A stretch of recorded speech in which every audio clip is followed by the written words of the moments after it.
Good evening, and welcome to the regular meeting of the Villa Park City Council. I hereby call the meeting to order. Jared, will you call the roll? Yes. Madam Mayor. Councilman Colacott. Here. Councilman Barnett. Present. Councilman Nelson. Here. Mayor Pro Tem Mills. Here. Mayor Fastenal. Here. Okay, today I will ask Mayor Pro Tem Mills to lead us in the pledge. All stand, please. Face the flag. Begin. I pledge allegiance to the flag of the United States of America and to the republic for which it stands, one nation under God, indivisible, with liberty and justice for all. All right. Everyone is welcome this evening. Happy holidays. We encourage your participation. If you do wish to speak on an item, there are some blue cards. Thank you very much for filling them out. There are more in the back. If there's an item that you'd like to speak on that's not on the agenda, you can speak at that when we do have our public comment.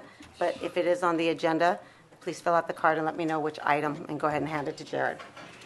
At this time, we are going to have an update from the Orange County Fire Authority. You lost your table. I did. Well, good evening, Mayor, City Council members, city staff, and members of the community. I'm Battalion Chief Andy Kovacs, representing the Orange County Fire Authority. I'm currently assigned to Battalion 3, which serves the city of Villa Park. I have two brief items for you this evening. First, I'd like to share the emergency services call history data for last month in the city of Villa Park. Engine 23 responded to 18 calls for service.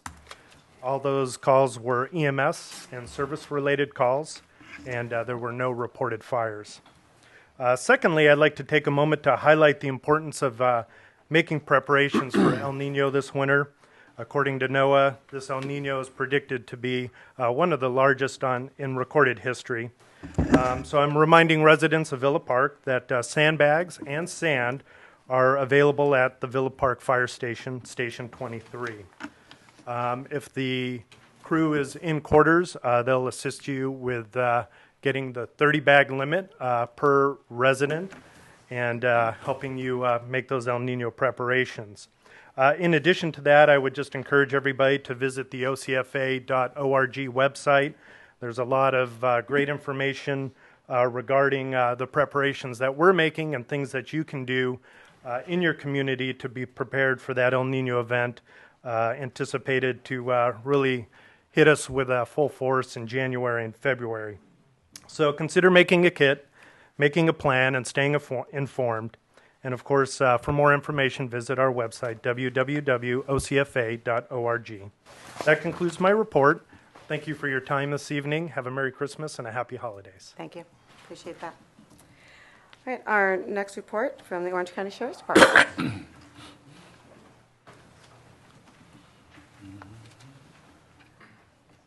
Thank you, Mayor, City Council. For the November crime stats, Part 1 crime stats, we've got 5 total Part 1 crimes. We'll start with a grand theft. We had a grand theft from a vehicle parked on Ludwig. That was a unlocked vehicle, and the loss was a laptop and other miscellaneous items. And then 4 residential burglaries. Of those, one of them, no names, but the restraining order was there was a restrained person on a restraining order, and the victim believes that was a suspect who had access to the house. Second one, there was a hide key missing from a hidden place in the backyard. No signs of forced entry on that house either. And then a third one was a unlocked rear window while the victim was away. And the last one, there was a smashed rear French doors of a master bedroom. So those are the 5 Part 1 crimes. A little bit lower than last year at this time, but and I realize you guys don't have these in your packets because I just got them because we're a little bit early this month. For the next item I had was on last Saturday we had a DUI task force with the department, and it focused on 3 different areas, Villa Park being one of them, Villa Park, Yorba Linda, and Stanton. They made 4 vehicle stops in Villa Park. Fortunately for Villa Park, no DUI arrests.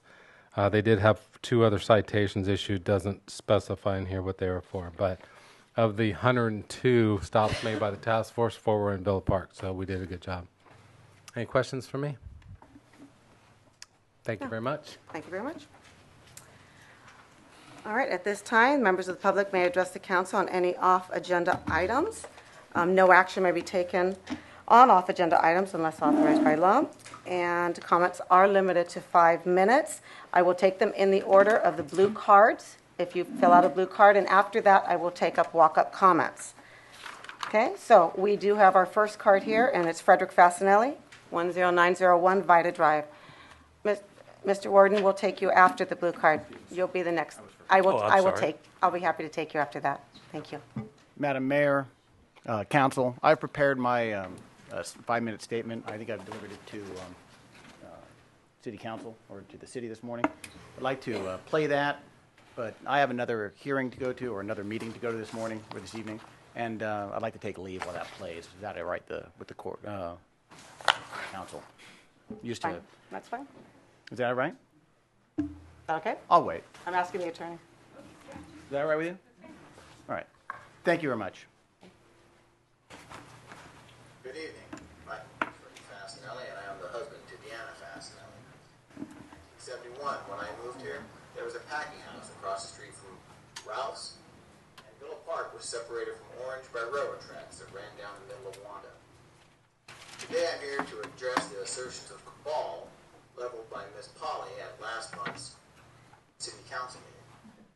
Ms. Polly stated, I've been watching, and Greg Mills, and Diana Fasinelli, and Rick Barnett, walking lockstep, right, wrong, or indifferent. well, this has been nothing more than political theater that's been organized by Bill Nelson. Mr. Collicott writes his assistant at City Hall, Bill Nelson has an interest in the city accounting system and is greatly annoyed that Rick Barnett and Deanna Fasinelli are trying to sidetrack his more detailed reporting system. I am betting that he will be looking into the books to find justification for the system that he has spent so much time developing. What I have learned of Bill is that you don't poke at the bear. Well, the bear poked back, and he found his justification. Mr. Nelson found that Mrs. Fasinelli, Dr. Hilton, and Mr. Santorini were historically late on their insurance payments to the city. Well, although Mrs. Fasinelli paid her insurance premiums and $1,700 in late fees, something that hasn't been made by any other city council member, present or past. Mr. Collicott has his assistant at City Hall forge a letter with the finance director's name and signature and mails that to Mrs. Fasinelli. And then Mr. Nelson takes his forged document and attaches a complaint to the Orange County District Attorney's Office, where he writes, it has come to my attention that Mayor Fasinelli has failed to reimburse the city for their premium payments. And he continues, the city council has not been made aware of this situation. Please investigate and let me know the outcome. Not the city manager, not the city council, not the city attorneys, inform Bill Nelson. Who's Deborah Pauley? Well, Deborah Pauley is a political hack who uses hate speech to incite people of her own kind to action.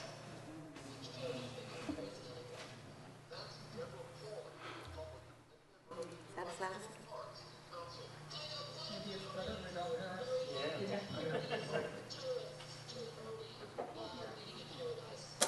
This hate speech Sounds like a plot to me. caused people to protest in front of City Hall for days. Excuse me. It cost Public the comment. city It's council, public comment. But she didn't stop there. This is crap. 2015, Deborah Pauley was charged with driving under the influence of alcohol or drugs. That has nothing to do with it. This is ridiculous. I think we should. Stop, it's public comment. And everyone may have public comment. Jared? Recall! Recall! Sir, it's public comment. Do not interrupt public comment. Again, please. Thank you. Public comment. Where's the person making the comment? He's not here. Walk out. Thank you. Ms. Mr. think this is Collicott. proper. He is the one who writes all This this. is improper, he's not He here. writes to his secretary and says, attaches a letter I drafted for Deborah last night to share with her friends. Of course they want you to hear it. Not the fact that she Assistant, got the another financial letter. stuff and she did. Excuse me, ma'am. Attaches the press release Yes. I drafted for Deborah. My approach was to focus on the DUI. His assistant edits the drafts, sends them back on company time, and they both agree DUIs are routine. When Mrs. Parley is asked,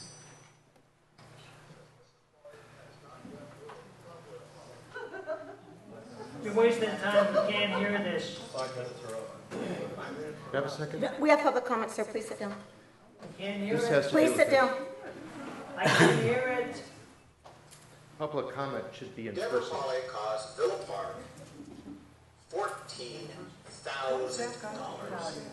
How much did she repay? How much did she reimburse? 0.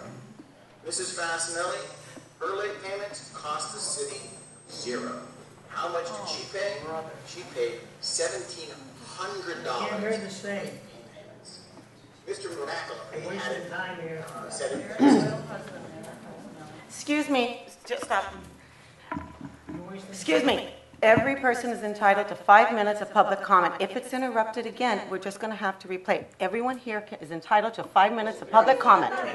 Thank you. We can't Jared, hear please it. continue. They're not here. I'm We can't sorry. hear it. Here, I'm- you don't have If a I person. can't hear Excuse- it, I'm what am I sorry, supposed sir. to do? I'm Oh, sorry. you Tell took me it that for you you, tell me what that's I'm why. gonna do. Jared, continue. If it's gotta get hear interrupted me. again, we're going to have to do something.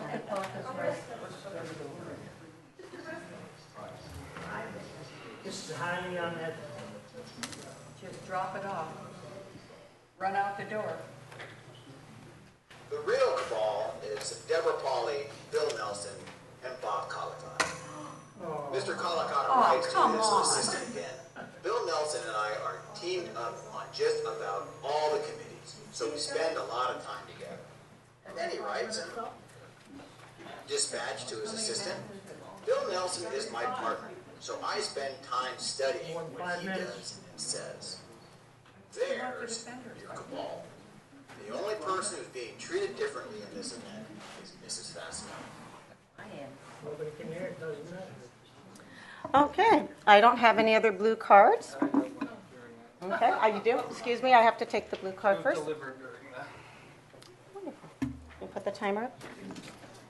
Thank you. Wayne Sizell. Wayne Sizell on Montana is next. Thank you. I thought you said Jim was. But I take the blue cards first. You said me. You said I was next. Mr. Sizell, would you like to give up your spot for Mr. Warden? Okay, wonderful. I won't give it up, but I will. Oh, that's just fine. That was the greatest piece of character assassination I've ever seen. First of all, good evening. My name is Jim Warden, 10021 Sycamore Street, here in Villa Park. This, ladies and gentlemen, this is a copy of my tax bill this last year that I just wrote a check for. $10,055.12. A significant piece of those funds come right here. At the last council meeting, I spoke of Mayor Fasinelli's PERS health insurance payment records. On November the 27th, an additional FOIA request for health insurance payment records was submitted. As of November 1, 2015, those records revealed Councilman Barnett delinquent 4 times, up to 2 weeks. Councilman Mills delinquent 7 times, up to 3 weeks. The current city policy is to assess a 10% late fee for accounts not paid within the 15-day grace period. Payment records show no late fees applied or paid by council members Barnett and Mills. Given the frequency of these transgressions, I find it impossible to justify these delinquent payments as one-time occurrences. When did the city council authorize city manager to waive fees? Comments made by the mayor and city manager at the October meeting with regards to city finances being run loose should be a red flag to all citizens of Villa Park. The flagrant violations of the mayor, Councilman Barnett, and Mills are a violation of ethics and the public trust placed in them by the citizens of Villa Park. The irony in all of this, and this really got me, Mayor Fasenelli, Councilman Barnett are the council representatives on the Budget and Finance Committee, and as well as on the Human Resources Committee.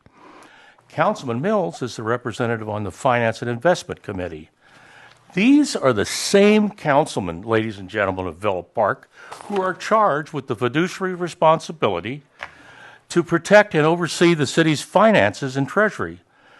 All of you should immediately resign from your positions of trust. A recent article in the Foothill Century, written by Andy King, Councilman Mills' wife, characterizes the November council meeting public comments as Villa Park Council impelled to sweat the small stuff. Really? The small stuff? I disagree. More appropriately, the title should have read Villa Park City Council Deadbeats. The fox is guarding the chickens. Citizens of Villa Park, it's time to wake up and let's take some action. Gee, Mayor, when is Diamanteo going to show up at my house? Do you know? Thank you.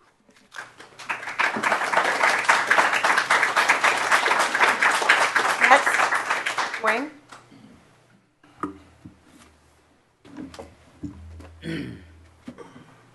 Members of City Council, I'm Wayne Silzel, here in Villa Park, 18202 Montana Circle. I'm dismayed that our city has kind of turned towards issues that are petty. I realize that these rules that we have are to be obeyed. We wouldn't have them otherwise. And I know that from all of this ruckus we've created over this, that you will probably recognize the importance of making sure your minor premiums are paid for your own health and welfare. The city should not have to advance funds to cover your delinquency. So enough said on that subject. I would like to see us get back to a time when the city council had differences of opinion and we argued them vehemently. I recall 3 issues during my 10 years up there, and we ended up the day by going out and having a drink together. We didn't talk about city business because we obeyed the Brown Law in that regard, and that anyone who spoke of city business was asked not to speak of it again. And so we go out and have a good time and share it. Villa Park City Council is not a stepping stone to higher office. So all we do with these indiscretions and the risk of losing trust is create poor publicity for our city, and we also create distrust for you. And that's a shame because you're sacrificing your time and effort to do the best you can for our city, but you're not displaying that. You're also not communicating well enough with the people to explain your position. There are items on the agenda tonight, which I won't bring up because that's not appropriate at this point, that should not have been brought up without proper communication as to why you're bringing them up.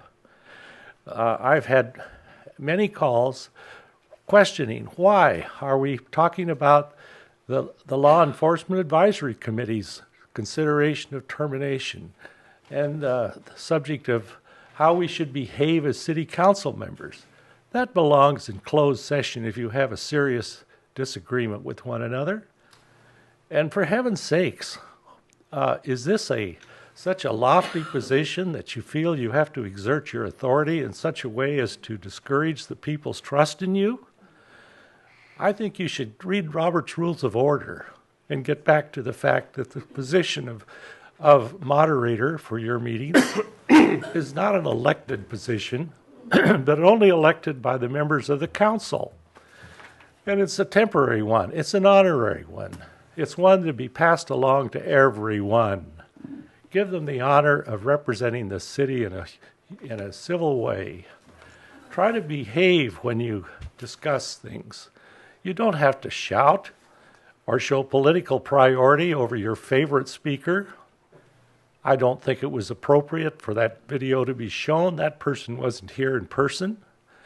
That should have been something that came up in discussion with the individual council member if he had a case in point. But to let the press come into this room and take out and present another headline of how Villa Park isn't getting along is not good for the city. Your actions should be devoted to what issues are about the best interests of our city, not personal political vendettas, not criticisms of former council members that have nothing to do with the current business of the city council. And for $1,500 or $2,000 worth of late fees, it doesn't deserve the council's attention at a meeting that's going to go on until 10 o'clock or 9 o'clock. Focus on what's important. We got a lot of issues that we need to cover that benefit the city that you aren't addressing because you're placing personal vendettas ahead of the subjects that should be dealt with. I'll forfeit the last 52 seconds of this time. Thank you. Thank you. Mary Beth. My name is Mary Beth Felsen. Good evening, Councilman.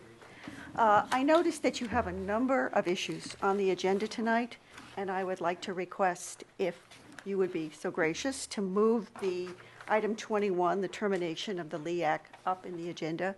A lot of us have either taken care of ill people or are going to have surgery tomorrow. We would really appreciate it if we could get this covered earlier in the agenda.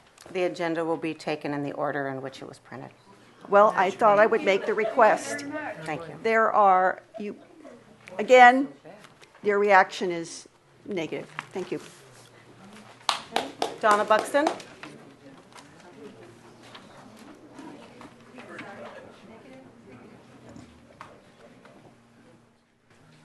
Good evening, council members, Mayor Fasenelli, city staff. Mayor Fasenelli, I'm so disappointed that you would have allowed your husband to take that action tonight. And the fact that he couldn't stand here and present that live speaks volumes to the fact that most of it isn't factual. I want to present that Mr. Nelson and Mr. Collicott really are quite a team. And they also have something in common with Deborah Pauly, and that is that they all have worked very hard in what is in the best interests of our city. And I will say that you consistently have worked against us. And that is, again, another disappointment. Now, we have 2 new council members this year who have been very proactive and creative in solving problems for this city. And it's a little bit of a shift. I think in the past, our city council has kind of just sat back and let issues come to them. It's a new order. We have people who are very professional and intelligent and taking proactive steps to improve this city. And I would just like to respectfully submit that maybe we should just stop with the pushback and let's make things better around here. Thank you. Any other comments or items that are not on the agenda? Hello, Mayor Fasenelli. My name is Deborah Pauly. I live around the corner from you, and we served down the dais from each other for 2 years. Last month, you had a lapse in memory about that and questioned who I was. So you know who I am. I'm Deborah Pauly. Clearly, your husband knows who I am because he spent a good deal of time producing something that was kabuki theater and presenting it here in an unprecedented dramatic, inappropriate fashion. Was this produced by the city? Did the city have anything to do with producing this and playing it? If he is not man enough to stand here and make his public comments, he should not be permitted to make the comments at all. There is, in fact, I served on this council for 8 years, and when I got off the council, I never came back until last month. I had been talked to by several people about their concerns about fiscal malfeasance, and I kept saying, bring me the proof, bring me the proof. And they brought me a stack of documents that showed that you, in fact, were not paying your health care premiums on time. It is not an earned benefit. It is not something that you are entitled to. It is a privilege for you to be able to take advantage of the CalPERS group rate. And I don't blame you for doing it. I think it's just fine if you do.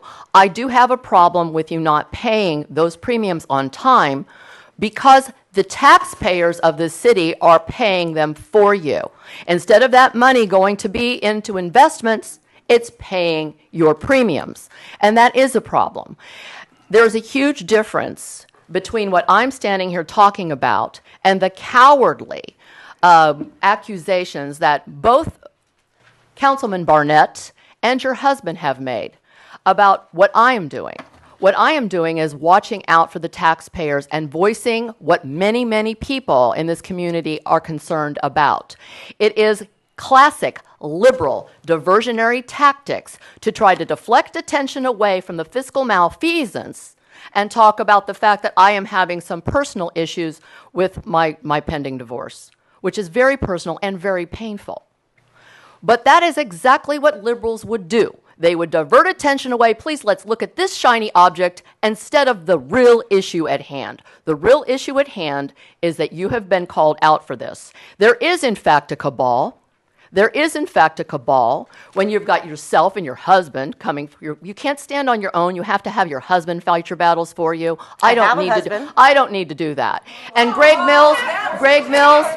Greg Mills, you honestly think it's appropriate for your wife to come in here and report on the actions of this council month after month after month under a pseudonym when all of the reports are biased? The report from last month spoke about only one speaker, and she's your neighbor across the street who wanted to talk about soap dispensers at the school as being more important than the fact that thousands and thousands of our taxpayer dollars have been used to pay for your premiums. And your wife neglected to report on the speaker after speaker after speaker who is very concerned about this.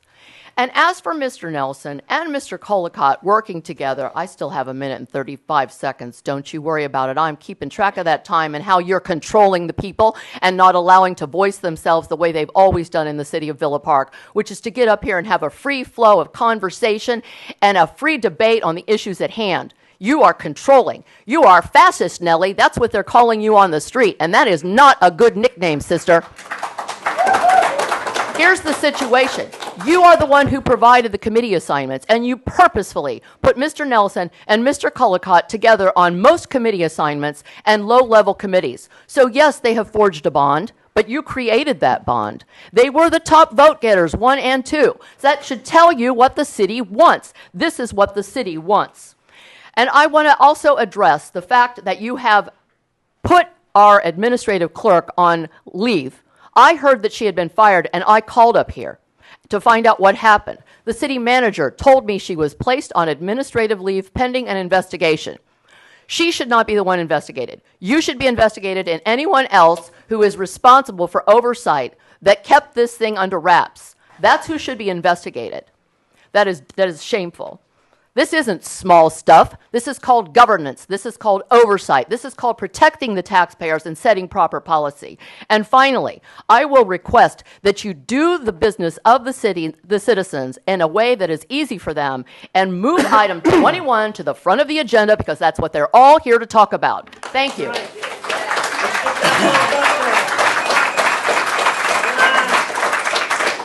Any other public comment? Okay, we're going to move on. I just want to say, Ms. Fasanelli. Can you state your name, please, for the record? Thank you. Oh, thank you. Sandra Merg, 9281 Tritt Circle in Villa Park. All I want to say is last time I came up and I asked you who was over the finance committee, and you said, I'm not going to answer you. I didn't know it was you.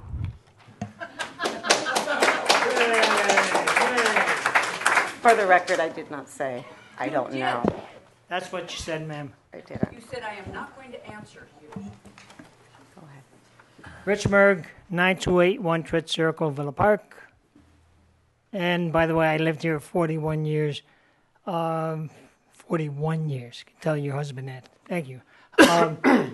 I'd like to give you in a nutshell my experience on LELAC. I got 45 years police experience. 11 of them were part-time after I retired. I worked in all facets of law enforcement, traffic, investigation, undercover, and I was a sergeant for 36 years. A sergeant on the street, taking care of business. Not a regular policeman. I supervised all the policemen. Anytime arrests were made, I had to prove them, and I was held accountable. I had a job to do, and there were laws I had to abide by. Everybody has laws that they should abide by. If you're not going to abide by the laws that you're under, you're going to fall. Everything in the police department I saw was up and up, and because if you weren't up and up, you were gone, and maybe to prison. The fact is that the Law Enforcement Committee is a great committee. We're doing our jobs to assist the city. We're advising you. We're not making demands. We are advising the city. I appreciate that. We're going to talk about the law enforcement and what they do, and it is on the agenda. And we will talk about it, but we can't talk about it here. This is for items that aren't on the agenda. Well, people were talking about the health issue.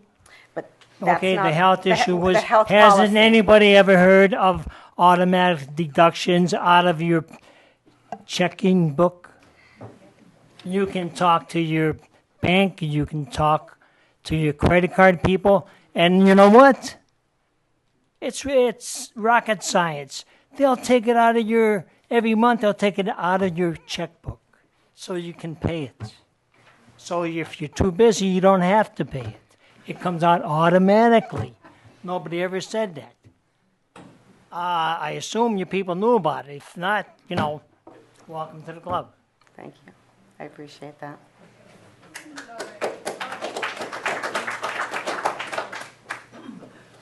Mary Silzel, 18202 Montana Circle, Villa Park, a 43-year resident of Villa Park. I just want to remind the council that the people whose names have been mentioned, Mr. Nelson, Mr. Collicott, and Ms. Polly, were all elected by the people with a very sizable majority. When one demeans them, one demeans the voice of the people. And I think it's important to remind you that where you sit, your job is to listen to the voice of the people. So my suggestion is that we stop degrading people whom the residents of Villa Park have put their trust in prior to this. Thank you. Way to go, Mary.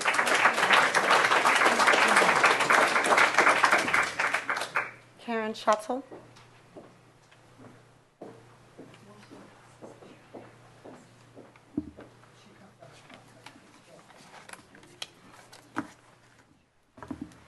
Mayor Fasenelli, council members. Mayor Fasenelli, can you hear me? Does everybody hear me? I know I don't talk very loud.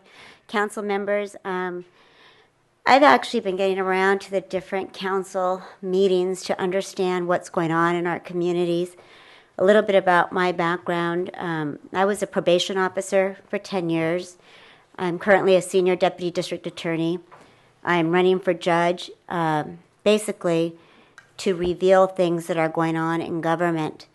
And I'm shocked at the way these meetings are being handled, how hateful people are to one another, and how accountability is being diverted. We are all imperfect people with pasts and problems, and we are going to have future problems. But the best way to deal is when somebody makes a mistake is either to admit it and move forward or to clarify what's going on. I think attacking people and cutting people off and putting up presentations rather than having the human being here to be able to listen to the interaction. I know Mr. Fasenelli well, and I think that if he had been here, it may have gone differently. I think that the attack when he left, as well as the attack of Miss Polly, is inappropriate, and I don't think that anybody expects for their taxpayers' dollars to be used this way.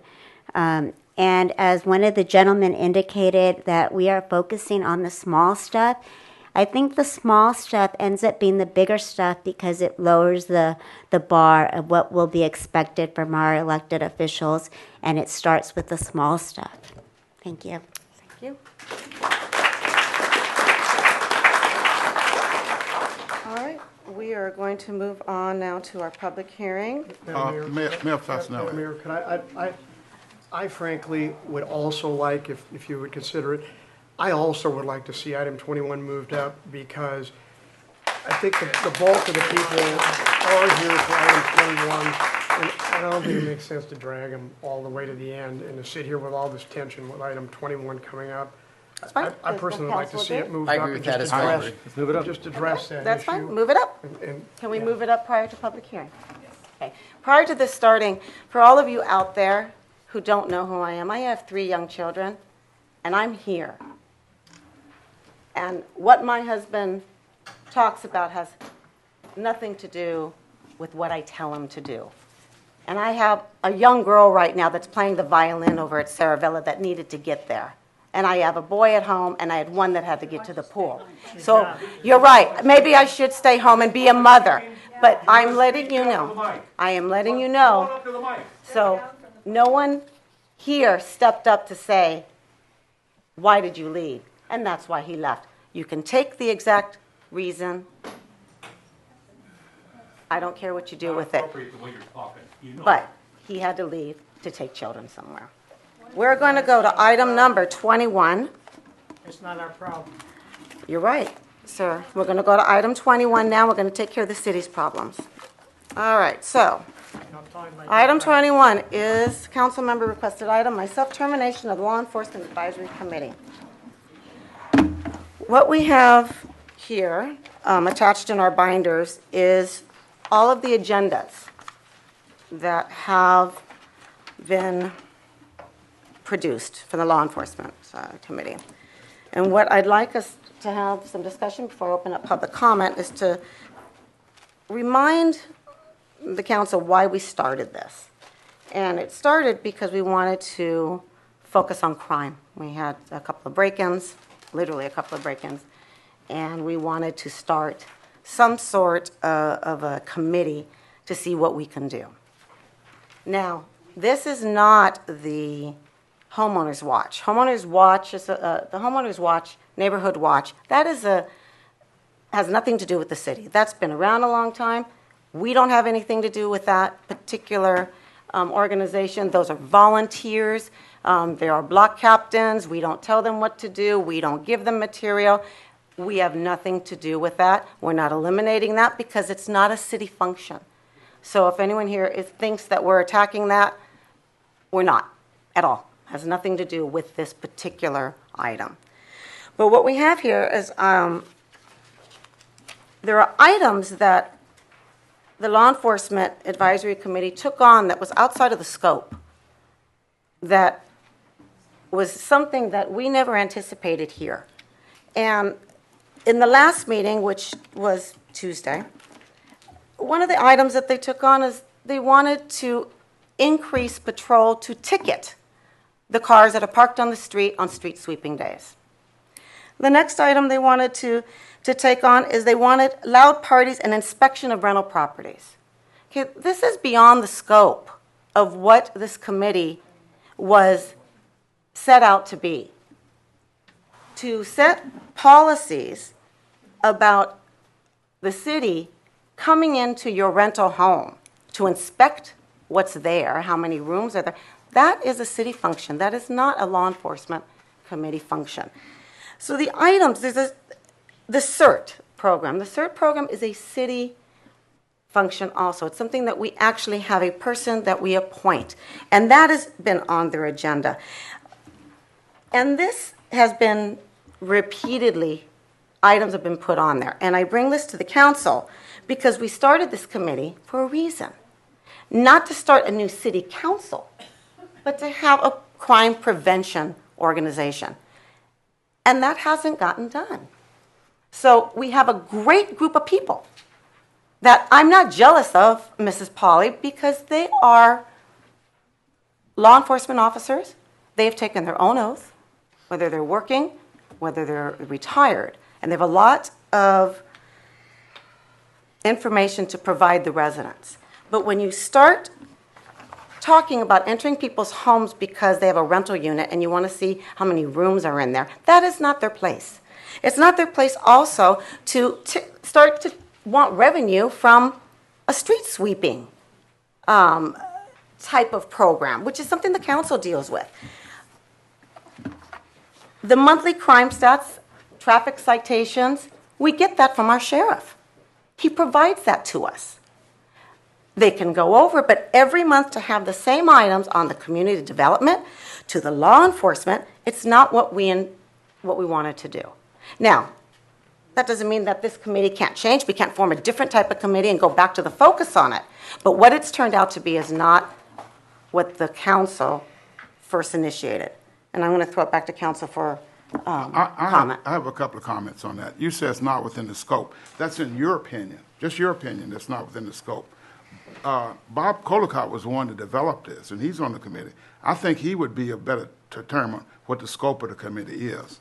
Also, the issue about room property inspections. You don't have any idea what that was about. It was not about going in, counting people's rooms. It was about complaints we got from residents about loud parties and things, and about how we could mitigate that. I think that's a law enforcement issue. I do, but my question to you is, why do you want to terminate the Law Enforcement Advisory Committee? What's your rationale? Typically, when we have things on the agenda, we have a staff report that gives some background information, makes a recommendation, and that has some basis for the recommendation. What's your basis for wanting to terminate? This was a council person's item, not a staff. Yeah, but then even as a council person, it should have some rationale why you want to terminate it. Why do you want to terminate it? I just spoke, so if you have anything else to say. So you don't have any reason to terminate it. I'm asking for discussion, Mr. No, I'm asking you, why do you want to have it terminated? I'm asking for discussion. No, here, so if you I don't have want. any I Get want. an answer. Before I can discuss it, I need to understand why you want to terminate it. Is there any other Because council members who'd like to speak? I believe that what we're doing is within the scope of it. Bob Colacott believes that. Yes. And he was the one that developed the committee. And the residents were the ones that expressed their concern that we didn't have enough formal law enforcement capability in our city. They wanted crime prevention and traffic control were their two primary concerns. There's nothing that these guys are doing that is not related specifically to law enforcement. The people that came to us from Wellington Circle about the loud parties, that's a law enforcement issue. They were looking, how can we get support or ideas from law enforcement professionals on how to deal with this disruption of our neighborhood. It was nothing that Bill or I had could provide them with any guidance on as non-law enforcement professionals on the Community Development Committee. Certainly nothing that our City Council could really provide them. But our law enforcement professionals provided a lot of good guidance and stimulated discussion, which helped lead or Councilman Nelson to find some ordinances from some other cities that could help us to really address this situation more effectively. So, yes, this is a law enforcement committee. They're doing law enforcement stuff. And they've made a profound beneficial impact on this city.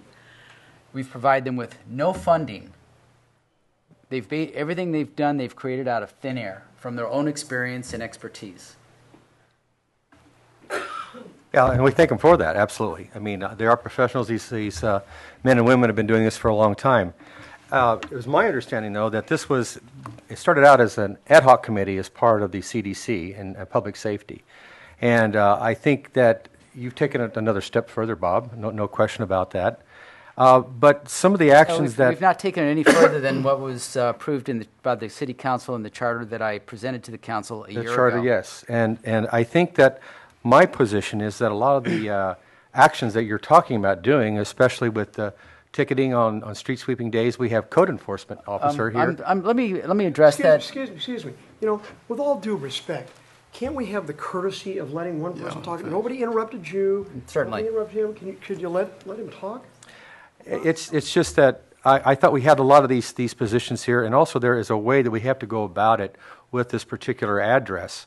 I do know that we've taken action with the City of Orange because this particular house is under the auspices of the local university as well. So I think there's action. Unfortunately, we can't. There is the loudness, and it is taken care of by the sheriff when it's supposed to be taken care of. But as far as any more action than that, I don't know what else we can take, Bob, and the whole council here and everyone out there. But So the committee's coming up with references. with references, yes, and then References on what to do. okay. Because we're well versed in that, and that's a major, major problem to the people living at that address and all their neighbors. Mhm. It's super major. If thank that you. happened behind your yard, you'd be racing super Thank you, ahead. Mr. Merck. Let Councilman Mills finish. Also, we have a city planner. We have as I mentioned a minute ago, we have a code enforcement officer. We have a city manager, and we have the sheriff here. Now, from what I can't imagine that the sheriff cannot take care of this particular issue. I think there's been business by the sheriff. I do know I've got pictures from the neighbor that have been, I guess, not spoken to too kindly. I'm not going to say harassed, but that hasn't been too good. The young men living there have not been exactly nice, and that's something we can't tolerate here. So at that juncture, I don't. It's somehow it starts smacking of a homeowners association board, and I think we all want to live here in a place that is not run like that with owners' rights, and that's why we have to respect each other's property as well. And that is, I think we have the wheels here.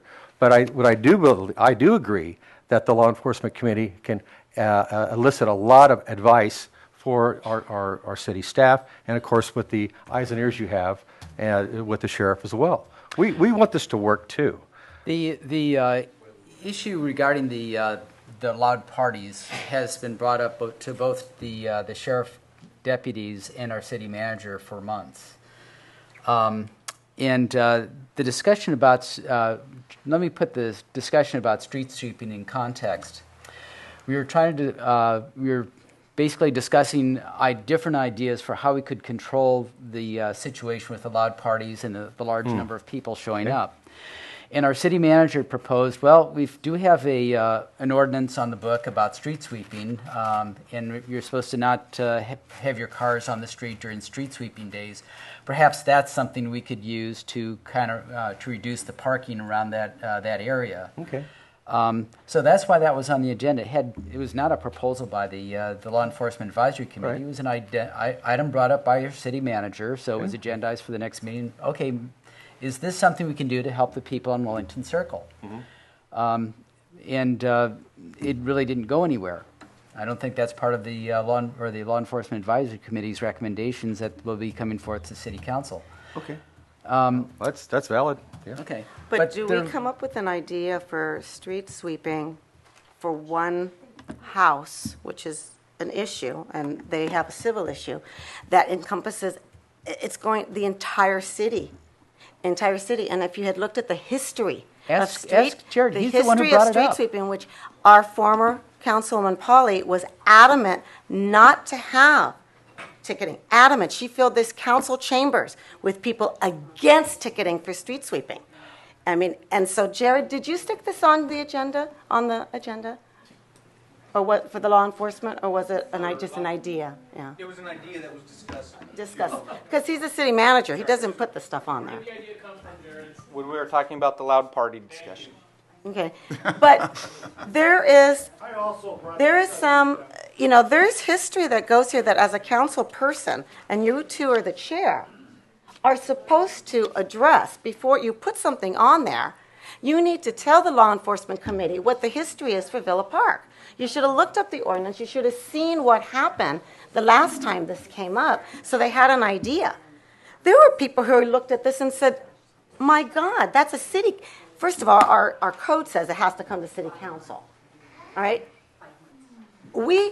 You're the chairperson. You also need to direct the committee. They don't know that. They don't know how adamant this city was against ticketing on those days.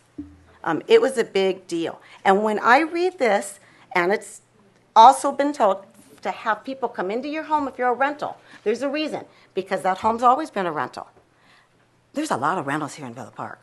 Okay, we own the homes. We don't want to take those rights away to have city council open the door to find out how many rooms they have in there and who they're renting to. They have rights. And that's not I an believe issue. this is another item that was brought up by our city manager that he, is a potential ability to, try to address the loud parties. Is that if it's you've got a rental where you've got so many code enforcement items that he could then go in and and do a further inspection of the rental property. This wasn't brought up by members of the Law Enforcement Advisory Committee, but we were trying to, what the committee was doing was trying to look at the wide spectrum of different ideas on how you could address a party house that is currently severely impacting a whole neighborhood. It's a party house, but what's that got to do with crime? This is a law. This is a crime. We have, excuse me, we have code. Excuse me, we have code enforcement. We have code enforcement. We also have issues in City Hall already in place that not everyone is privy to when it comes to homeowners. Unless someone's giving you documents telling you what has gone on with this house, I don't even know everything that's gone on. I get the report. So unfortunately, we do have a sheriff, we do have a city manager, but we have chair people. And you're the elected council person. And they were Jared's both our meeting. city manager, and you need to, you can't just take his recommendation. You also need to lead, which is what we're supposed to do. Excuse me, Councilman. Yeah. We've all spoken. I'd like to hear what Rick has to say. And when he has to say, I'd like for you to bring up the speakers. It may provide some illumination on some of these issues when you hear something. Yes, we have a lot of speakers. We're going to bring them all up. But I'd like for Mr. If Rick wants to talk, he can talk. I'd like Ready, to hear Rick? from him too. You guys My have spoken a lot. attitude is, people want to speak. I've got my comments. If people want to speak, let them speak. I mean, I'm going to sit here and listen to all this and kind of boil it into my thoughts and comments, and let them speak, and I can factor that into my comments as well. So I'm in no big hurry to speak. Okay, well let's bring up the speakers. then. Okay, we're going to open up public comment, and we're going to have Vince Rossini come up, please.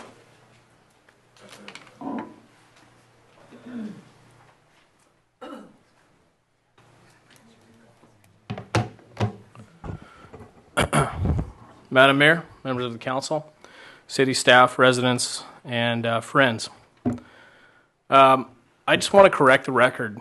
Madam Mayor, you stated that we've taken actions way outside of the scope of what our committee is. Nothing could be contrary. Nothing could be further from the truth. In fact, when this matter first came to us, we said, speak with the city manager, speak with code enforcement, talk to the city council. Talk to the city council. Ms. Kincaid came to the city council. Ms. Kincaid was basically told that this is not a city council problem, not a city council meeting problem. She felt, in her own words, that she was told to go pound sand. This is a woman who I'm sure will very eloquently come up here and speak to the fact that she's taking care of a very sick husband. There were several other members of the neighborhood and adjoining residences that felt the same. Their pleas were very passionate, backed by fact, and frankly, it appeared to them, in their own words, that they were ignored. They were invited to come back to the LEAC to discuss potential law enforcement, penal code, municipal code, other types of violations. That is strictly in the realm of law enforcement. Penal code section, municipal code. The two matters that you're referring to did not have an origin from LEAC members. They had an origin from your city manager as it related to trying to deal with the issue. Just to correct the record. Now I'm going to move on to my comments. In response to Mayor Fasenelli's request for the termination of the Law Enforcement Advisory Committee, or LEAC, I've prepared a few comments, and the rationale behind the mayor's request for termination of the LEAC has not been explained until now. And candidly, I'm troubled. I'm troubled as a volunteer, as a resident, as somebody who has a bachelor's degree in public administration, a master's degree in public administration, as somebody who's a sworn law enforcement officer, who's sworn to tell the truth, who's sworn to be an upstanding citizen, who's a volunteer in this committee, who's volunteered for over a year on this committee and taken shot after shot after shot from particularly at least one, if not two, city council members, and still kept coming back and still kept volunteering. I'm dismayed by that. It would appear as if this agenda item is politically motivated. Such agenda items fly in the face of good governance. I'm unaware of any concerns about this committee or its members from members of the community, from our residents who we're all supposed to serve. I've not received any complaints, or letters, or anything. In fact, to the contrary, we have received compliments from numerous Villa Park residents about what we've accomplished. And a few of our accomplishments include the following: the development of the Professional Safety Responder Program, or PSR program.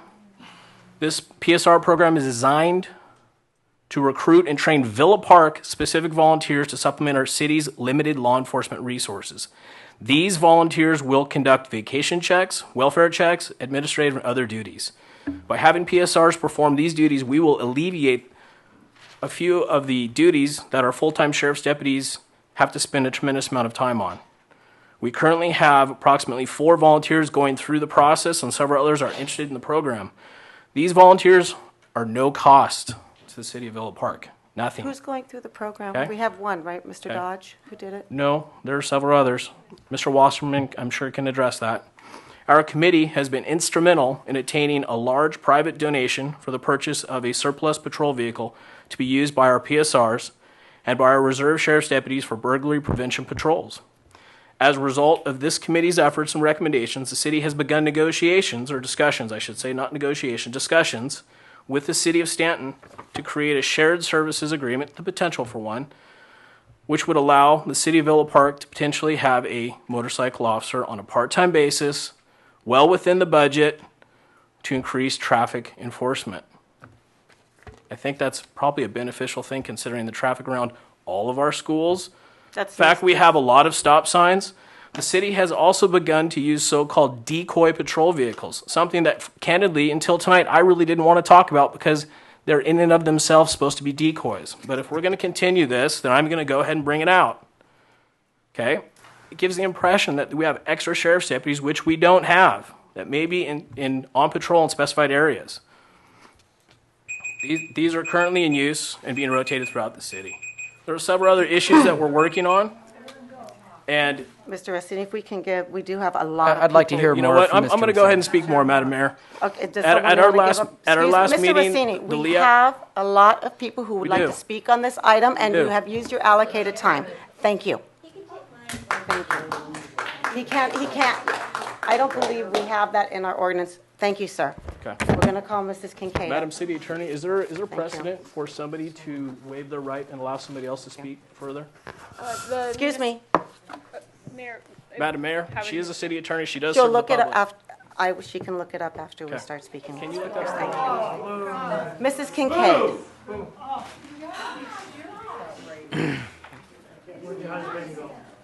And I'm sorry, I'm Welcome. not as well spoken as all of them also. I don't know how to address you all publicly or privately. But talk. you know, I've been really very, I don't know what to say because I am a homeowner and I am directly related to this party house that's next door. And it has been rented out by 5 fraternity students. They do run parties 3 to 4 times a week, I mean. They're all listed here. And the sheriffs have been called out.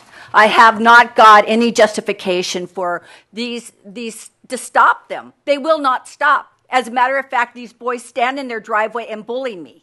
I have gone to and I have taken out harassment cases on them now. What am I supposed to do? I'm living directly next door to the slumlord. He is a slumlord. He is receiving $1,200 a month per boy. But this is what I wrote to address you. I have to ask myself why I'm here. I came in front of your council on 11/17, at which time you, Mrs. Fasanelli, told me to go away. This was not the place to take this up at. Well, I'm telling you, where is it to take? I took it to Jarrett, which is the city manager. I had been working with him since June. In August, I have been working with him to get the trash that they take and put at the side of the house. There's couches, there's all sorts of trash. There was no remedy. He never did anything because he said he was working within the law. Okay. Then I hear, okay, the only help I have is my solution is the committee, is the LEA committee, the law enforcement.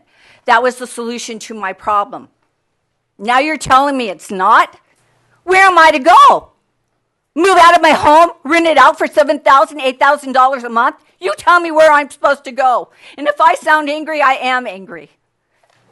Anyways, what they did for me, they took what Jared hadn't done for me since August. For 5 months, he did nothing for me. After coming to this committee within 2 weeks time, that trash was cleaned up. You know, today is the first day that those boys actually took the trash out. Today, after living there for 5 months, I called the sheriff at least twice, 3 times a week. You tell me, where am I supposed to go? If I can't come to you, which you're supposed to be helping Villa Park clean up the area, where am I supposed to go? This committee is trying to come up and acting with Chapman University, the Orange Police Department, to come up with codes to implement to stop these boys. These boys are nothing but a nuisance to this environment and into my home. I have lived in Villa Park for 35 years. 35 years. These are transients on my street. They are only going to be there maybe 2-3 years. As a matter of fact, 2 of them have already moved out because they flunked out. Why have they flunked out? Because they party continually. It never, ever stops. Never. Ma'am? What am I supposed to do? Look at this. I call the police continually. And I look at my frustration. My husband was in the hospital, just wasn't discharged just the other day. We cannot handle it anymore. My daughter that was up here that has her husband in the law, and he's in Air Force, he's going to be leaving. I can't even bring my grandchildren over because you hear cussing. You hear music that is shaking your house like this. You tell me where I'm supposed to go. I have mosquitoes in a pool that is creating a nuisance. I have to call myself. I call vector control. Do you think Jared did? No, Jared did nothing for me. And I'm angry? Yes, I'm angry. Where's the city when I need help? I have to go and publicly buy a civil defender to keep myself peace. I've been in this home for 20 years. 20 years. And some transient comes into my environment and takes my peace away from me. Where are you at when I need you? You send me away. How dare you? Look at this. This is what I do every week. Call the police. Look at this. It's horrible what you're doing. And you send me away. Ma'am, excuse me, ma'am. What? I just want to ask you a question. What did the LEAC committee do to resolve it for you? You know, I don't know. They came. There was a dumpster that was brought in. And you're talking about street sweeping, ma'am? This is what these boys do. They park in front of their trash cans, so the trash people can't even come and pick the trash up. No, they don't put their trash out on the street. It's my trash I want picked up. These men had to come and get out of their truck, walk around, and physically put the cans in the trash to be dumped. This is what I am dealing with on a daily basis. This is the trash that was over at the side of the yard. Do you want me to show you the picture of what the pool looked like? Do you want me to show you a picture of what these boys think of your law enforcement people? They want to invite them to come over. The one boy is from Washington. The other one's from San Francisco. The other one's from Sacramento. The other one's from San Francisco. The other one is from Nevada. And I'm here in Villa Park, and you can't even give me help. 20 years I lived in this house. 20 years. No, don't make me do something. He should do something. I was with him for 5 months, and he never did anything. Thank you, ma'am. Mr. Kincaid, Doug Kincaid.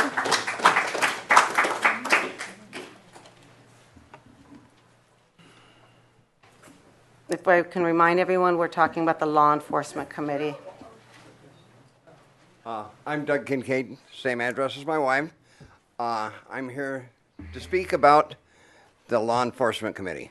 We have had no help other than we were told that we have code enforcement people. I'm fed up with that's BS.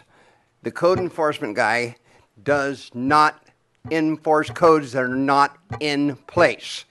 Our codes are so draconian that he can't enforce them. The sheriff's department can't enforce anything that's not there. There is nothing there to enforce. They are so old and everybody's so worried about protecting their rights, they're going to lose their rights because these fraternities know and have attorneys hired that know exactly what these kids need to do to circumvent prosecution or retaliation by homeowners. They're not stupid. They're very well aware of what they need to do. And this plague is leave it Orange. We don't want them in Orange. We have property in Old Town Orange, and we want them the hell out of there.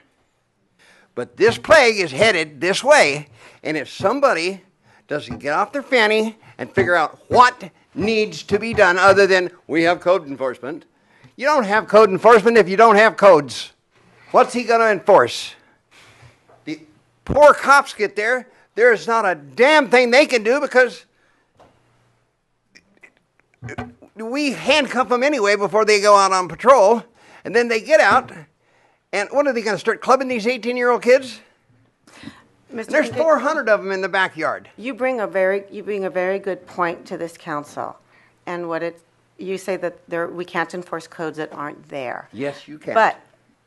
But we need to know what those codes, what that potential code could be, so we can address it. You bring a very, and the LEAC committee is working on that along with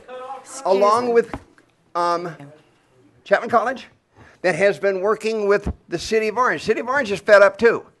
They want them out of there. They've got to get room for 1,184 students for next semester. And they're headed our way because there's nowhere else for them to go.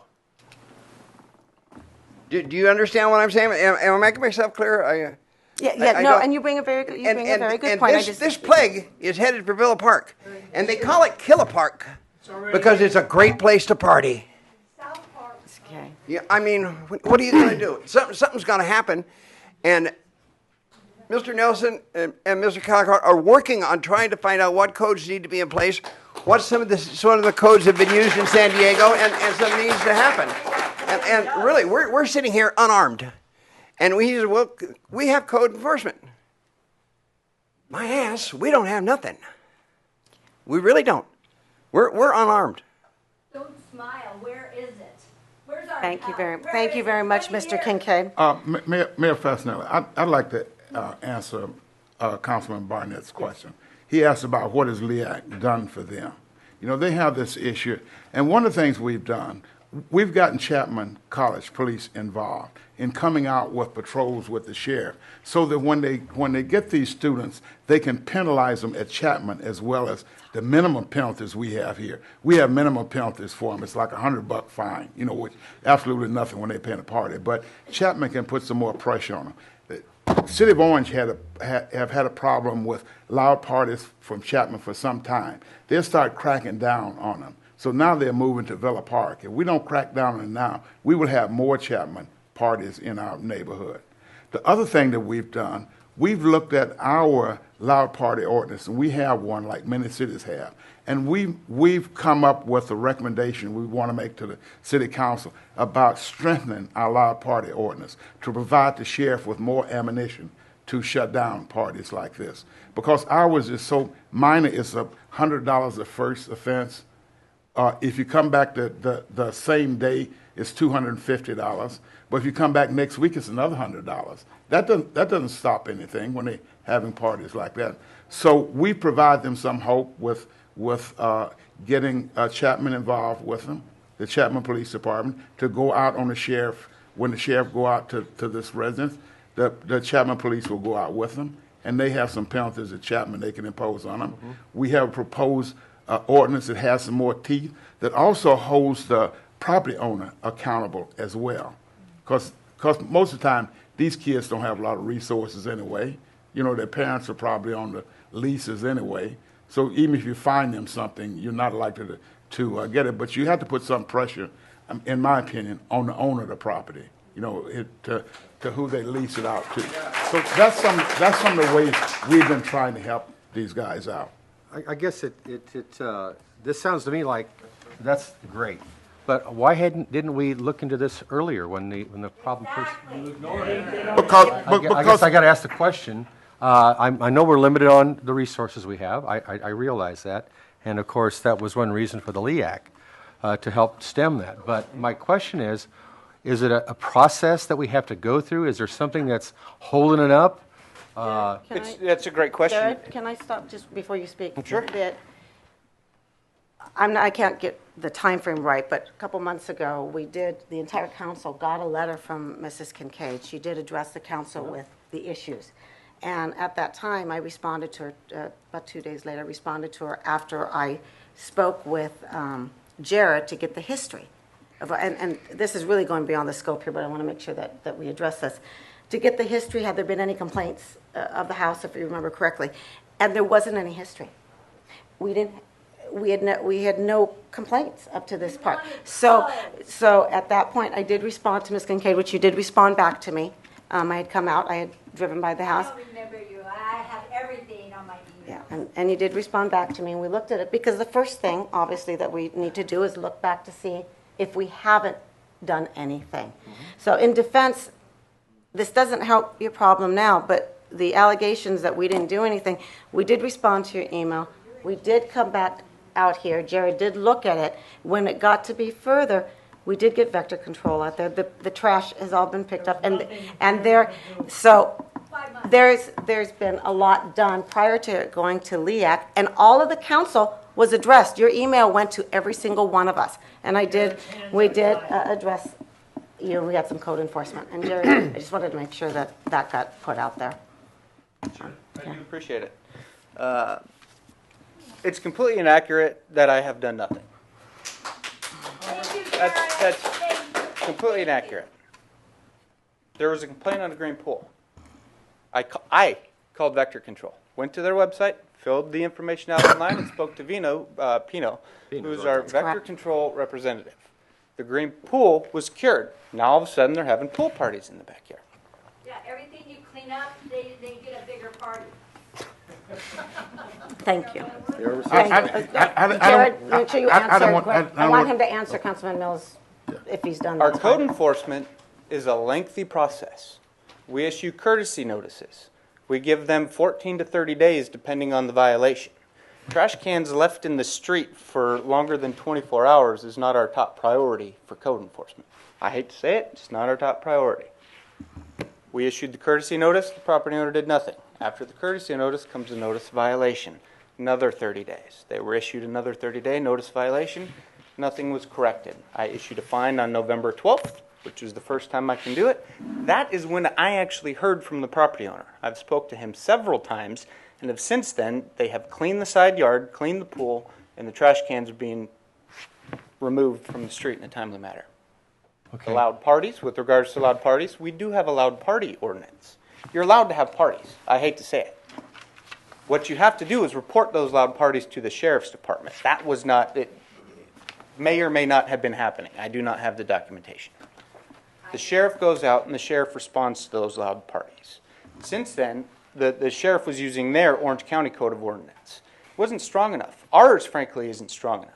We can cite up to $500 or more for the first violation of a party. It's a lengthy process. I don't want to get into it, but to say that nothing is being done is completely inaccurate. It's just a lengthy process. Is that typical of all cities? I mean, is it just us, or is it? I can't even answer that question. I'd have to look into it. I don't know. Loud parties, the police have the typical response for that. The police go out. We have the ability to cite the owner, and I have cited the owner. And that's nothing, and I'm sorry, that's nothing LEAC did. That was already in our code. LEAC said, let's take our code and strengthen it, which is what we're looking at doing. Okay. But it's already in our code. And And in honesty, when we look at doing codes, we have to look at history, not just one incident, as to see whether or not there issue, it is an issue. Megan, can you answer the question about what other cities do? Yeah, the code enforcement, like many processes in the city, we have due process concerns. So we have to provide notice, and we have to provide the property owner an opportunity to respond. And so that's why code enforcement processes can be rather lengthy. Depending on the specific code, we can take quicker action than, it depends on the violation. The property owner has rights. But the I mean, property he owner has has rights, yeah. and due process plays into code enforcement because it's of the type of action that it is, and it's a punitive action against the property owner. So we have to provide notice and provide time for correction. Now, with that said, we can certainly look at making our codes tougher to the extent that there's room to do that. So that's something we can look at. They can do that. But then we do have the loud noise portion. That's a little more immediate, isn't it? It's more immediate where the police, if your peace is being disturbed, the police can go in and break up parties. But the complainants actually have to call the police department to respond to that. That's nothing I can do. I'm not here on the weekends or at night when these parties are occurring, unfortunately. But that's not our role. The onus falls on the property owners. They call the property owners, the sheriff's department responds and handles accordingly. So there are dual processes that we're talking about. We're talking about Yes. penal code and city code. Exactly. Right. Now, and I believe the other neighbors also are being disturbed as well. Oh, yes, they just have not been able to be here tonight. The one lady is 88 years old. Okay, They're all right. old, and that's the reason why these homes are falling victim to this. Without having the They've all been property here owner for here. 35 years, so they're all paid for. So now, do you mind Miss- my talking? Yeah, I can't have you talk anymore. Without, this issue is about law enforcement, and I don't want to discuss the property anymore. The property owner is not here. One of the and issues this that issue was wasn't on here. One of the issues that was brought up by you and by Councilman Fasenelli and Councilman Mills was this street sweeping issue. And Jared, I think Mrs. Kincaid showed a photo that illustrated why you brought up street sweeping to begin with, is because they had cars parked and the trash truck couldn't get to the trash cans, and that was it was causing a large problem for the neighborhood. And so he brought up, well, maybe we should, we've got this old ordinance, and maybe we could apply that to trying to keep the, control the parking so that the trash trucks can operate in that community. And just to get back to street sweeping, the street sweeping was not a focus of the Law Enforcement Advisory Committee. The committee was reacting to a suggestion that was brought up by our city manager to deal with that specific issue. So no, the LEAC is not getting into street sweeping issues. Okay. Jerry, can I ask you, I know you sit through the committee meetings, and what's LEAC doing objectively in regard to this issue, other than what you're doing on behalf of the city? LEAC helps to, inform the residents of the law enforcement perspective. I don't have the law enforcement perspective from an officer responding to a party. So I'm asking about this issue we've been discussing here ad nauseum. The loud parties. Yeah, I mean, and I guess I was looking at this specific instance, but I mean, that's fine too. Sure. I mean, there was reference to Chapman. I mean, are there specific things that are being done by the committee? It's helpful, yes. I mean, when you have a sheriff's perspective or law enforcement perspective, a sitting law enforcement perspective, it helps inform the residents of what we as a city can and cannot do. Essentially, what I am doing at the best of my ability is being reinforced by LEAC. LEAC's also, they are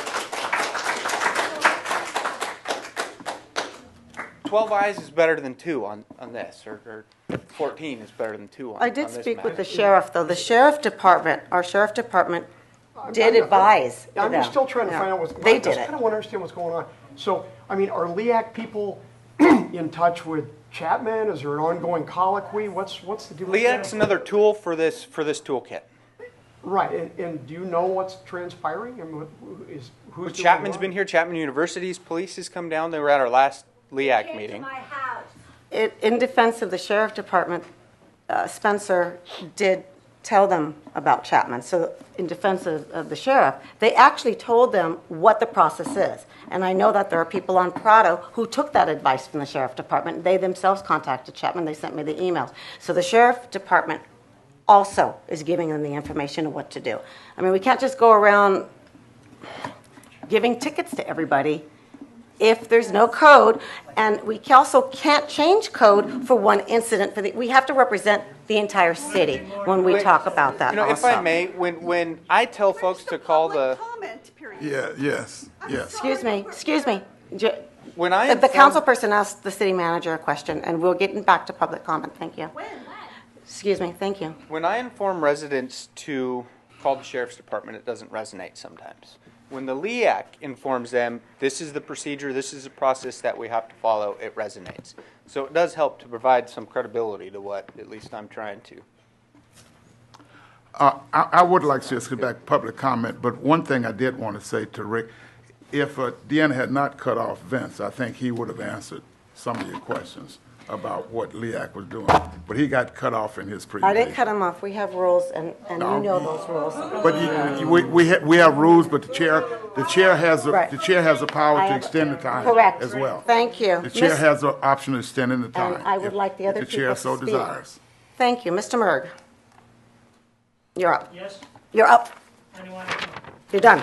You done? Okay. Mrs. Merg? We can't do that. We can't do that. Thank you.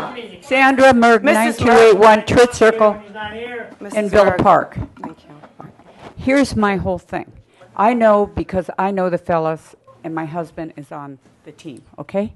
And I am so afraid that you have such a vendetta that somehow you want to destroy him. Everybody knows that you want to destroy our group. Everybody feels so safe right now.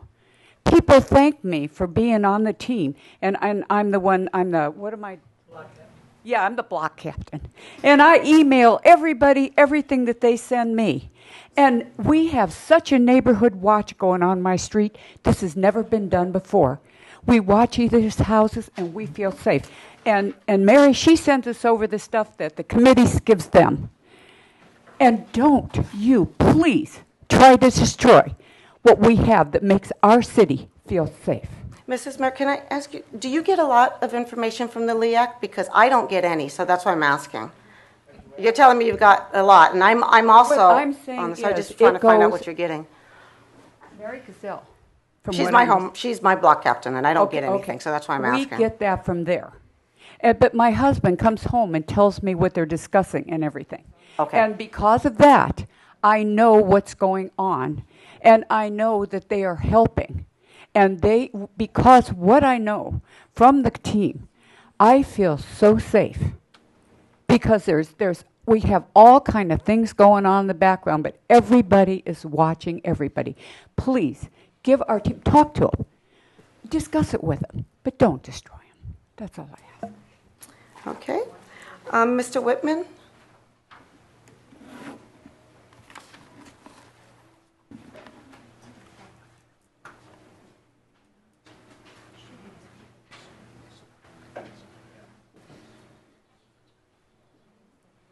Mayor, City Councilman, appreciate the opportunity to speak here tonight. Mr. Whitman? Yeah, thank you. My name's John Whitman. I'm a 6-year resident of Villa Park. I'm also a 28-year law enforcement veteran. I retired in 2014. And one of my goals upon retirement was to serve my community and do some type of civic duty.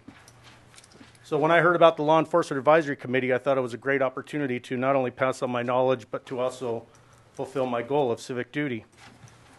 When I took the spot, I assumed that I would have full support, along with as well as the rest of the committee, from the entire city council. And I never thought that the dirty game of politics would be part of my appointment on this committee. It started with the stifling of our chairperson a couple months ago on giving updates to the city council and to the members of the public. And now it's moved on to wanting to get rid of this committee altogether.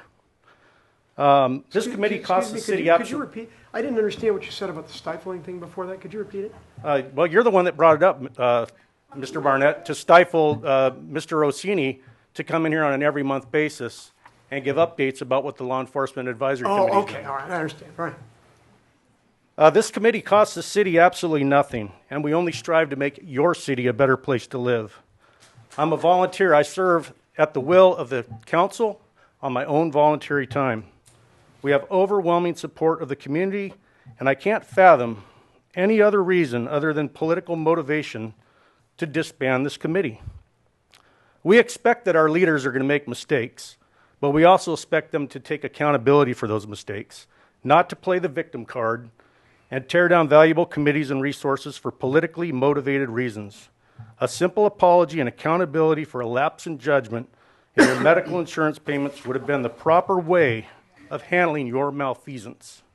Rather than hearing an apology and assurances of servant leadership going forward, you strive to eliminate a widely beneficial committee that has overwhelming public support for your own political gain. Public support for your own political gain and satisfaction. We're now on our third meeting since this issue arose, and yet I haven't heard an apology. I haven't heard any accountability, and you've had your husband come in here and make more excuses about why these issues are happening. I think it's just wrong. I think had you taken accountability and apologized at the first meeting, we wouldn't even be having this discussion right now. And since I have 2 more minutes left, I'm going to finish what Vince Rossini started.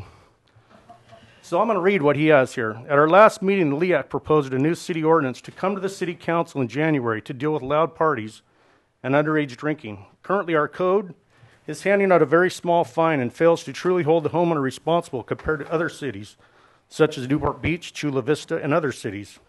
Our neighbor, the city of Orange, has long dealt with this issue from Chapman University students. Due to Chapman University's growth and the lack of housing in Orange, these students have begun renting homes in Villa Park. In fact, our committee has received passionate pleas from several residents who felt ignored and powerless with Villa Park's process. With LEAC's assistance, we have shed light on this problem and created lines of communication with Chapman, public safety officials, and student council officials. I respectfully submit that this committee is of tremendous service to the city of Villa Park. We have brought these beneficial ideas and extra resources to Villa Park in less than 1 year. If our city council got behind the LEAC, we could accomplish even greater results. We cost the city absolutely nothing. I can't imagine another city trying to turn away law enforcement volunteers given all that is going on locally and abroad. With all due respect, let the committee continue to serve the people of Villa Park. I respectfully request that council members Barnett and Mills do the right thing. Thank you.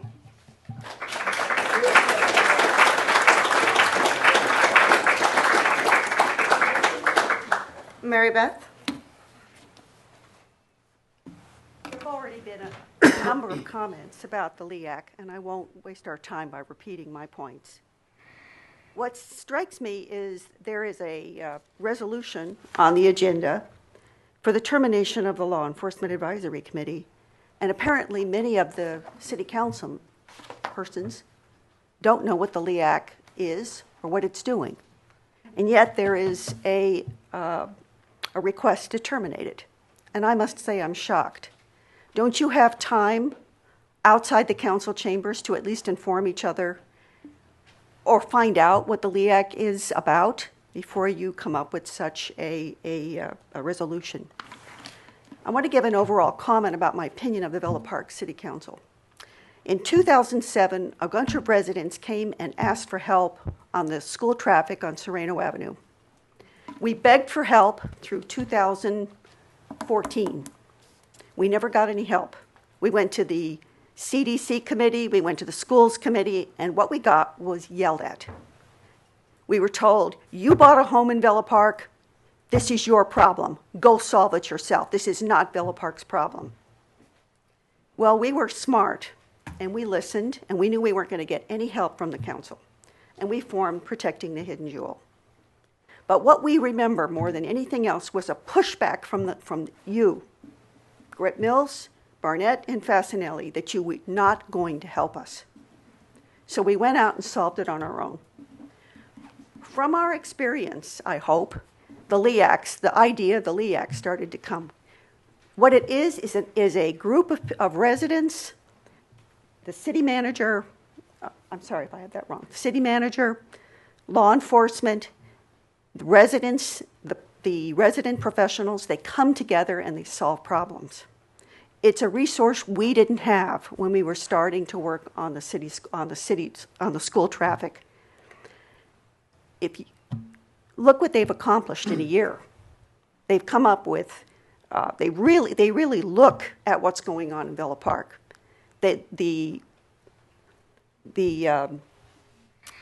Neighborhood Watch finds out what's really going on. They get a chance to talk to professionals.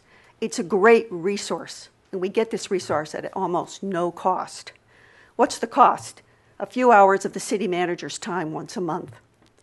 All I want to say is that before the LEAC, there was no resource in Villa Park to help people study and understand and propose solutions on public safety issues. Today we have it. Now, you've said you want to terminate the committee. I don't understand why. It's a committee that we all feel is benefiting the city. So please, you pushed back on us and told us to go solve our own problem. I remember that, and I didn't like it. Now we have this committee helping people. Are you going to push back to all the residents again and say, we can't help you? That's why we're all angry. We're once again getting the sense that, go away, we can't help you. Why don't we all work together, and why don't you listen about what we want and how much work and how valuable the LEAC is? Mary Beth, can I say something? You know, I'm just a little frustrated here.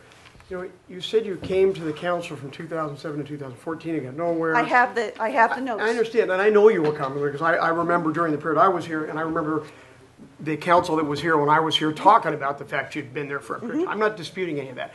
But what I am a little troubled by is the fact that we told you to just basically take a hike.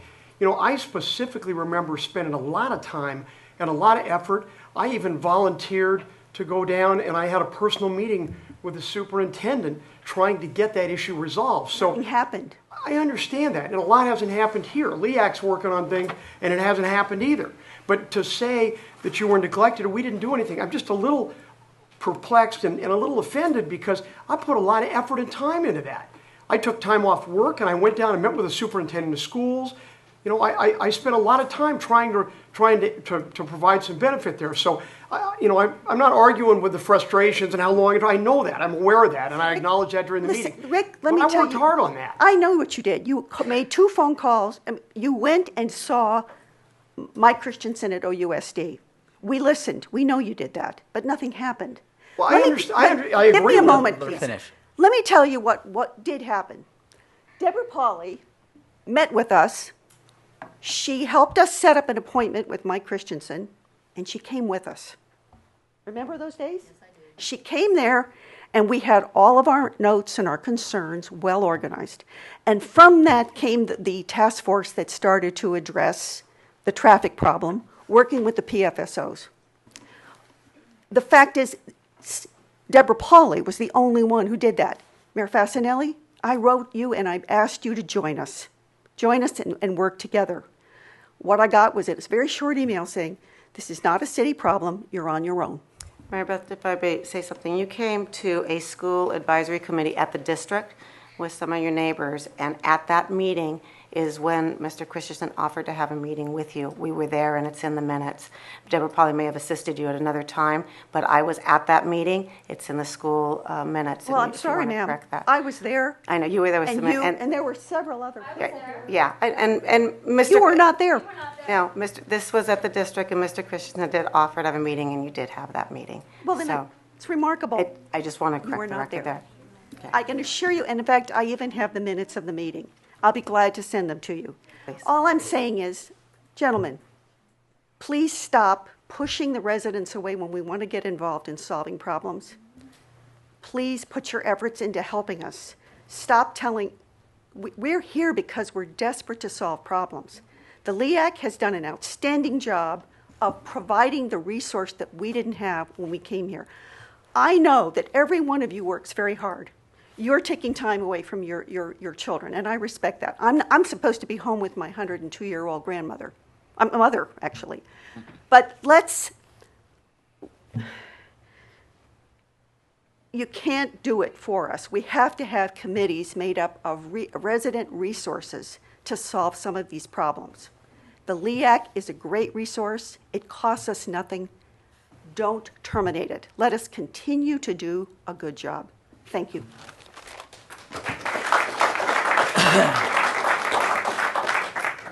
Janice Borklin. Sir, I have The level of arrogance of this council is absolutely astounding. Excuse me, sir. I would tell you something, and I'm going to give you some advice. Sir. The people of Villa Park are mad as hell, and we're not going to take it anymore. Thank you, Gentlemen, ladies, let's have a recall, and let's start with her. Thank you, Mrs. Borklin. Thank you. Good night, Mayor. Good night, Mr. Warden. My name is Janice Bjorklund. I'm a 39-year resident on Hunting Circle in Villa Park. Welcome. I came tonight to try to understand why this was on the agenda to dissolve a volunteer committee. And I've listened to an awful lot. The conversation has gone all over the place. I'm still not sure I understand why the mayor, and when she was flatly asked why she did, she hasn't answered that yet.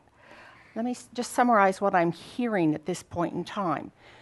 It's my understanding, and I'm sure you'll correct me if I'm wrong, that this committee was formed by the city council, like all subcommittees, if I can use that phrase.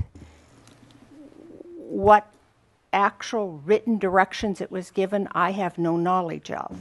But I do know that it's a volunteer committee, and I don't believe anything I've heard tonight has convinced me that they can pass code, they can do anything that the city council must do. It's my understanding that this committee only proposes to the city council, as all subcommittees do. They propose, and the real power gets to vote.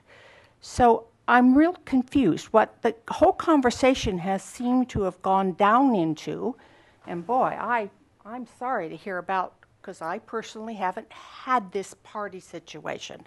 But I have come to city council meetings over the years, and I've listened to other nuisance issues being handled, and I've been amazed. It's slow, but in the past it's been very thorough solving a nuisance. And I'm hearing this whole conversation seems to have gone down into not why the mayor wants this committee dissolved, but that the committee evidently listened and acted and did what they could. They didn't change any code. I hear that clearly. And I don't know who, I don't know whether Jared suggested to him who. I don't know all that. But all I know is it's a volunteer committee. Why are you wanting to disband it? What have they done to you that you'd want to silence a group of individuals with some credentials? I certainly didn't serve on the committee. My credentials are in finance, not law enforcement, and I never even considered serving on this committee and wouldn't still. But from what I understand, many of the individuals do have expertise in this area, and they're a beautiful asset to the city council. So I simply don't understand. And I still haven't gotten an answer as to why you wanted them disband. Was it all over this party house, or is there some other reason that you chose to propose? Are you allowed to answer me why?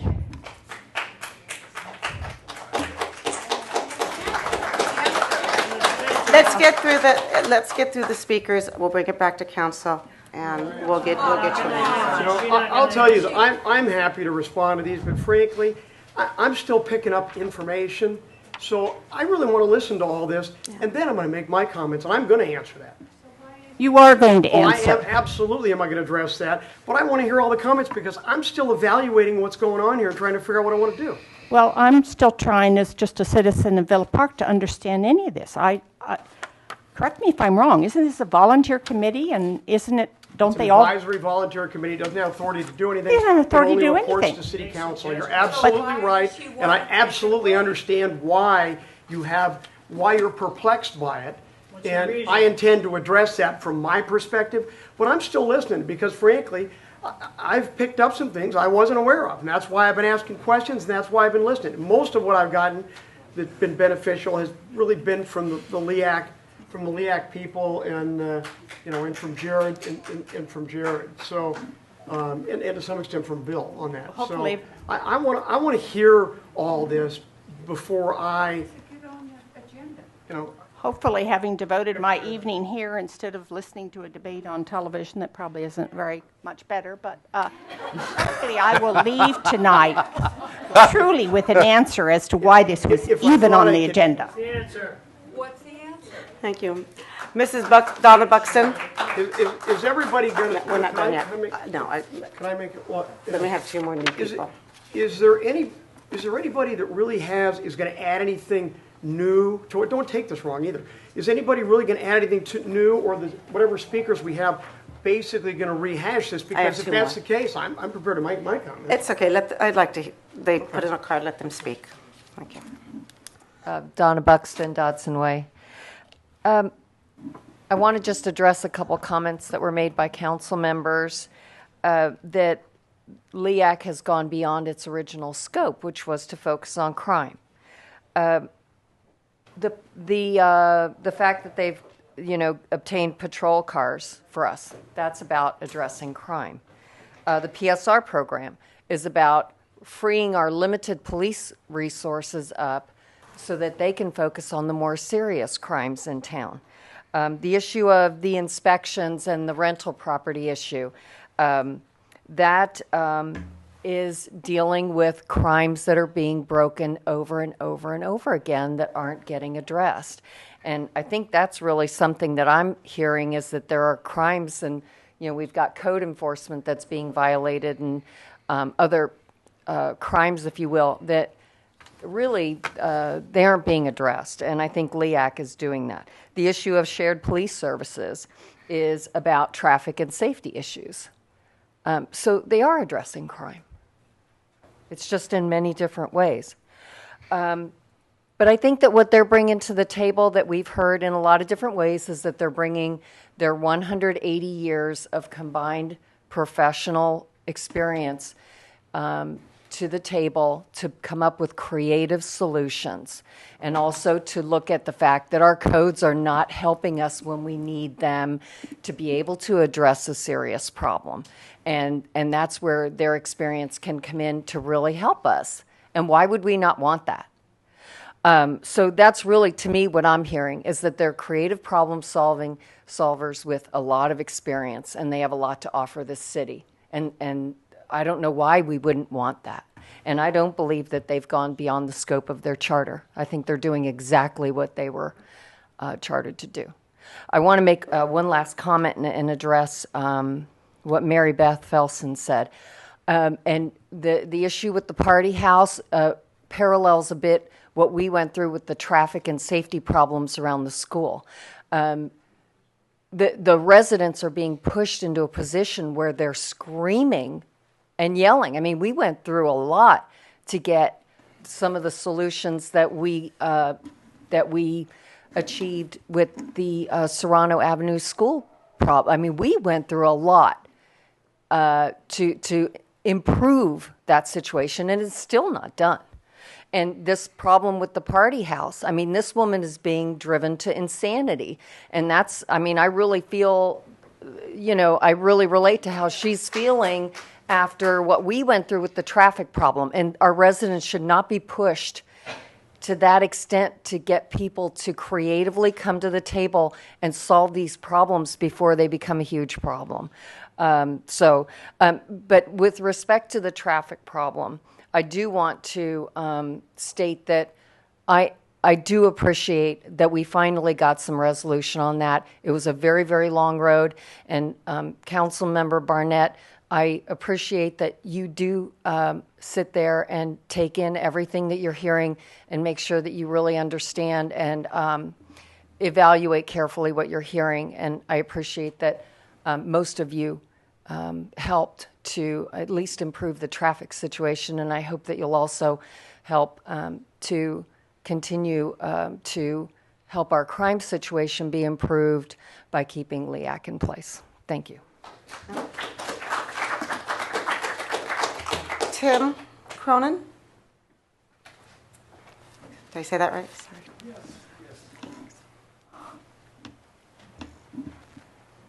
My name is Tim Cronin. I live at 9662 Feather Hill Drive. My family and I have lived in Villa Park for 9 years. When we lived in Orange, and we were really excited about moving to a city like Villa Park. It's a beautiful city. It's a small city. It's a community that cares about the city because it's so small. We don't have this opportunity in a bigger city like a Orange or Anaheim or larger cities. So there's a lot of community involvement. I came here tonight to learn or to listen to what was going on here. I would like to also, first of all, I want to thank you guys for your service, because I know it's a lot of work for you to come out and do this. LEAC is a volunteer organization, so they're volunteering to help the community. I don't know why we would disband a LEAC when it's just strictly volunteer. It would seem to me that if somebody's willing to volunteer, we would want to encourage that. As it relates to the code, and I'm not a political person, but it would seem to me that the city council should encourage reviewing the code. And that would mean if you need to charge more for parties, it should charge the ownership. But I mean, that's what the city council should do to move the city planning department to start reviewing all that. If we have lots of parties, and I feel sorry for this lady over here that has large parties, I would be offended if I had to go through that.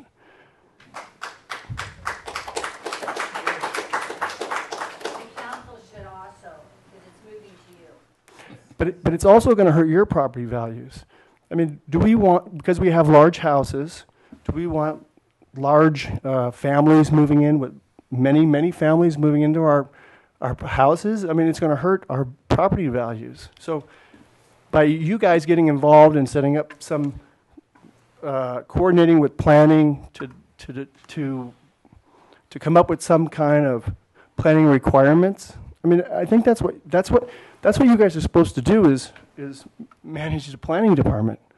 So I would like for you guys to take care of the property values and to be sensitive to that. Thank you. Thank you. Thank you very much.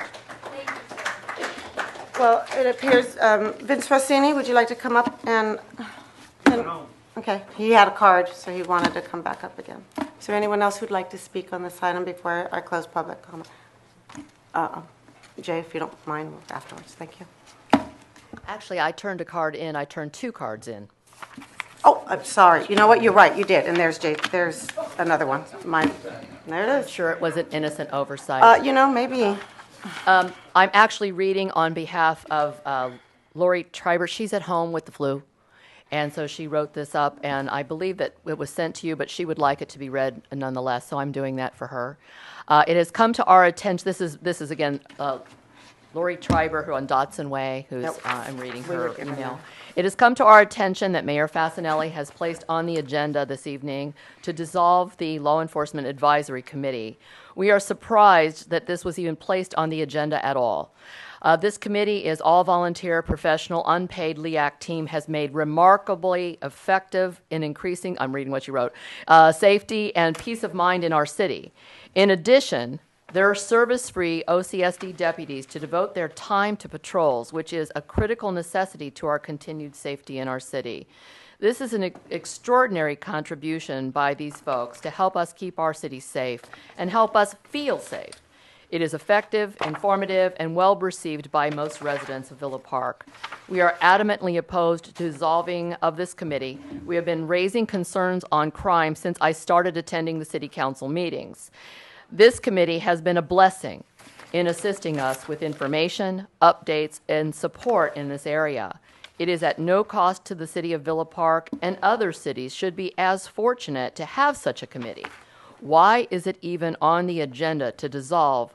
It does not make sense, and in our opinion, shows poor judgment. The residents of Villa Park have not received any information from Mayor Fasenelli about her intent or her reasoning behind this action. I would think that something as important as this matter would have been made available to all the citizens of Villa Park, as this action can impact them negatively and will impact them negatively if passed. The LEAC and our Neighborhood Watch have been vital to the success of safety in Villa Park. They should be commended for all their efforts, and yet they are being forced to attend a city council meeting to defend their service. It is absolutely inexcusable that this is the case.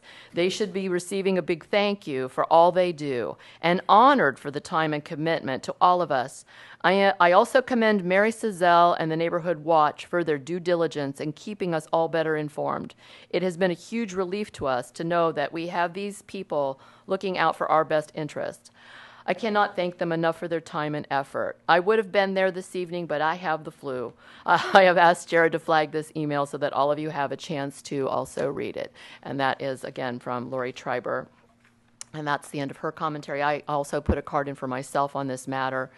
So I would like to start the clock over again, if it pleases the mayor. Of course. Thank you. My name's Deborah Pauley. I'm still Deborah Pauley. Okay, very good. I do want to start by saying a huge thank you to the law enforcement professionals that have dedicated so many hours and willingly given of their time without expecting anything in return, absolutely no compensation or even having the city pay their health benefits. They're doing it because they want to serve the city. We are so fortunate to have them.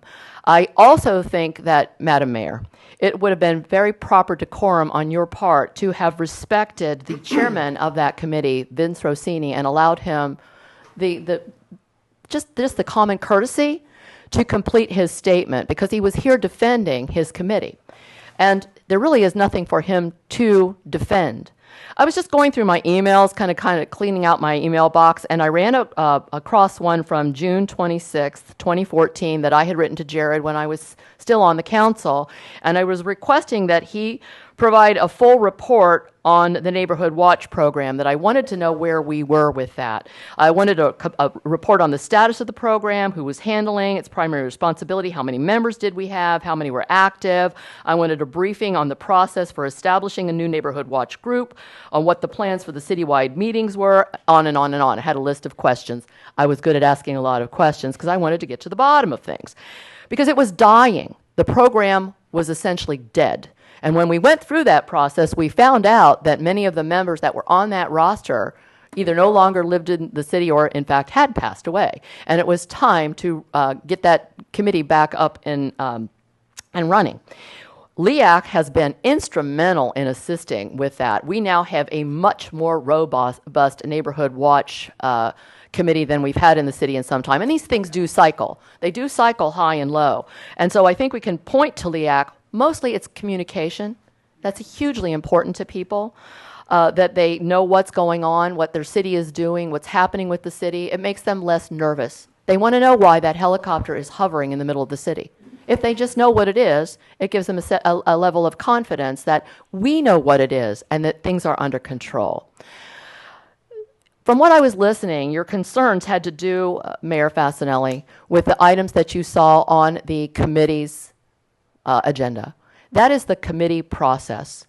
It's them sitting there and thinking outside of the box and beating things up with, if you will, in the back room to discuss things. Yes, bringing out things that maybe will never come back out of that room as a fully formed recommendation to the council. But sometimes you have to have that creative thinking.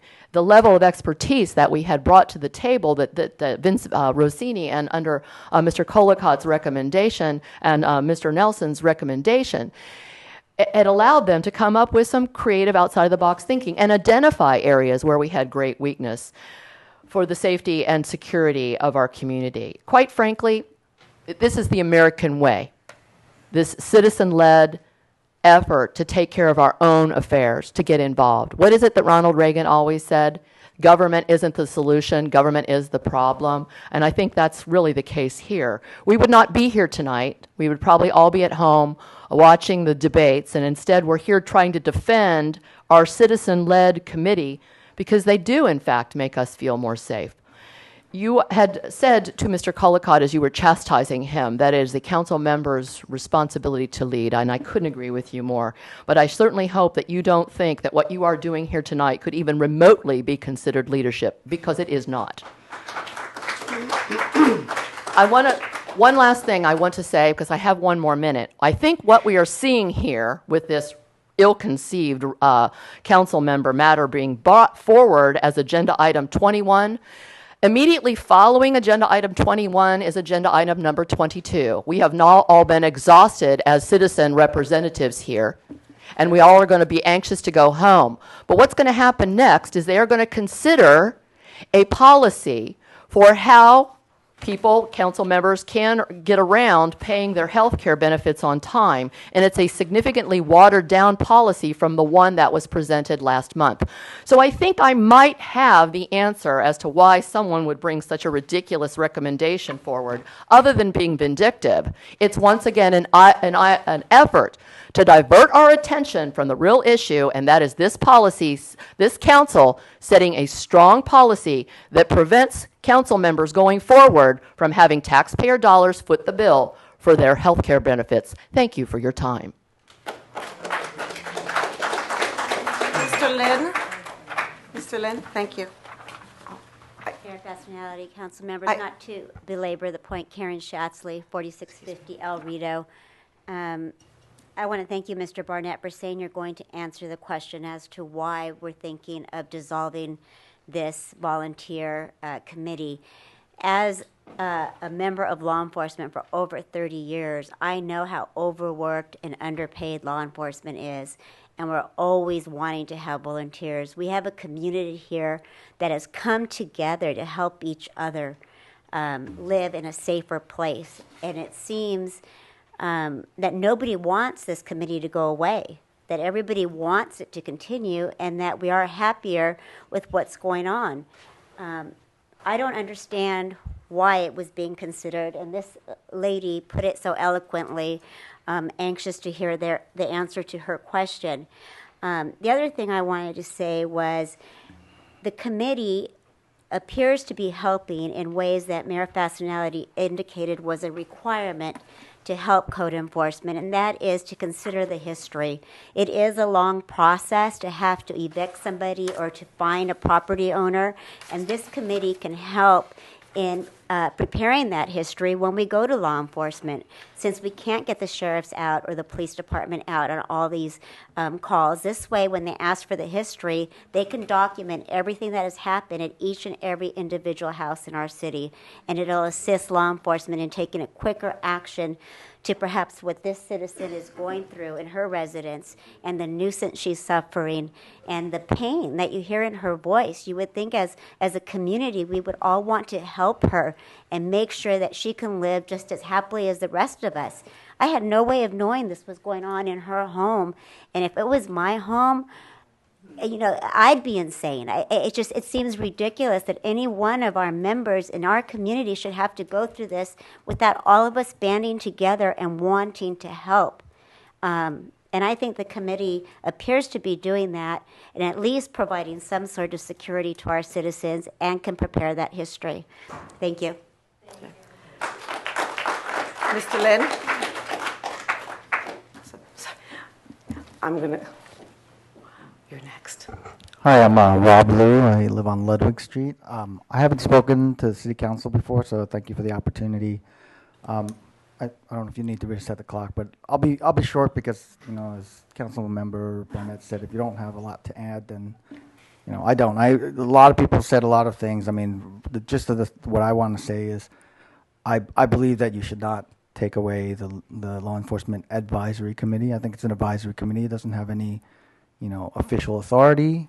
If you disagree with the recommendations put forth by the Law Enforcement Advisory Committee, then as a City Council, you have the ability to not take action on any of it.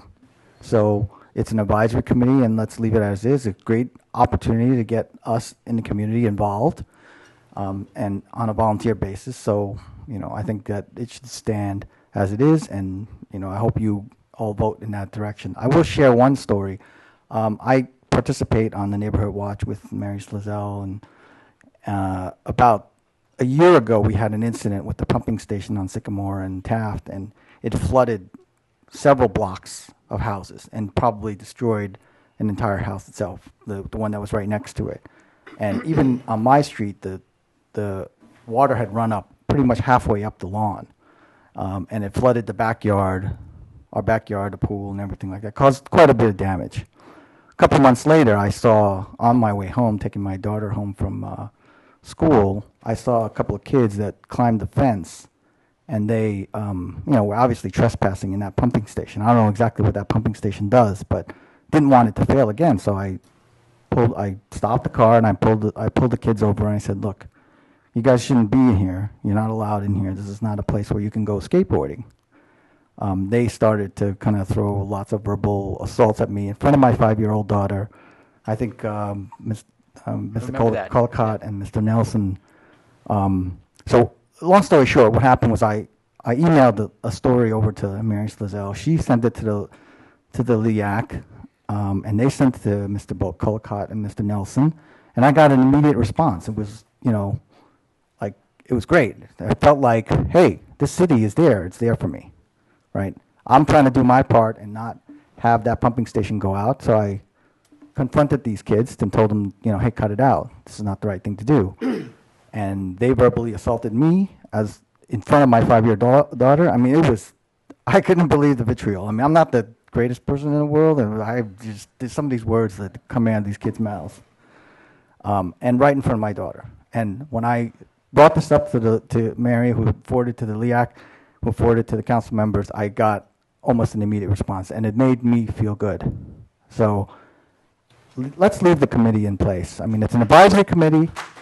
You don't have to take actions on any of the proposals that it sends, but it's a way to get us involved, and it makes us feel better. So I would, ask you to kind of take that proposal off the table.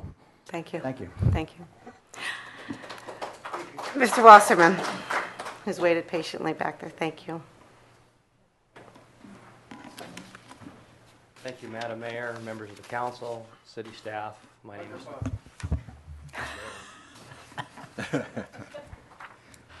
I am a Villa Park resident. I serve on the Law Enforcement Advisory Committee, and I'm about to celebrate my 27th year volunteering my time as a reserve deputy in the Sheriff's Department.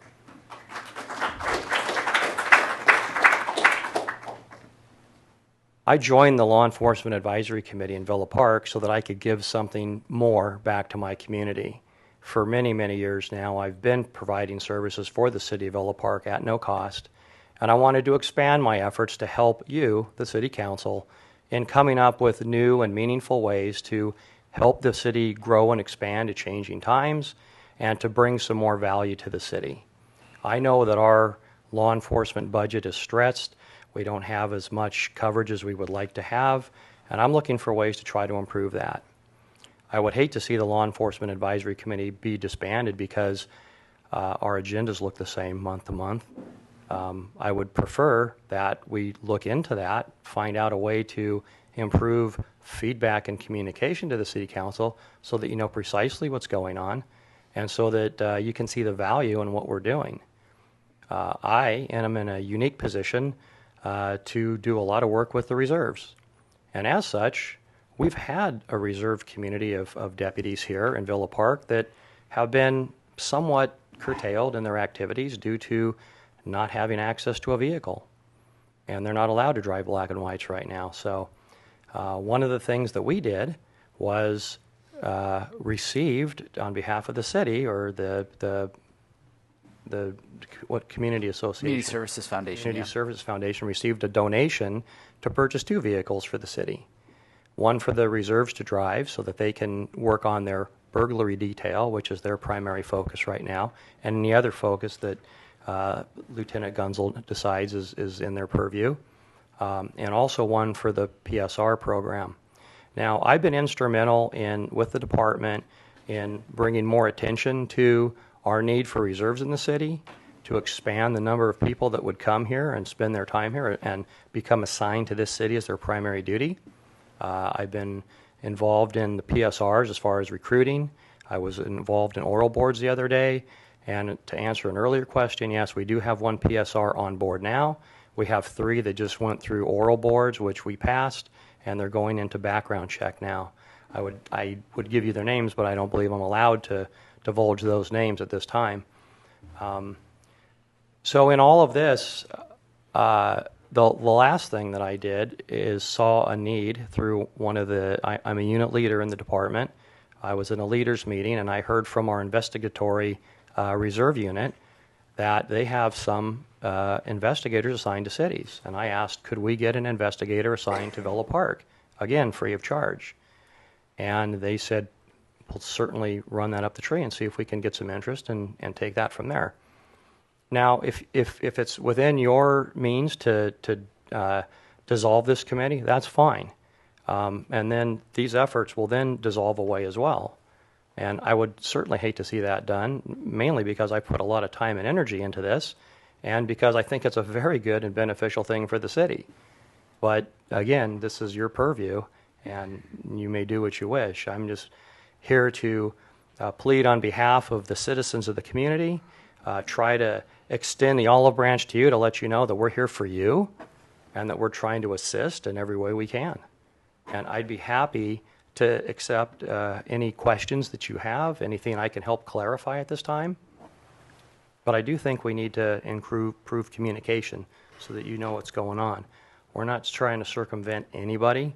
We're here to come up with some solutions and pass them on to City Council when they float, when they hold water. If I could make a comment to you, what you've done, your focus, is what I imagined and voted on for this LEAC committee. Okay, what you've done with the PSR program and the reserves, and combined with efforts with getting some dollars to get it is, and I don't want to speak for anyone else, but that's what the focus was, because you're bringing people in here, and I appreciate that. So that wouldn't go away regardless of which way we vote, because that's the focus. That's assistance right there. So I just wanted to make sure that you knew that. And I'm not voting any which way. I have a comment, Jay, that seems to be the theme tonight, and I think you brought it out eloquently here. The communication probably needs to be looked at and looked a little more succinct everywhere. And some of the reports I haven't been getting about the minutes of these meetings or their suggestions, because you couched it perfectly. They're suggestions for consideration.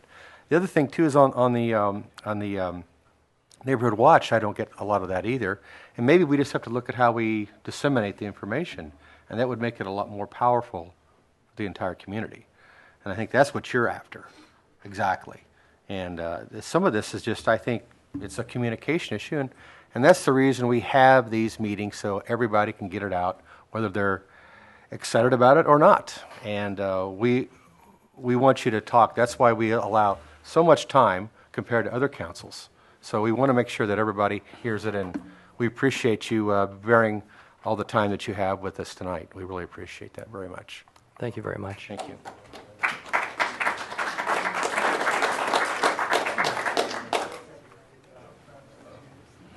If I may, I would like to clarify the reference to my dispensing information. I don't know why neither Councilman Mills nor Diana Fasanelli have not been receiving the emails that I've been sending out. You are on the mailing list. Now, I do not know why you have not received them when other Neighborhood Watch people have not. I'll double check your email addresses. Well, Mary, it was just a point that we get some, but not all. And I just want to make we just check and it. What I disperse is information that is sent from the LEAC committee, which could indeed be sent if we wanted to take Jared's time as a paid staff member and deflect him from things that he needs to do. He could assemble all of that and send it out by email. If we wanted to take our share of staff and say one of your duties is to take the information that comes through and get it out to all the Villa Park residents, again, taking paid staff time. What we are doing as volunteers is simply trying to take objective information with absolutely no editorializing, no modification of any kind, and sending it to the people who have contacted us and said, please place our email address on the mailing list. We would like to receive the information. What they do with it and share with their neighbors is strictly their business. They are volunteers, they're not employees. So I regret the fact that you have not received the information. I'll certainly check your email addresses again. Thank you. Thank you.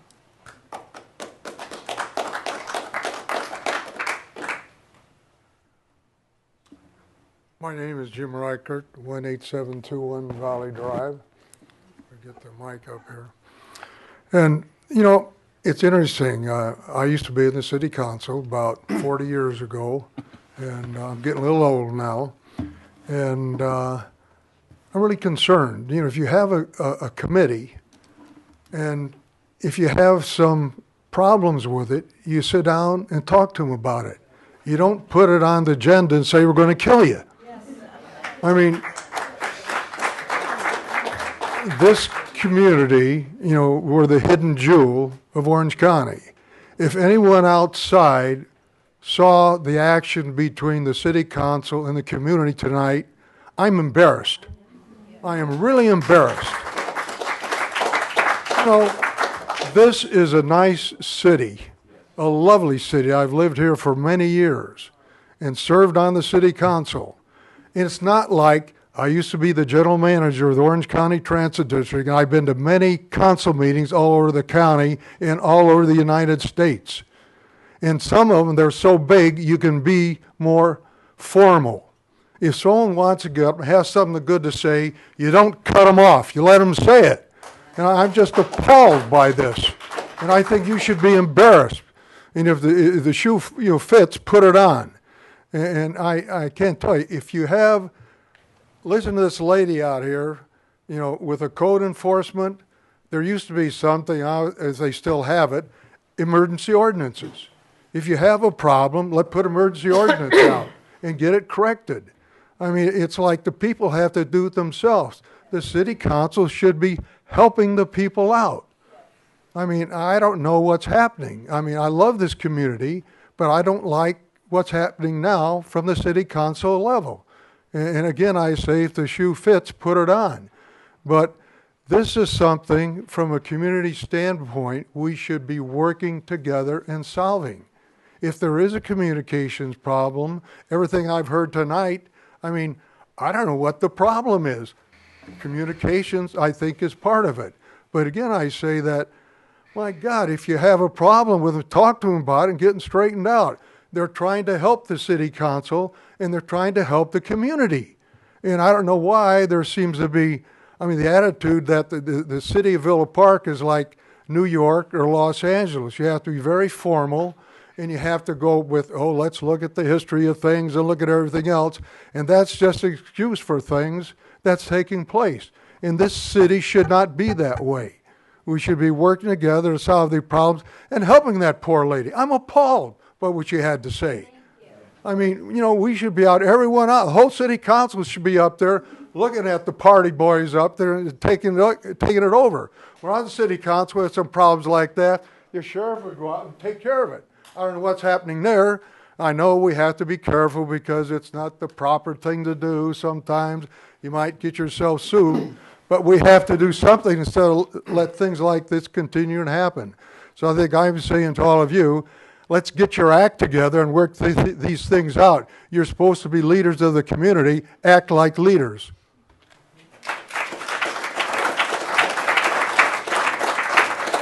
Anyone else? Mr. Dodge? My name is Tom Dodge. I live at 18221 Montana Circle, City of Villa Park. I've lived there for 43 years.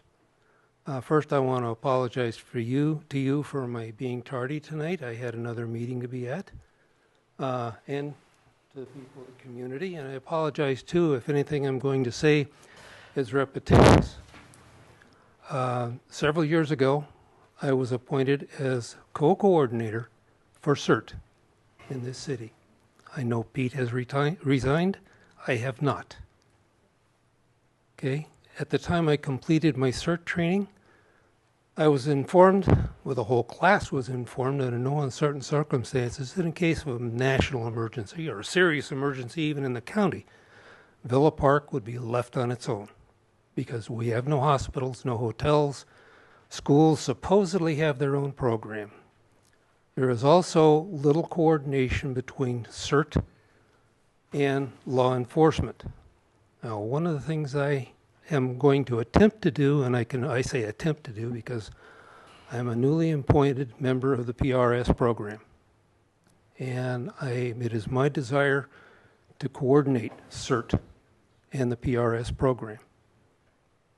And I hope you'll keep that in mind. The Law Enforcement Advisory Committee has a very critical role to play in this community.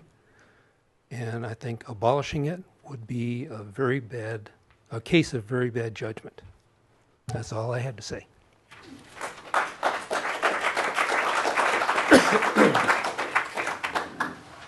Is there anyone else who'd like to speak on this matter? May I say one comment? You'll have to come to the podium, and yes, you may. Regarding the Law Enforcement Committee here. Well, I just want to apologize to everybody here because I thought Villa Park would come and help me. And the LAAC committee did come, and they did give me answers. And I have been working with Chapman University. I have been working with the police department. Why should I have to call them every other day? I have no idea. But Bill Nelson, Mr. Collicutt, and Vince Rossini, which is not here, gave me hope and gave me courage to sit there in my home and think somebody's going to come help me. Somebody is. But in the meantime, I don't want anybody to have to put any money into me. I will try to solve my own problems. That's the reason why I came to you and you turned me away. So I went to try to find my own solution. And that I have turned in harassment cases against these boys. It's horrible living next to these boys. I wish you could live next to these boys, and then you would see the value in Mr. Collicutt, Mr. Nelson, and Rossini. And Jason, I tried to get every code I could to try to help me, but I couldn't. You know, it reminds me of those little girls that were locked in the backyard for 20 years. Nobody would look over the fence and see what happened. Nobody. Nobody came to help them. There was another 3 girls locked in homes for 10 years. Nobody came to help them. But I came and I saw these men. They came to help me. When I came to your meeting the other day, you turned me away. My daughter's husband is in an Air Force Reserves. She comes to me for help when I have my grandchildren over the home. So she comes and stays with me. My son-in-law is out there to protect you, and you. And I didn't realize there were so many young men coming back home, injured, dead, or whatever overseas. But I'm telling you, the law enforcement, this committee is very valuable. And too bad for you. I really feel sorry for you, because it's going to be next to you next time. Thank you. Anyone else who'd like to speak up? Mr. Cizelle, again, we need to take this back to council. We're going on repeat speakers now. Comment. I am a member, I'm the non-law enforcement officer on the committee. The only problem I have with them is they speak in codes. You know, they talk $5.50 a case, and so I have to look it up and see what it is. 180 years experience, and they're not old people. They're very youthful and they're very active. And I just want to say that Mary and I have, and I emphasize Mary because she does the correspondence part. I do attend that committee, and I bring home what I can summarize as factual and no editing, and she puts it in the form of a letter. We had about 85 members in the community that were neighborhood on the mailing list. 130 now. It's now 130. And it's partly because of the success of this committee in helping us bring the news to the people as quickly as we can. I want to just add, too, that the members of the committee do cover all aspects of and things I've learned about what they do. Just having these fine young men, and I call them young, including Mike. I won't mention how old you are, Mike. They bring information. They're out in our city driving as they come to and from the store, wherever. They are equipped to meet any challenge. Hi. I see another one over here. I didn't know he was here. They really do bring a dimension that just being in our city and living here. They chose this city because it is that ideal place to live that Jim Reichert was talking about. So let's bless them with and give them a gracious thank you. And also, I want to thank my wife, Mary, who does work hard to see that you all get it. And those of you who aren't receiving your emails, please, I know you must get an awful lot of them, but I know you're getting them because they're not kicking back into our Well, I get your emails when you criticize me. I'm just not getting the homeowners ones. So maybe you choose not to read. You're selectively reading them. I don't think so. But thank you. Thank you, and I just wanted to say thank you to the crowd that turned out tonight in support because it is what you think it is. It is a great vehicle. All right. Well, I'm going to bring this back. Public comment, please. My name is Karen Goldberg. I just had a quick comment that I know Mary has worked so hard, and I really appreciate her, and I wanted to say thank you. And the other members of the committee, I think, thank you for volunteering, and it's awesome. I don't know much about this committee, but I think it's amazing that volunteers come to this committee. I just had one little concern, though. The committee is only on advisory. I think that's wonderful. I've been hearing just a little few things by watching on TV and from other conversations that to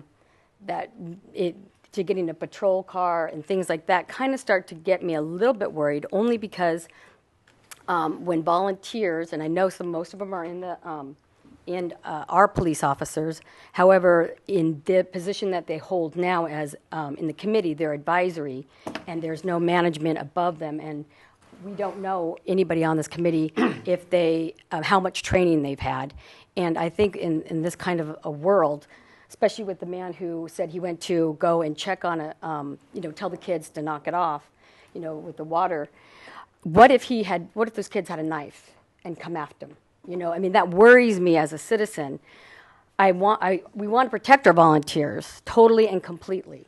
And there's room for this committee. I believe there's room for this committee. I just want to make sure that that is addressed. The concern of, we don't want to cross the line. As a citizen, I do not want citizens patrolling me.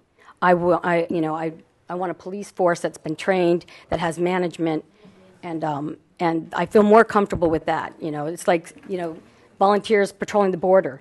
It's a job, and it's a very complicated job, and I think you need trained professionals. But again, just wanted to say thank you to all those volunteers. I really appreciate it. Thank you. Thank you. Okay, we're going to close public comment and bring it back to council. And who would like to have anything to say? If there's no further comment, I'm gonna move that the council shows its continuing support for the LEAC committee And I'll second that motion. by not taking any action on this item. I'll second that motion. I would, before you take the motion, I haven't had an opportunity to respond. I promised everyone a response. I thought you were going to respond. I didn't want to take away your response. Yeah, no, I am So gonna go right respond. ahead. Go right ahead. Can we take a restroom break? Yes. Yeah. All right, let's take a 10-minute break. We'll come back and have a discussion of council.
All right, so we're gonna take this back to council for any discussion. I believe, Mr. Barnett, Councilman Barnett, you have something to say? Well, I have a motion on the floor. I know. That's what I'm saying. He needs to discuss. Okay, I guess it's my turn. Well, let me see if I can solve the mystery, at least from my perspective on this. First of all, let me make a couple comments. The agenda item talks about terminating the committee, but it says discuss and make a decision, okay? And frankly, I think that's what we were here for. I know that's what I was here for. I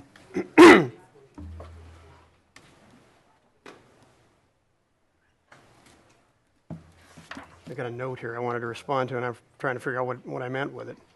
Well, in any event, it says discuss the issue, and then it refers to the Brown Act. And I think what I wanted to say is that I think we all understand communication is the key. You know, I get along with almost everybody, and I have so many friends who are upset with people, and I tend to get along with everybody. People I meet sometimes, I think this is the biggest hole I've ever met.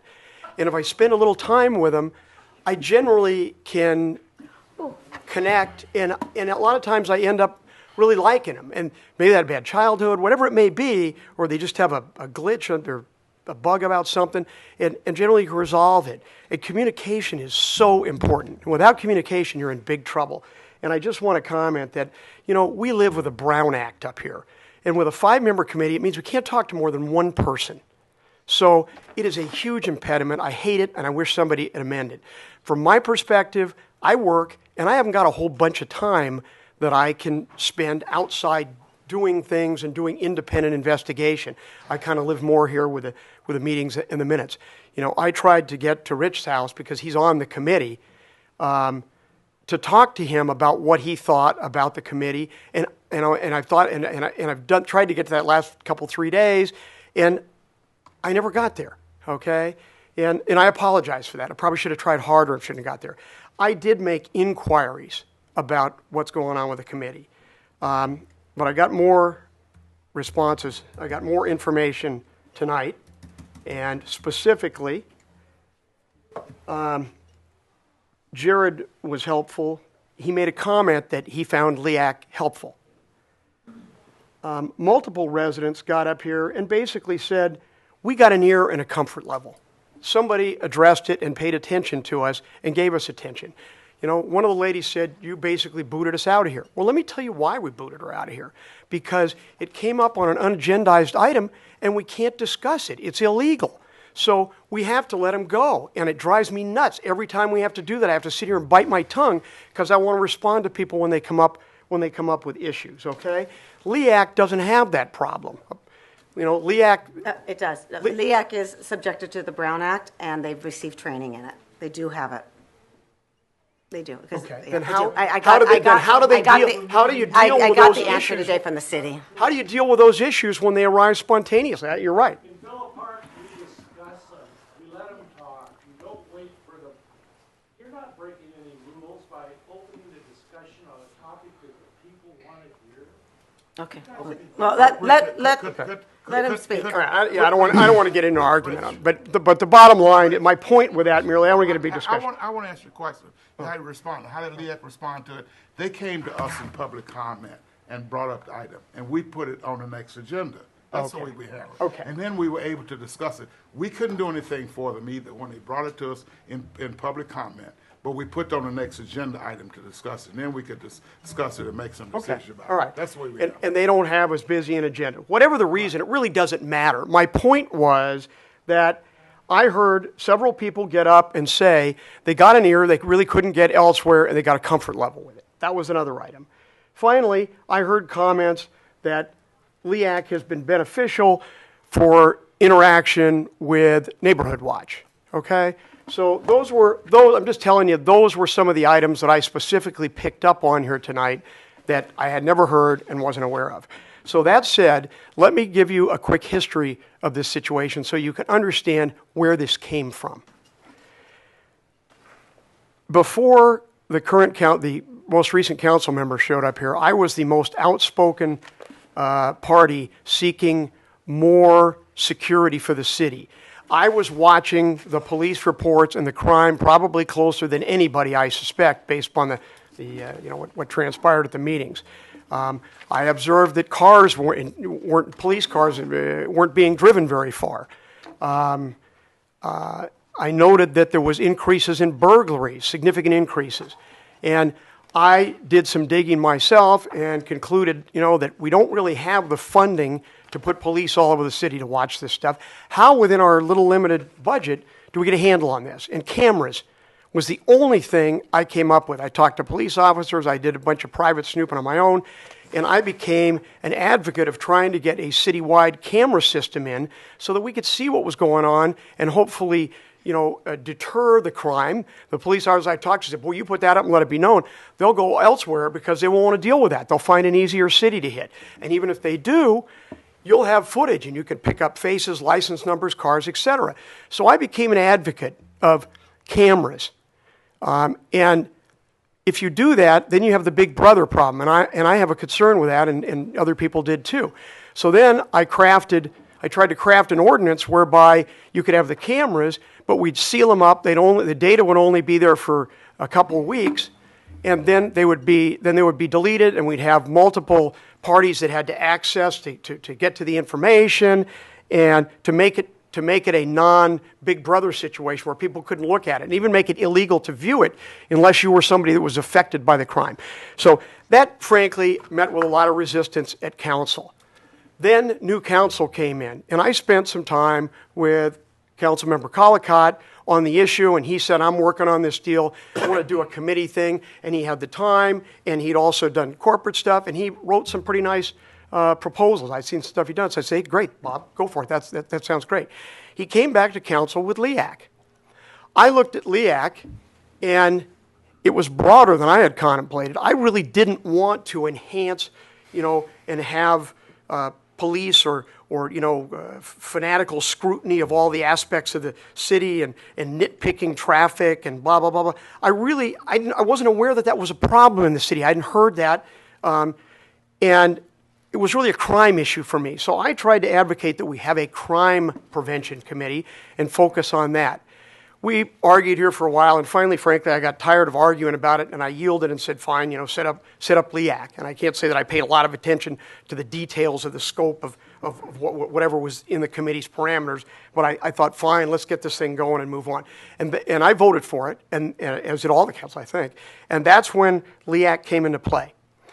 After that, the first thing that I get on LEAC is this advisory memo that we should go after the school district, Orange County Unified School District, and we should file an inverse condemnation action against them because of their screwing up the traffic over by the elementary school.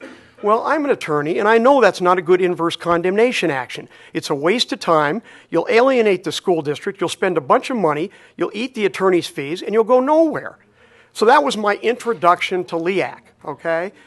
Then LEAC moved on, and I don't remember exactly what issues we had, but LEAC moved on. We then had a lot of reports coming in from LEAC where we had to sit here, we listened to the police report, then we had to listen to the LEAC report. There really wasn't anything suggested or proposed. It was just more kind of duplicative reports, and we're sitting up here at night trying to get through our agenda and listen to those. So I went to LEAC, and I said, guys, can you cool it on those unless you've got something to bring to us that we can act on, something meaningful? Tell us what we can do, and I'm happy to address that, but I don't want to sit through all this stuff every time. And that was the comment that was alluded to previously about me being negative or whatever. So at that point, I kind of stepped back, and LEAC ran its way. As time went on, I would periodically make inquiries. What's LEAC doing? And the bottom line was really not a lot. They're kind of just spinning their wheels. We're sending the city manager down. We're running agendas. But there's really not anything coming to terms. Nothing ever came back presented to council as to a suggestion or what we should do.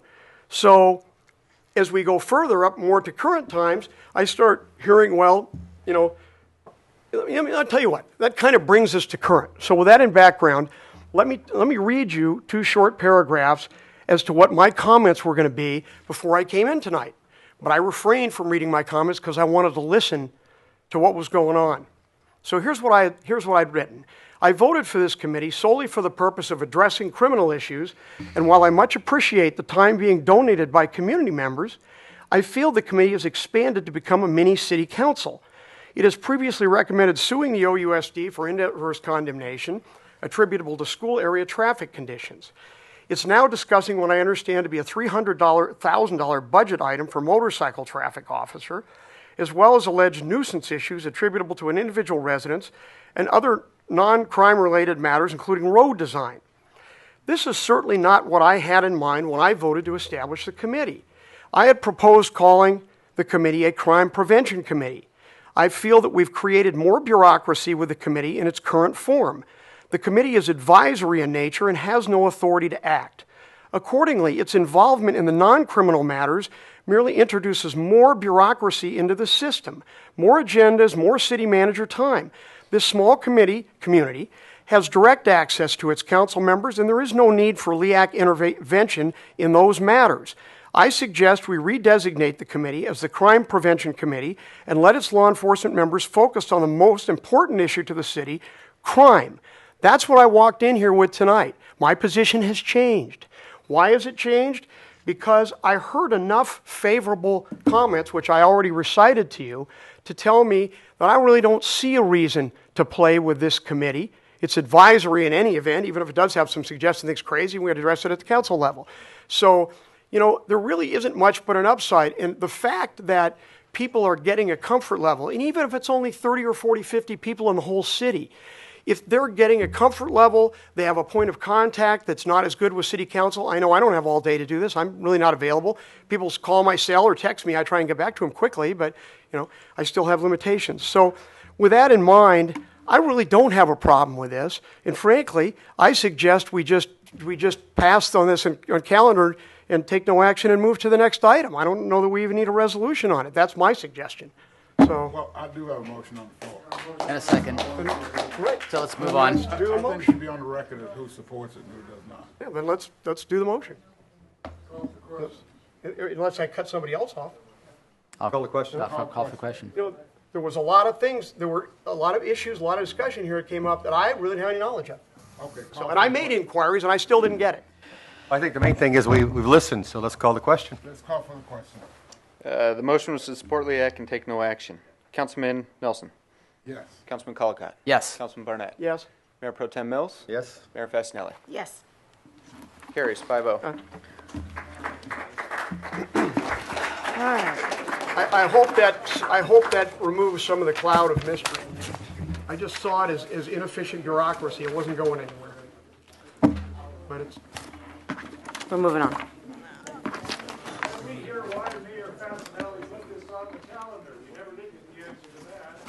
You know, I can surmise, I've had discussions, and here comes the Brown Act again, okay? I've had discussions, and most of my discussions have been limited to the mayor because she's kind of the focal point. I can only talk to one person under the Brown Act. And we've had some discussions, and we've had shared frustrations over what we perceived as a bureaucratic entity that was basically kind of wasting resources and really should focus on crime and really should resort to the committee that I thought we were putting in place in the first place. But when I came here tonight, you know, I saw that there is a benefit to its involvement in some of these other issues, and I was totally unaware of that, and I made inquiries. I didn't make as many as I could because I only have so much time, and I'm not around during the day to ask people. So.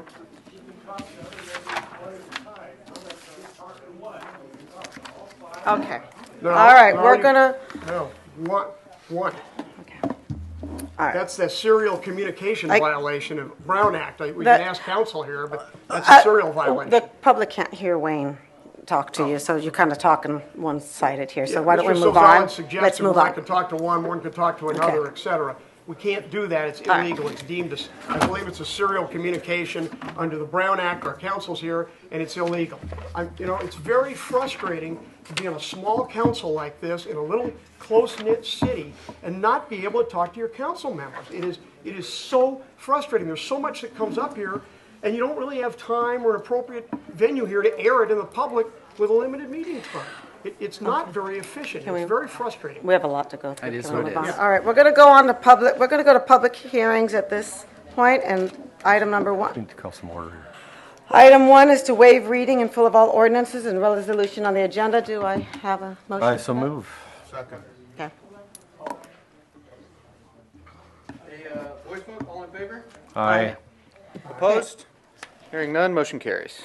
All right, item number two, zoning code amendments related to the prohibition of cultivation of medical marijuana, dispensaries, deliveries, and all medical marijuana activities pursuant to the Medical Marijuana Regulation and Safety Act. Barry? I will defer this matter to City Attorney. Mayor, this is a zoning code amendment, and so it has been noticed as a public hearing. And I'm going to give a staff report. There's actually a PowerPoint behind you. This is for consideration of the zoning code amendment to amend section 23-3.4 of the municipal code and related definitions in the zoning code to prohibit all cannabis-related uses, commercial cannabis activities, and the delivery and cultivation of cannabis in the city. A brief history of medical marijuana laws. California passed Proposition 215, or the Compassionate Use Act, in 1996 by California voters. The legislature has adopted what was called the Medical Marijuana Program Act in an effort to sort of guide the Proposition 215, and over the years, both the Compassionate Use Act and the Medical Marijuana Program Act have been subject to extensive litigation. Most notably, in the last couple of years, the matter went to the Supreme Court in the case of City of Riverside versus Inland Empire Patients. That's significant for the city because that case sets forth the basis for the city to retain its zoning power to prohibit medical marijuana-related activities.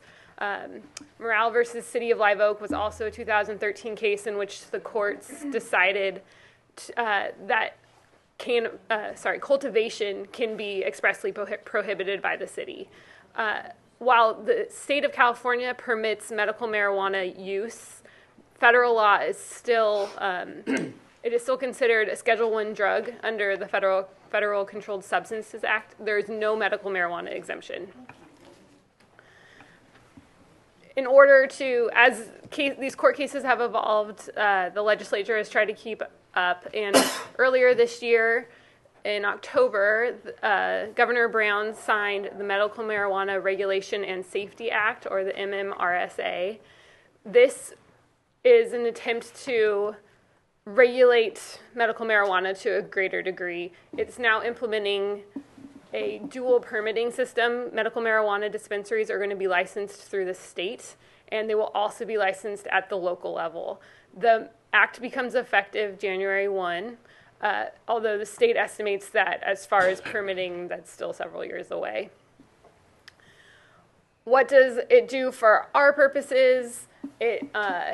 It defines commercial cannabis activities, and it provides these dual licensing systems, and it continues to provide primary caregivers and qualified patients an exemption from these licensing requirements.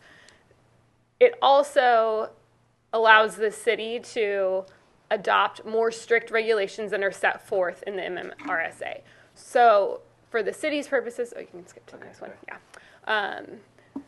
We know that the MMRSA, those are the minimum standards. The city can adopt more strict standards.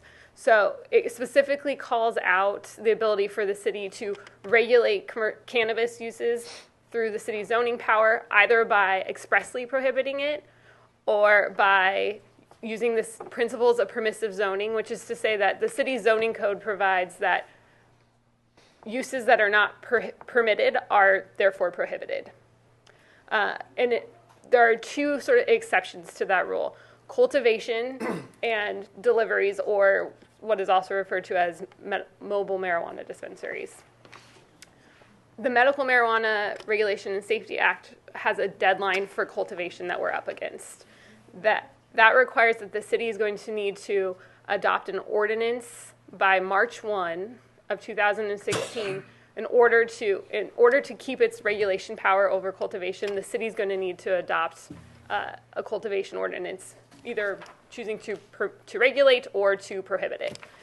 This MMRSA also requires that the city adopt an ordinance to prohibit marijuana deliveries. It needs to be an express ordinance prohibiting. So unlike the permissive zoning regulations, for example, brick and mortar dispensaries, which aren't permitted in the code, and so therefore they're prohibited in the city, these we need to actually call out expressly.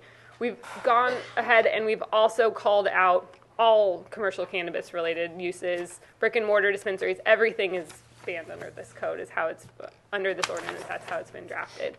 So in order to meet the deadlines for this March 1 deadline, the ordinance is before you tonight for a first reading. It'll come back to you in January for a second reading so that it can become effective before March 1. Okay. All right, I'm going to open up public comment on this item. Anyone here would like to speak on that? Bring it back to council, close public comment. This is the maximum we're proposing here, correct, that we can do by law? Yeah, we're this time? proposing to regulate to the maximum extent permitted by law. That's all I want to know. That's the maximum, it's not allowing it at all. Pardon me? It's not allowing it at all. You can still do the medical at home, right? No. We're prohibiting the delivery of it. Delivery. The delivery of it. dispensaries, cultivation. But they could purchase it outside the city and bring it into their home. Yes, and for they medical can, purposes. medical user, permitted medical users can use marijuana, and they have a limited criminal defense under state law for that. Okay. I've got a question here. The ordinance provides for civil penalties, but it doesn't say anything about, it doesn't define the penalties, it doesn't say anything about attorney's fees. It says costs. It doesn't provide for attorney's fees, and it doesn't actually specify any civil penalties that I saw. Do we need to consider, should we consider those issues? We'd rely on our civil penalties, like the provisions that we would have elsewhere in the code for code enforcement actions. So the ability to we can regulate. incorporate those to this? Yeah. Okay. I guess the other thing we need to consider is how quickly we can actually do something as opposed to what we could do, say, 20, 30 years ago. This enforcement process is long. Is that correct? Typically. If it's... Oh, you mean if we had, for if example... we have issues, yes. Yeah, I mean, this is drafted to get at a problem as soon as we can. Okay. Okay. Well, I'll make a motion to move this amendment relating to the prohibition of cultivation of medical marijuana. Second. I am going to read the title again. The motion was to approve the first reading, schedule second reading adoption at January's meeting of ordinance number 2015-597, ordinance of the City Council of the City of Villa Park, amending section 23-3.4 and related definitions in Article 23-5 of the Villa Park zoning code to prohibit all cannabis-related uses, commercial cannabis activities, and the delivery and cultivation of cannabis in the city. Mayor Fasenelli. Yes. Mayor Pro Tem Mills. Yes. Councilman Colacott. Yes. Councilman Barnett. Yes. Councilman Nelson. Yes. Carries 5-0. All right. We're going to go now to the consent calendar. All items on the consent calendar are considered routine and enacted by one motion. Anyone, staff, or the public can pull an item off the consent calendar. So at this point, is there anyone from the public who'd like to pull an item from the consent calendar or from the council? I'd like to move them all.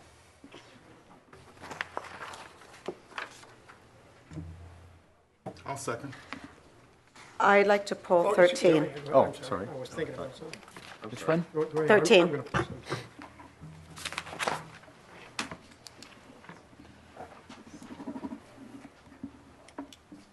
I'd like to move the remainder. Or Rick, you still thinking? Yeah, I'm just looking at which ones I've marked to pull. 4. All right.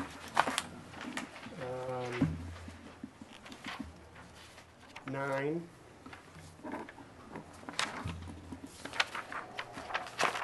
That's it. Okay. 9 and what? Move the balance. And which one? The remainder of the consent calendar. Third try. Yes. Mayor Pro Tem Mills. Yes. Councilman Nelson. Yes. Councilman Colacott. Yes. Councilman Barnett. Yes. Mayor Fasenelli. Yes. Okay, we're going to start with item 4. 4, yeah. I had a question on 4 was, when are we going to see the Mesa improvement proposals or some draft to see what's going on? We talked about that before. So for the street widening project, I believe I've sent you the preliminary designs in my email last Friday, and will be scheduling a study session with the community of the affected homes on January 23rd. Last Friday, you sent an email? All right. You sent the design with it too? I got the email, but I Sent the didn't get, design I with got it the as well. design. Okay. If I did not, I'll clarify and make sure to resend it tomorrow. January 23rd, all day. I'd like to have a question about that, though. Excuse me, Rick. It's really an improvement. It's not necessarily widening. Is that correct? Correct. It's an improvement. Okay, all right. Because We'll sometimes widen the our street a titles get a little misleading. Sometimes it's tough to capture everything, I know. So Widening within our right-of-way.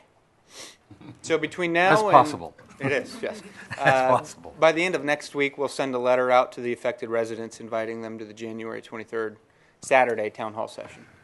But it also invites everybody else too, correct? All the people that pass through. It's an open meeting. It's an open public meeting, But but I will expressly actually invite those affected specifically properties. mail letters to the affected homes. And it'll be from what time to what time? January 23rd. I have to look at the calendar again. I believe we're trying to schedule 2-hour blocks with each street. Okay, so it'll be all day long? 9 to 4 or 2 o'clock, 3 o'clock in the afternoon, perhaps. It was all day. It'll be a full day. It's all day Saturday.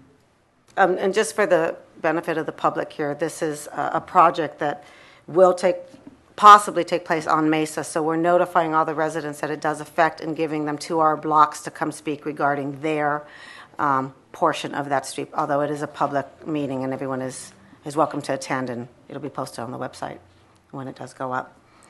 All right, you want to move that? Yep, Are you I'll done? move that one. All right. Second? The voice vote, this is received and file. All in favor? Aye. Aye. Opposed? Hearing none, it carries. Okay, number 9. My question number 9, this is that water efficient landscape ordinance, which requires now that we got to have all kinds of permits for your yard, like we're building a house, basically. Which is unfortunate. How are we going to administer this? Is Bill going to handle it? You know, what fee structure and permits? How are we going to deal with this? Yeah, Bill will handle it, and then if the project is significant, we'll funnel it through our contracted plan checker. Just depends on the size of the project.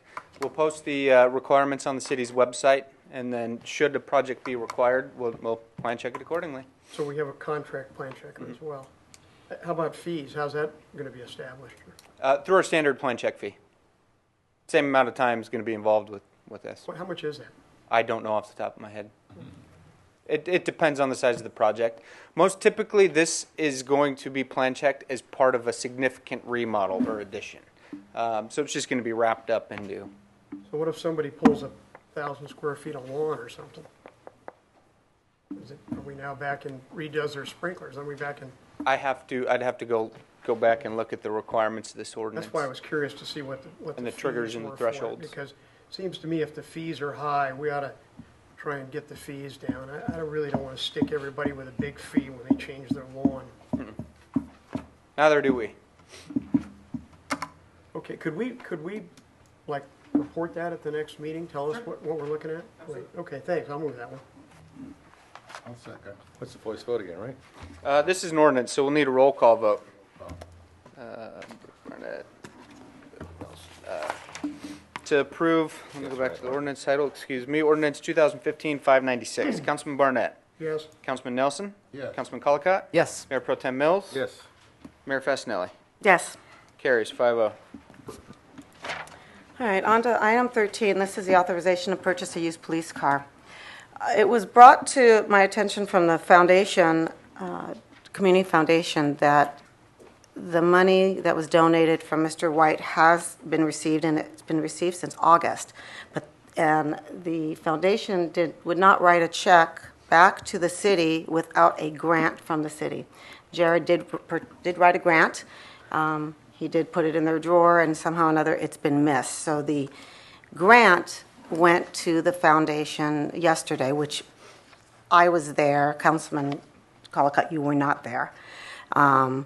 So I went there as a representative, and they discussed issuing the grant, but they're not issuing the grant because we have not approved purchasing the police car, which is correct. So going back into the notes, and they had let us know that we did not approve purchasing a police car, as well as approve all the insurance, the maintenance, liability issues, because at the time when someone wanted to donate the money, we took it off the agenda because we didn't have to make the decision to spend the money.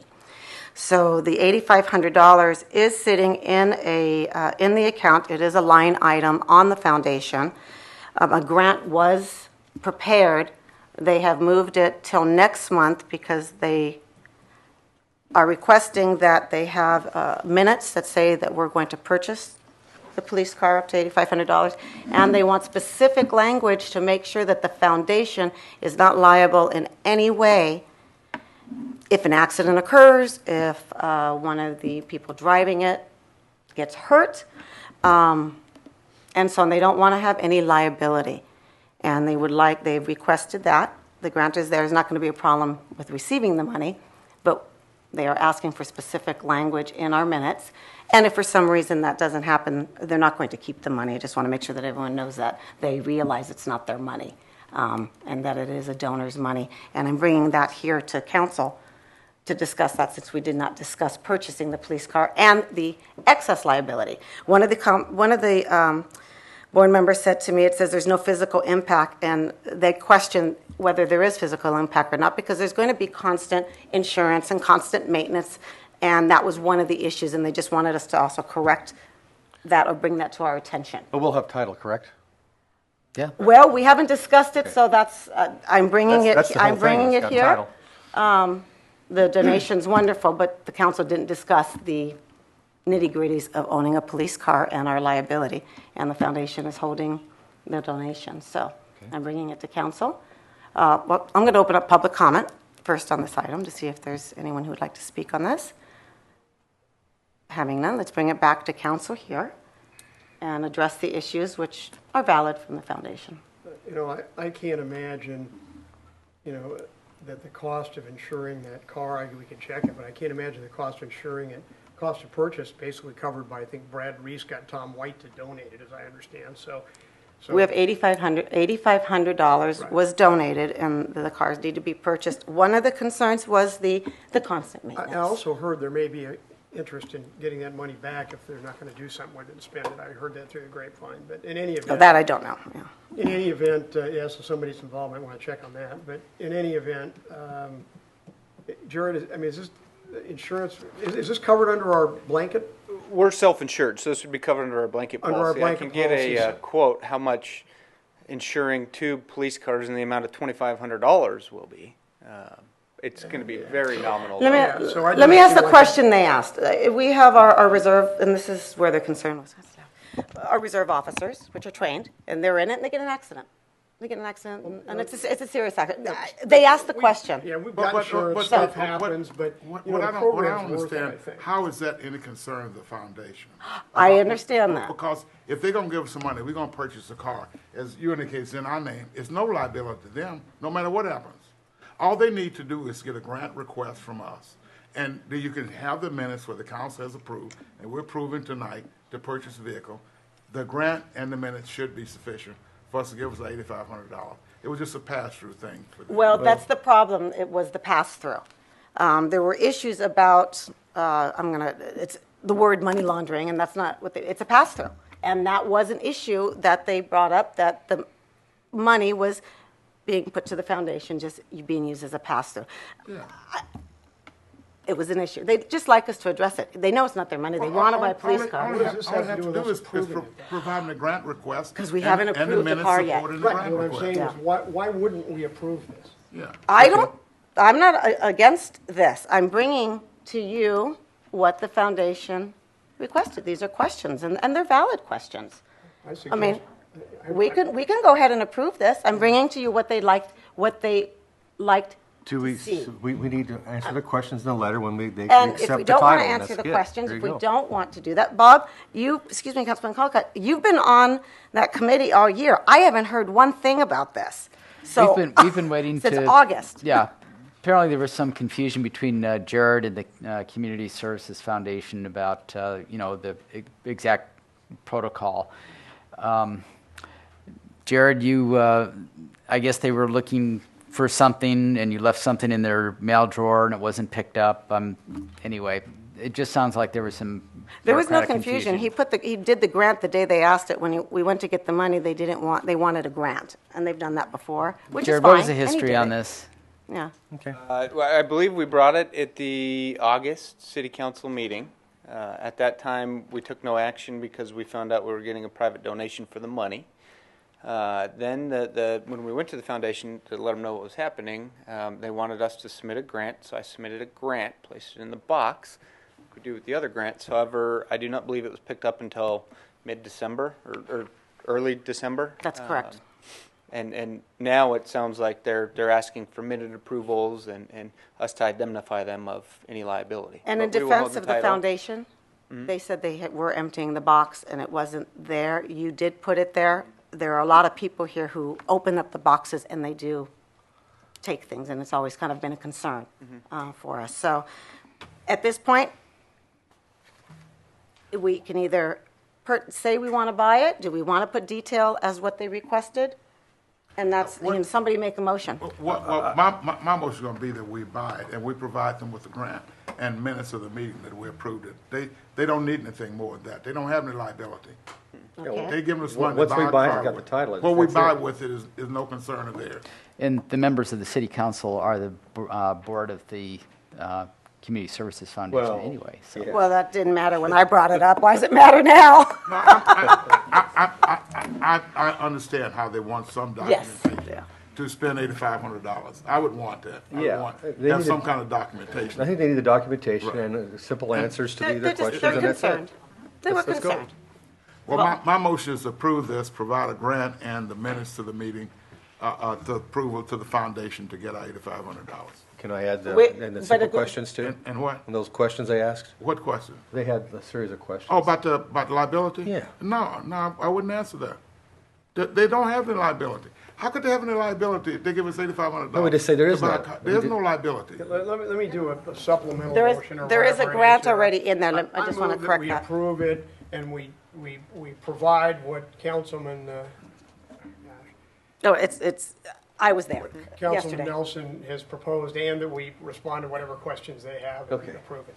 Second. Oh, okay, we can respond to that question. Just to be polite, because they asked the questions. Yeah, I don't have a problem with that, but Okay. I don't see that we have to provide all of it. Well, it's just a couple of Wait, questions. who made the motion? Are you He made a making, sub-motion. are you making the motion? He made a substitute What's the motion. word for that, Jared? It's- Substitute motion. Substitute Substitute, motion. I said supplemental, substitute motion. Can you read his motion? To approve with the response to the foundation's questions, I'll determine from the foundation what those Well, I'm questions giving, were. the questions were the liability. Okay. The questions were that our agenda item said that there would be no physical impact, and they brought it to our attention that there would be revolving expenses. That was a question, so we That we're should liable address for. that. Yes. Need to address that the expenses don't end with the $8,500. It's a question. I know. If we want to ignore it, Don't we say can. that. If we want to ignore it, we can. But we have What's the question? The If we have question- liability? First is liability. The foundation wants it in writing in our minutes that they don't have any liability for any injury. I will respond that we are 100% responsible and liable for this program. As we'll be title owner, okay. And it's We'll be on title board. owner. Okay, that's I think the easy thing to do is you could probably just have council throw a letter in there that they're aware of no basis why they'd have liability for that. Would that be an easy letter? Yeah, why don't we do that? And Why don't we well, it needs to throw be a attached council to letter in attach there? the minutes. Well, Throw a essentially, it council would letter be that says us council's not defending aware. them as well because they are They're an indemnified umbrella of the anyway. city. So. Not even theirs. That's kind of, And we're the board of Well, then we can directors. just go with Councilman Nelson's motion. It was a valid concern, and their concern was the ongoing expenses and who's going to pay for the ongoing expenses, because our agenda item didn't say that. So once the $8,500 runs out, what has happened?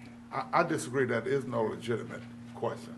It's not. How can you legitimately think you're going to have some ongoing expenses on something you don't? They're But I'm going saying, to push the I'm saying car she says- through, get them a letter from council. It's a no-brainer letter that says he's not aware of any basis for What liability. Done. It wasn't a bad What thing. do you have to do to get the money? Yeah, it wasn't a bad thing. They meant well. They meant well. They just want a little comfort zone. That's it. And there's nothing wrong there. Substitute motion, but I do not have a second Second. yet.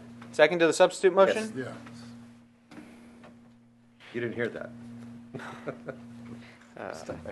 And now that you've got a second, once those minutes are done, if you could submit it to them, they will move the grant request above their quarterly review. I'll make sure it gets done by their January I meeting. appreciate that. Thank you. Councilman Barnett. Yes. Councilman Mills. Yes. Mayor Pro Tem Mills, excuse me. Councilman Colacott. Yes. Councilman Nelson. Yes. Mayor Fasenelli. Yes. Carries 5-0. Okay.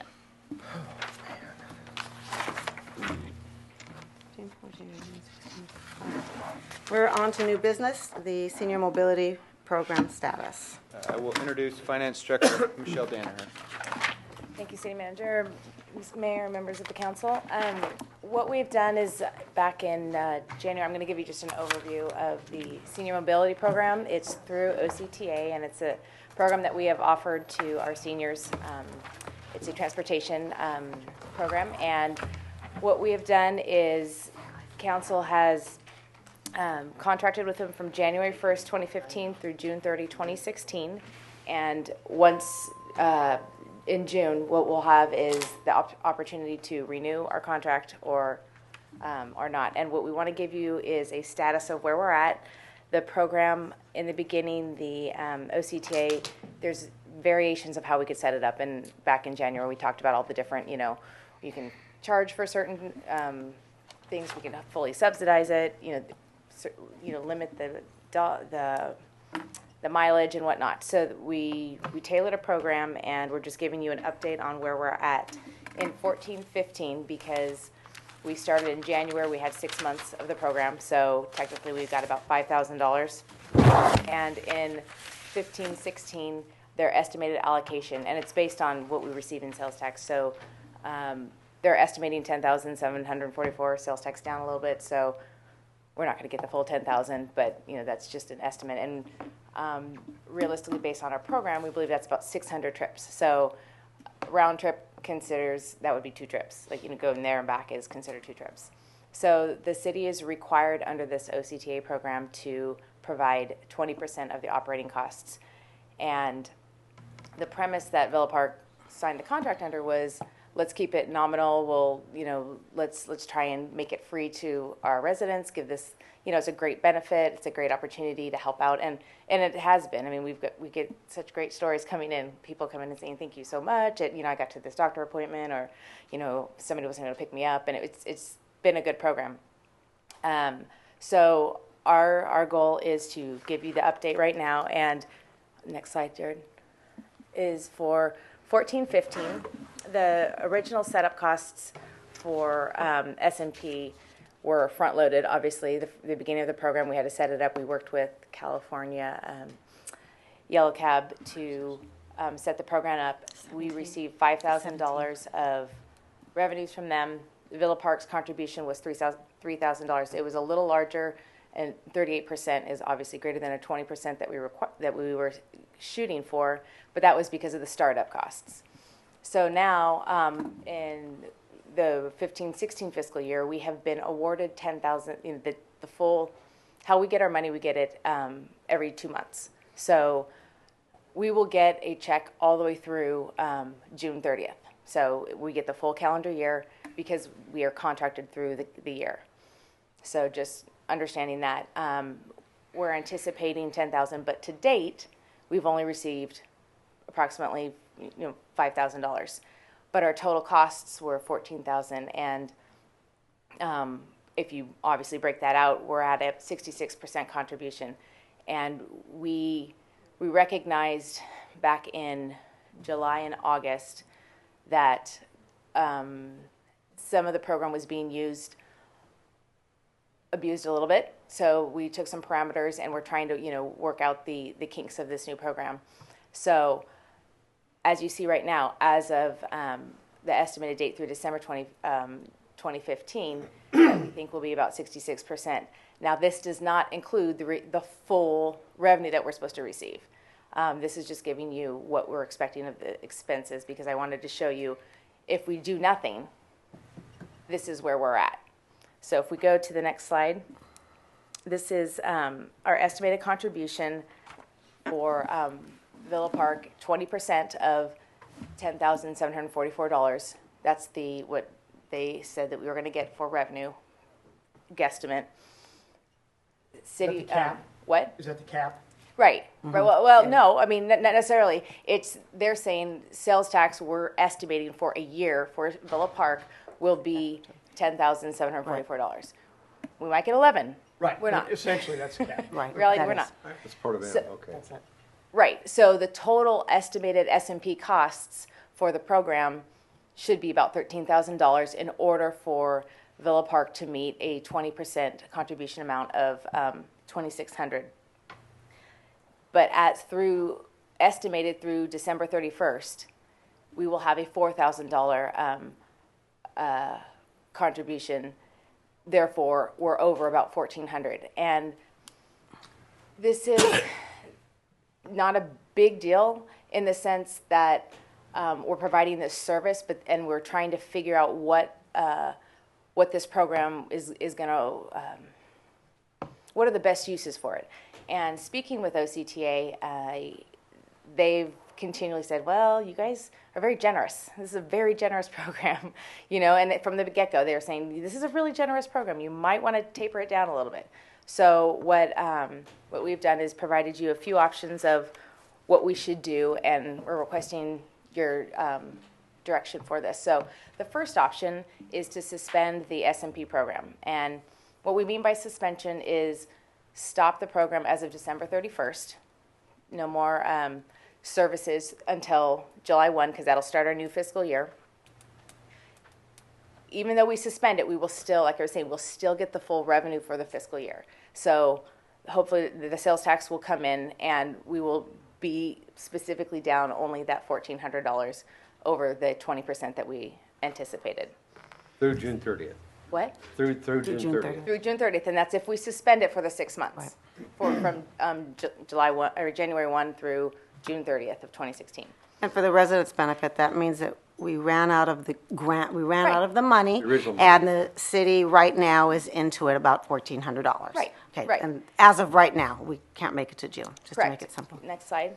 So technically, for the full year's program, instead of the Villa Park contributing 20%, we would have contributed 30% for this program that benefits our community.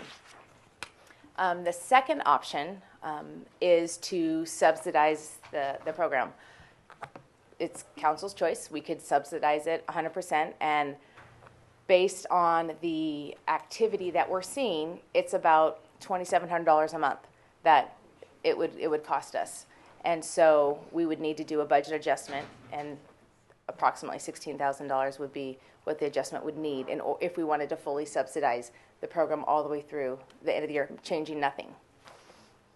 And then the third option is to adjust the SMP parameters, which is the recommendation from OCTA. Leave the program active. We can, keep it going, but adjust the parameters. Talk about having restrictions of usage. Talk about maybe limiting the miles. Right now, I believe it's 20 miles per trip. So having said that, we can, mull through the details, and there will still need to be a budget adjustment because the program will still continue. But the revenue, is pretty much set. Sales tax, unfortunately, isn't booming right now. So we don't anticipate further revenue. So we're just here giving you like a snapshot of, where we're at, and we're here for questions. And So we're going to have no money for this until July 1st. It will replenish. Unless we decide to fund it ourselves until June 30th, some degree or whatever. Now, Okay. I brought this program to council. Jared and I worked on it, and it has turned out to be a successful program. We did have some abuse that Jared took care of very kindly with our residents. But that's not necessarily why we ran out of money. Now that it's up to speed, I think it's great. And I'll just let you know, since I did bring this to council, my intention was never to have the city subsidize it. We knew that we don't have a lot of money in this because we're a small city and we don't have any revenue. It's a shame that a few of the people did it. Now, it takes a while. So it's been, 6 months? Everyone loves it now. It's great. They're starting to use it. But my intention was never to have the city subsidize the free taxi service. If, there was a group out there that wanted to donate money to it, such as the foundation, such as the Rotary, that would be great, but I'm going to take it up. Well, Deanna, That's to you. I strongly support the program. I think it's a good one, and it's one of our most important programs for our seniors. I would like to suggest that we look at option 3, and as you mentioned, maybe reduce the distance maybe to 15 miles rather than 20. Not make a big change, but just that'll still take you down to the airport, to the Performing Arts Center, to the train station out in Anaheim or whatever. In shopping here at Main Place or at the Village or whatever. So it'll get people to most of the places they want to go, and probably most folks to their doctor appointments or whatever. I'd like to see if we could require some kind of small in-kind contribution. Most, like if you have Kaiser or any other type of health program, they require some kind of a copay just to prevent, or discourage abuses, make people think before they go. So maybe, a $5 contribution for, your taxi ride. Just something so that people think before they make the phone call that, okay, I'm going to have to hand over $5 to go to wherever I want to go. How frequently do I want to do that? Community Services Foundation, as you mentioned, Deanna, has quite a substantial budget now. They've got, I think, like $90,000, and that might be a good avenue to provide funding for this important program that benefits our seniors. And I'd like to make a motion that we go to the Community Services Foundation and ask them for for funding of the program at least through July, so we can see how such a modified program under option 3 might work out. But I think it's a good program. I'm glad that it was developed. To write a grant. Yeah. You'd like to do that in lieu of us doing anything with it until July, correct? Well, making some modifications to the parameters so that we can contain the cost a little bit, but by adding a copay and reducing the radius a little bit.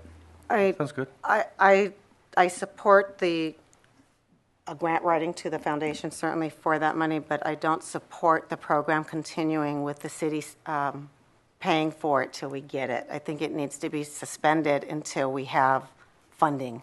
I don't think that we should take money out of the budget for the free taxi service. I do support the project being suspended, and hopefully we can get some money from the foundation. Whatever it might be, we can certainly reduce the parameters to see if it lasts a little longer, but it was just a benefit that we never used all these years. Dan, perhaps I could amend my motion a bit to ask the Community Services Foundation to have conduct a special meeting for this purpose, so that we can reduce the amount of delay in reinstituting the program. Well, I agree with you, but I'm kind of curious about the mean trip and everything. I mean, I am very curious about this. Somewhere a lot longer mileage. Is that correct? Because we'd like to serve the most people. I know that's Bob's intent. So, what is the mileage to the airport, if I could ask? 13. Is it 13 miles? Okay. So I think we probably need to looking at the reports month after month after month. 10 miles would be out of. I mean, the purpose of this was for them to be able to get out of their house, go down to the Circle, go down to what used to be the Orange Mall, and get out and go to dinner. Get out at nighttime. They can go out. That was our purpose. Yeah. And where the naiveness came from us is that we put 20 miles on it, and it became trips to the airport. It became trips to doctors, and we've actually helped citizens now know that they don't need to take the taxi service to go to the doctor. There's other services that are free, and that's where we're trying to redirect them. But the whole thing here is to get them out of the house if they want to go out, at night and so on. And so I certainly, think based on the usage, 10 miles is probably going to be the only. And they could go further. They just have to pay for an extra. That's correct. Yeah. That's correct. Right. Yeah. Another option that we can do, OCTA gives us a lot of flexibility with this program, is we can provide destinations.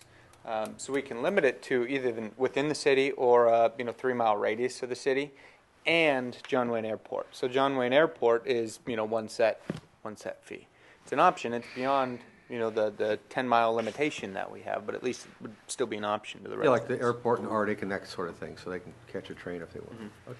There's a lot of flexibility with this I program. have one question. Do we have some contribution to this program? We have to provide some matching funds? 20%. 20%. Yeah. Not necessarily in money, though. No, I know. Yeah, and so it that can be was in good. time Yeah, in contribution. time, which And was they our. probably use administrative time for it. But what I would suggest is that we look at option 3, adjust the parameters down to where it will fit the money with our 20%. Look at what they're going to give us was 20%.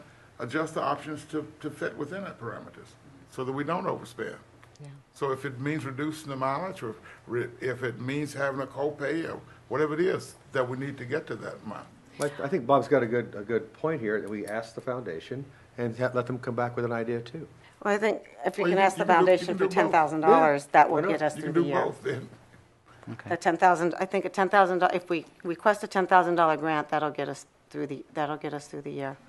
Yeah, if we request 10,000 and then scale back the mileage Correct. from 20 to 15 or 10, I've heard Correct. both, and then limit the number of trips, as opposed to having unlimited trips per month, which is essentially what we have now, except for the gross users who are going, once or 2 or even 3 or 4 times a day. We're suggesting. Are we seeing that? Oh, yeah. We have- It happened, and It Jared happened, took care and of we it, addressed yeah. it. You got- We're very polite when we called, and if you continue to operate at this level, we'll run out of funding in the next month, which happened.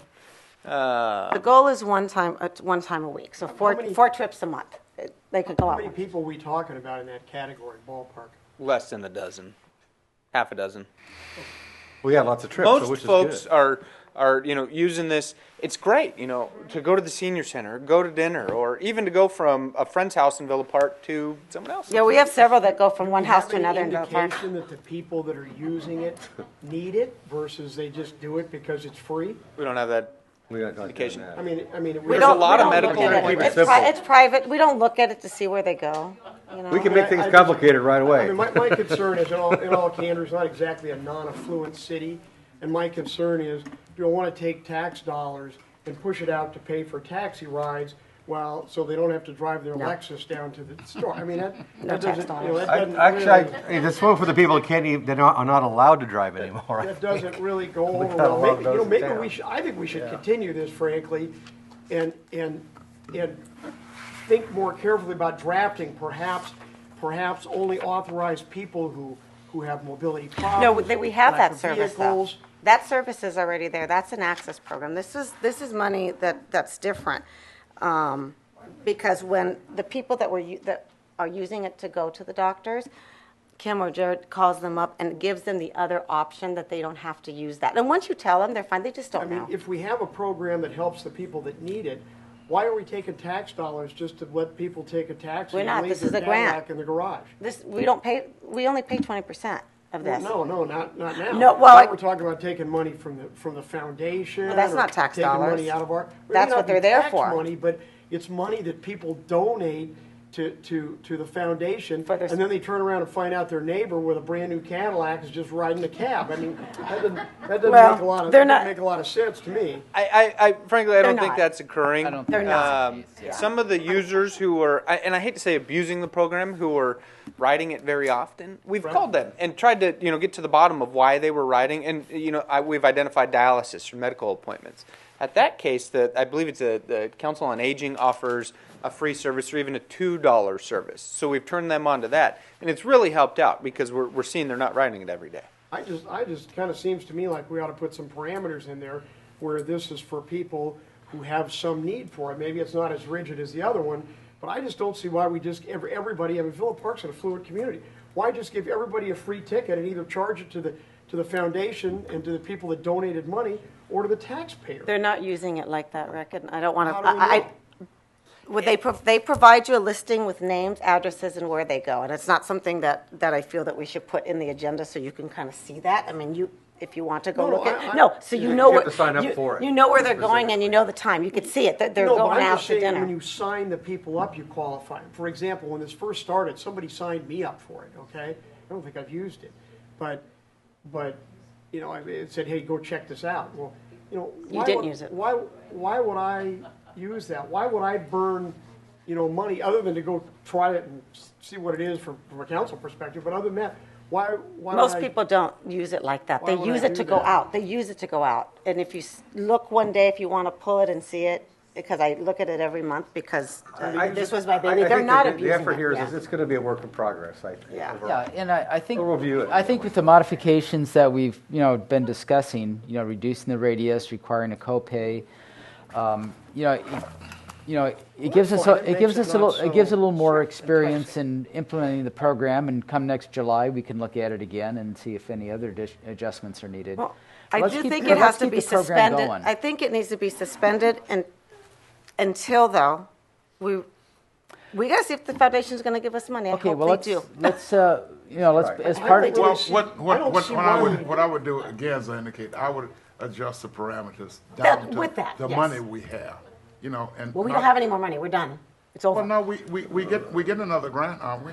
No, we don't get it to, we don't get it to July. We used it all. Is it, the July, is it for this year or for next year?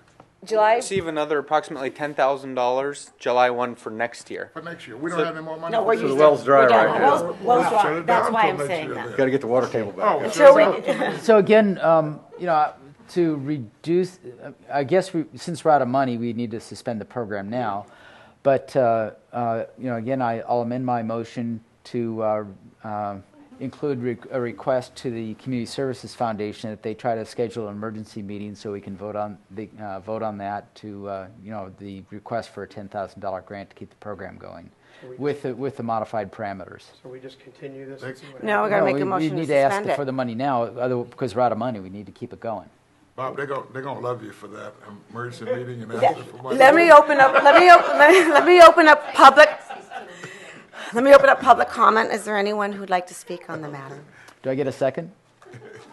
I'll second There's Sandy. All right. No way would I take our money to pay for them to go up and down the road. I think we ought to suspend it now and then make really strict rules because I think it sucks. Well, I'm not sure Thank you, Mr. that's not going to be a fairly common response from the community, in my opinion. Any other public comment? So You started to get up. Are you going to get up? I mean, No. you're blindly giving one person's money to another to go drive around. I mean, that's It's the not. bottom line. I invited you. At this point, That's it is. not happening.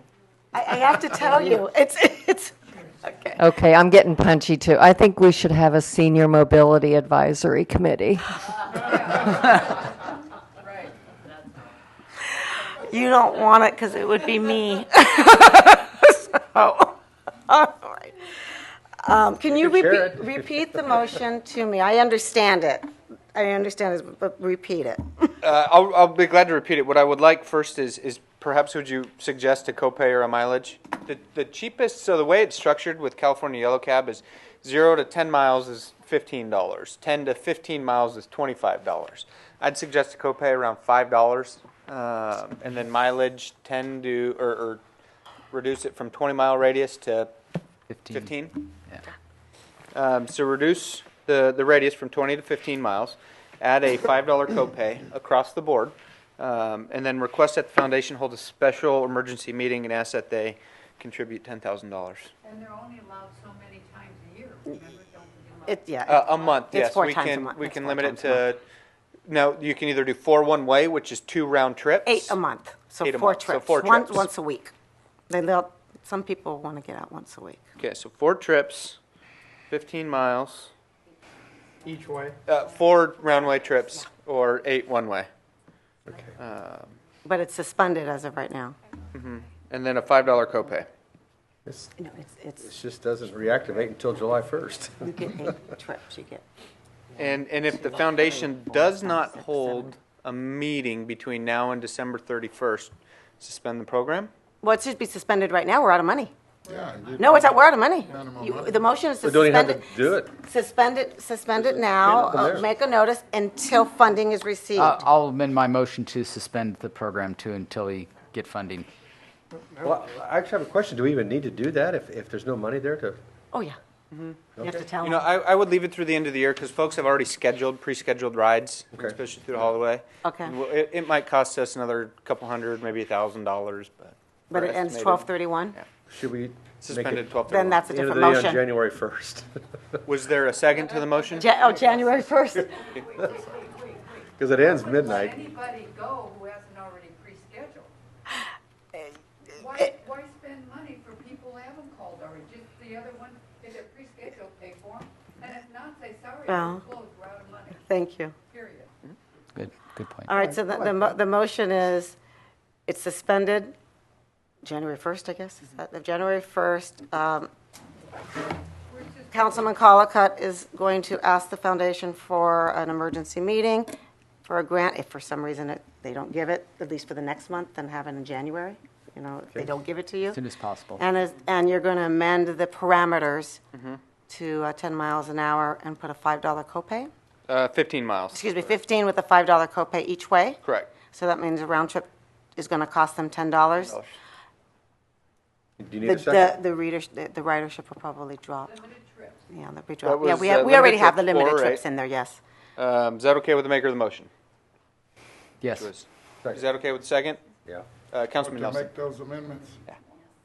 I'm not sure about that, because I would like to see some kind of analysis done on what it's gonna look like with that.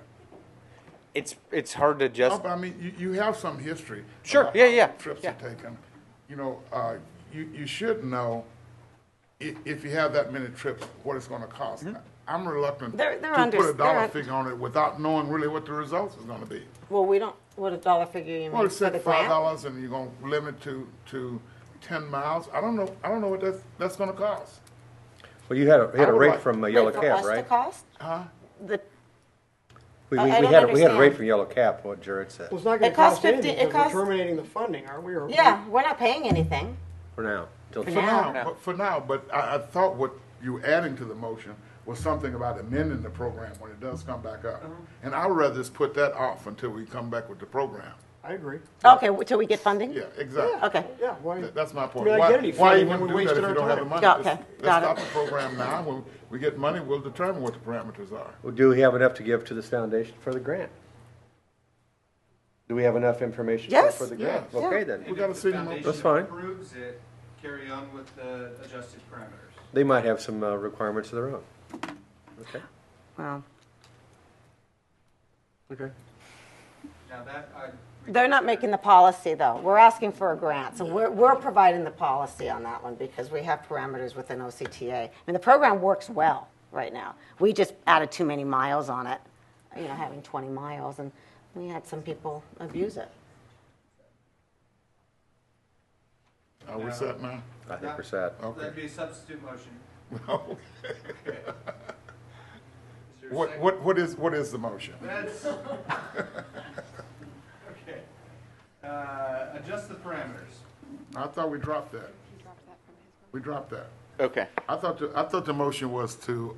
Motion is to drop get funding the first. program at the end of the year and to ask the foundation for a grant to continue the program into next year. Okay. Is that what the motion was?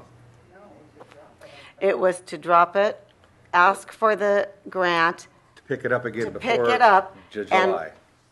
if we get it, we are adjusting the parameters of the program. That's, Suspend the program immediately, except for those who've already scheduled rides, Right. to get the funding from the foundation. And then if we get the funding, we'll adjust the parameters. correct, If we do not get the funding, the program is suspended until July July 1 1st. next year. Very good. And we'll still amend the parameters July 1st. Okay. Okay. Was there a second to that? I thought I had. Bill has. You had the Bill has- substitute. Sorry, excuse me. Hard to follow here. Bob's going to the foundation. Okay. Councilman Nelson. Yes. Mayor Pro Tem Mills. Yes. Councilman Colacott. Yes. Councilman Barnett. Yes. Mayor Fasenelli. Yes. Carries 5-0. All right, Mayor and council member matters. This is item 18. This is an appointment of the city's designated representative to the Orange County Vector Control Board. Typically, what we've done is when we have committees that we need to assign new people to, it's usually done in January, but the Vector Control Board ends its year in December, so we've brought it here so we could have a new appointment to the Vector Control Board. Currently, Councilman Mills, Mayor Pro Tem Mills here Yes, has meeting- it. Meeting on Thursday. Meeting on Thursday, and it is a 2-year assignment. the mayor here normally does the nominations for the committees, and it comes back to council. At this point, I am nominating Councilman Colacott. The mayor makes the nominations. I want to find out if that's true. It doesn't look like that's the way you did it last year. That's how we did it last year. Anybody can make any nomination, I believe. No, that's not what I asked you this morning. So the mayor makes the recommendation. Yeah, and they do it. Council member Yeah. can make a nomination. But, no, but she's saying only the mayor can make that. I didn't say only. Not only. I didn't No, say she didn't say only. that. Oh, I thought that's what you said. I did not. Oh, okay. So- Typically, that's happened. So I'm making I'm nominating Bob Colacott to take the appointment to the Vector Control Board for a term of 2 years. Thank you very much.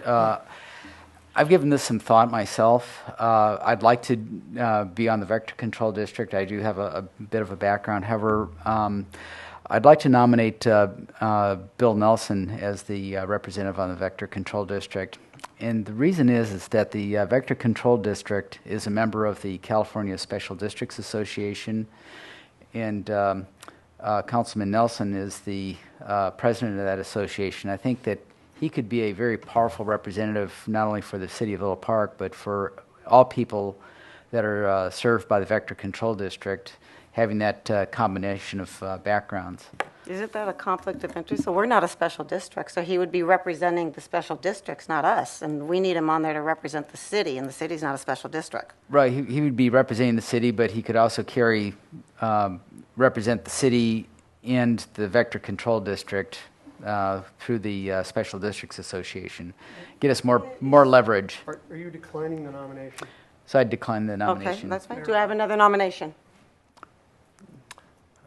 We have, you nominated Bill, is that correct? Yeah, I nominated Bill. Okay. Does anyone else have any? 2-year or 4-year term? Uh, We get to pick and choose with the Vector Control. oh, really? Mm-hmm. For your term? Is there another What that means is that when you're off council, you are still the representative. I would think a 2-year term. 2-year? Yeah. Okay, well, if you'll accept a But 2-year term, I'll... You need to make sure that you're not off council.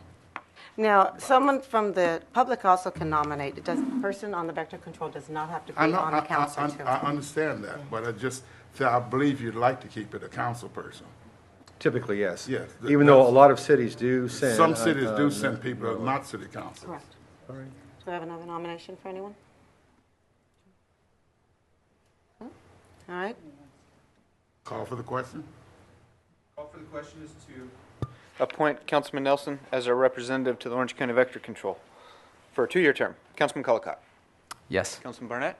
Yes. Councilman Nelson. Yes. Mayor Pro Tem Mills. Yes. Mayor Fasenelli. Yes. Carries 5-0. And this particular board, just to make it public, does offer compensation of $100 per month, so that way we have made the notice to the public. And thank you for the nomination, Bill. You're welcome. All right, next item is item 19, Code of Conduct of Council Committees. What I propose here is, we have a lot of committees, and we can't take minutes because we don't certainly have a secretary for each of them, and Jerry does not go to each of them. We do have one committee, which is the foundation, that is audio recorded and always has been. And she has a writing pen, if you will, so it's always been there, but we do get written minutes from that. I'm proposing at this point, because we've had a few issues when it's come to committees with LEAC, when I asked for minutes and there wasn't any minutes when it first formed, and the community development, and any sanctioned meeting that comes out of this for purposes of transparency, that we have it audio recorded, and that audio recording would be on our website so that the public can hear what has transpired, just like our minutes. I'm proposing that this audio recording be the responsibility of the chairman of that committee, as well as the council person who's designated to that committee. You know, whatever it might be a microphone, and then it's given straight to Jared. So that's my first recommendation here as far as committees goes. We can discuss that. The second one. Can we discuss each one of Just them separate? as we go You bet, through? of course. First of all, on mine, I'm open to having a committee minutes, but I think that committee minutes is a staff job. I'm not going to do committee minutes myself. I'm not going to operate recordings and things like that. That's a staff's job. I'm not going to do it. You don't want a recording of the committee? Right, For transparency I purposes? don't mind having a recording. I don't mind having minutes. They can get the minutes in the way they want to. If they want to take them, written minutes, or they want to take recorded minutes, however they can do it. But to me, minutes is a staff function. It's not a council function. But we don't have staff at all of our committee Well, then meetings. if you want to have minutes, then you have to hire some staff to do the minutes. Either that If or that's what you want. we have it always here, the hours closer to when the staff is here. We could do it that way too. That means that all So- committee so- meetings would have to be during the day? Not all day, we did a lot of meetings, 4 or 5 o'clock, and they roll over. Yeah. But I think this is a great idea. Yeah. And I understand your position, because I wouldn't be a very good note taker. I don't want anyone to take notes. That'd I'm be worse. suggesting you push a button. It's an audio recording, and that audio recording goes on. I'm not doing staff work. I'm going to tell you, I'm not doing it. That's For not what- transparency that's not- purposes, that's you not- won't do that? I'm not doing staff work. If we want transparency, if you want that and you don't have the staff to do it, then you have to hire the staff to do it. I'm a little shocked, actually, that you're not, I'm all For for the purpose of the I'm all for public? having minutes of the meeting. I've always thought we should have minutes. but we don't have secretaries. This is a city. We don't have a staff. I mean, we run an entire city on three people. I think this is a great idea, but I think there's some, everybody's right here, everybody's correct. But we're here to talk about this and get this rolling. So, I mean, we don't have to make a decision tonight. Yeah, No, but I I brought this certainly- up, so we're gonna bring it, then I'm gonna go to public I would comment. make pathetic minutes of a meeting. All you gotta I'm do is usually- push a button. That's what my proposal is, Um, audio. My proposal is not written minutes. You know, So we can stick the to meetings that we have, I think all the committee meetings are publicly noticed, and anybody that wants to attend, they're open meetings. Why recording of the minutes of the meeting? I'm getting some pushback here for transparency, and I'm having a No, little I'm problem saying here. we are I'm all for transparent. I'm all for You don't wanna committee push a meetings. button. Right, I say I'm not doing staff work. That's what I'm saying. Is I'm not staff doing- work beneath you? It's not just beneath me, but staff gets paid for that work. I volunteer my time here. I don't get paid here. So if it's some staff work to be done, then I'm going to expect to be doing staff work as well. Staff work? Yes. And So- I'm not going to do it. You're not going to do staff I'm all for work? having minutes, however you want to have them, recorded, written, any way you want to have minutes, as long as I'm not doing it. What do you suggest, Jared? What kind of a? Let me open up public comment. Can I do that? And then we'll close it. Public comment, if there is any. Wow. Okay, we're going to close public comment. Now, go on. I'd say that I attend a majority of the committee meetings. I'm happy to take the minutes. I don't want to do verbatim. I think that would just be a giant waste of time. It's a lot of effort. I could prepare a summary, brief summary minutes, or even action minutes of just the vote that was taken. The item on the agenda, the vote that was taken, if any. Most of them are receive and file. Minutes do not spell out who's in the audience. It would just be a roll call, and in most cases, it would be the two council members. If an applicant is on as part of the CDC and they decide to speak, then we would list them. I can prepare let's try a 6-month trial period of me preparing summary to action minutes of our committee meetings. I have to tell you, truly surprised that this council, and Councilman Nelson, that this is beneath you to have an audio recording. It's not You- beneath. It's not beneath me. It's just that I do not do staff work as a council. Well, you're saying this. You've already heard the staff agree to do minutes. So what more do you want? If you want minutes, he's going to give you minutes. Well, he's not at every committee meeting, and I think that the public should know what goes on in the committee. He will be an all. He's already been called. He was already once called a non-truth teller from the LEAC committee. Well, anyway, but Jared, For a better word. I think, excuse me a second, I think that there's a way we can arrange all this that's conducive. Well, this is what I brought. Rick, what did you I'm a little confused here. Is the proposal just that we have a tape recorder run at all the? That's at all what the happens, council that's what meetings, happens or at the committee foundation. meetings? Foundation's been doing it for years. I don't understand what the concern is. I mean, that nobody's, I mean. Well, yes, the we just concern came run a from. recorder. Nobody does. Yeah, that you record the minutes and stick it on the agenda. It's a transparency issue. When the issue came up about suing OUSD from the LEAC committee, the LEAC committee came back to Jared and said, we didn't say that. They did. They did that. They kept saying it, and he says, they did say it. It came recorded to me.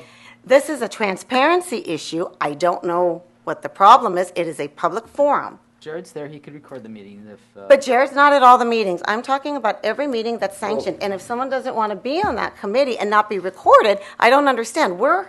Everything we do up here, if we're on our phone, if we're drinking something, if we burp, is recorded and you can see us.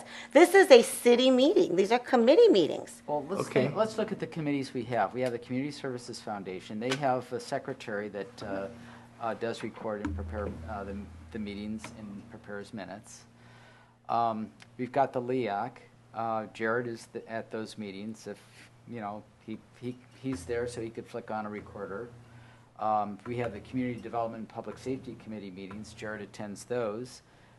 He could, flick on a recording, as a staff person. Let's see, we've got the schools meetings, and Jared, you attend those as well. What other committees are there? Human Resources, which is a... as needed. And we have minutes. We've been taking minutes. But that's a closed meeting. It's open to the public. It's open. It's open. Yeah. Well, I guess if you're discussing personnel matters, and there's the Budget and Finance Committee, and you attend that. What other committees are there? Investment Advisory Committee, which I do not attend, but Finance Director Danner doesn't. They always take minutes. Michelle always takes minutes for that meeting. So it sounds like we. So I'm recording. Staff is there. Staff can deal with it. And what I can do, we could try it out on a monthly basis. I'll prepare summary minutes, take them back to the committee when they meet again at the next meeting, much like we do for council. We prepare the minutes and we bring it back to council for approval. I would handle the same for our committees. And then the committee can tell me whether they want more material in the minutes or less. So try for 2 or 3 months. Let's check it out. We created more work for you, But and Jared, I'm surprised here. What I hear the mayor saying is she wanted a recording. All you have to do is take the recording to the meeting. Correct. Yeah. We And can that's take it. the And order. that- Yeah. And you're or- not, and if Jared is sick, you're not going to push the button. Well, if Jared's sick, I don't know. I don't know. We don't have the meeting if he's sick. I don't know.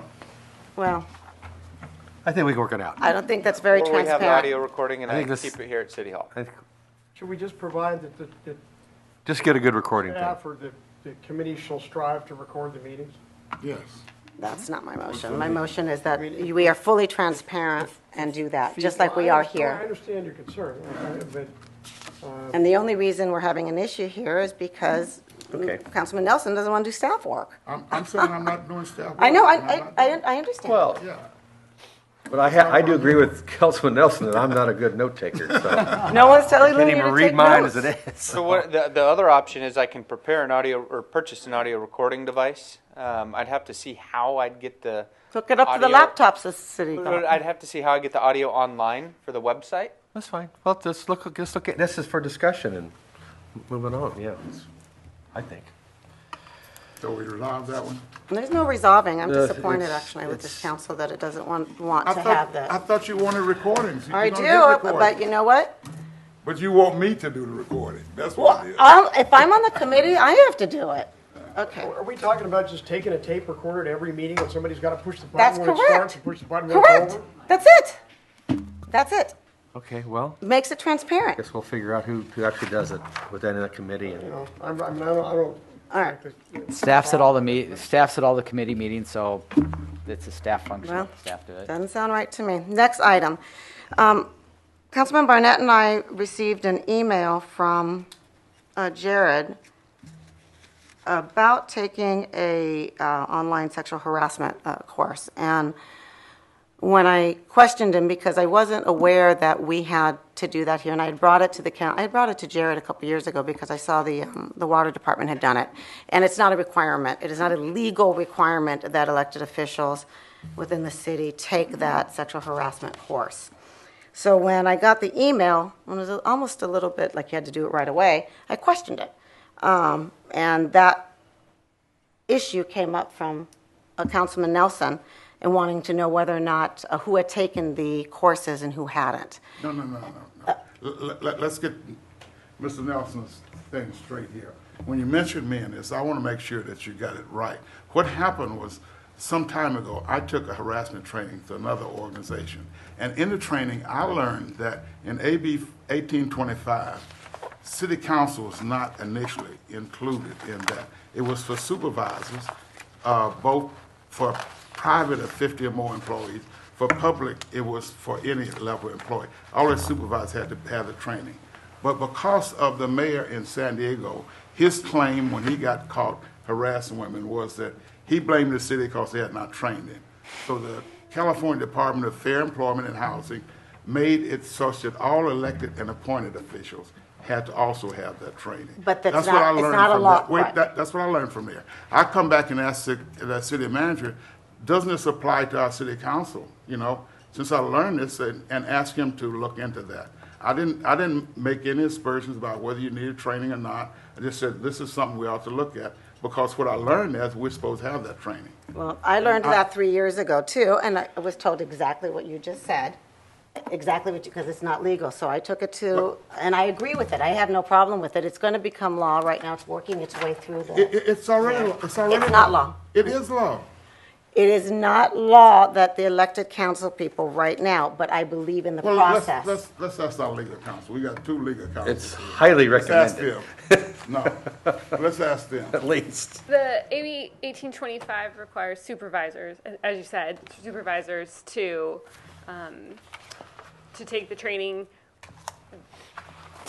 It's not expressly stated in the act that that applies to council members as supervisors. Our office has recommended that the council take AB 1825. My understanding is that there's also a bill amendment currently pending to clarify this issue. And that's Well, what about this California Fair Employment and Housing Department's proclamation that elected and appointed officials have to take this? I think that may be tied into the legislation that's moving forward to amend AB 1825. Well, I was told the guy that taught the class to me was the risk manager for Special Districts Risk Management Authority. He's the chief risk officer, and I would expect he would know what the law is on that. That's what he told Bill, me. you just asked council for opinion, now you're arguing with council.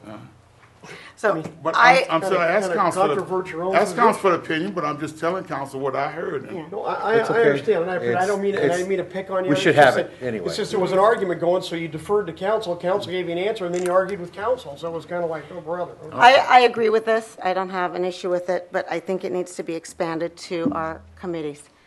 We have committees that work with our employees, and in an abundance of caution, I believe that training needs to be done by them at their own expense before doing it. And I'm going to give a great example of when you go to volunteer your time at the city library down in Orange.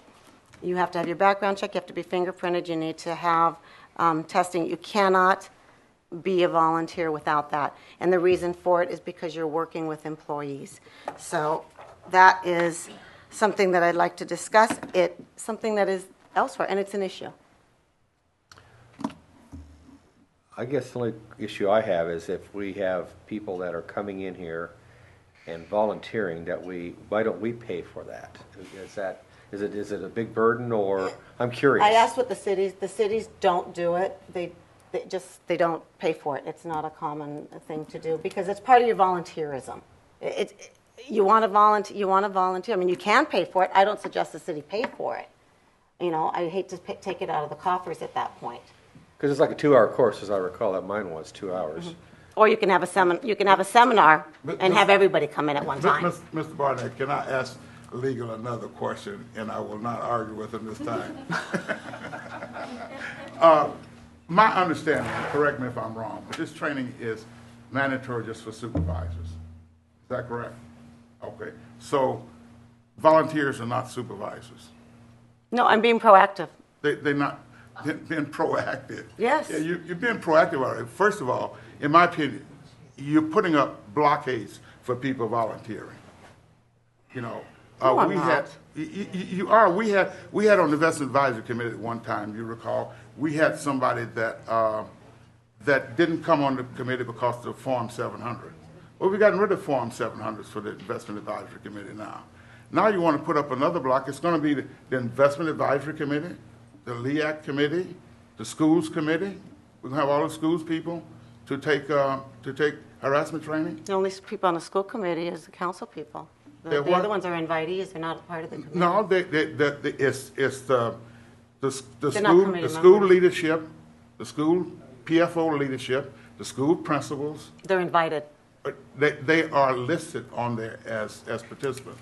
They're invited. So, let me get this straight Otherwise, here. how do you have an advisory committee unless you have some advisors? So are you against having sexual harassment training for committee members? Yes, of course. They So don't. you're against pushing the button for transparency and you're against sexual harassment training for committee members?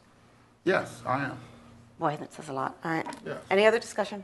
I'm going to open up to public comment first, I Do guess. they- All right? And we I- can You know, I frankly, I kind of get lost during the midst of all this. Don't get lost, So it's simple. the issue is whether or not we have to have sexual harassment training for committee members. Is that the issue? Yes. Okay, and the legal issue is?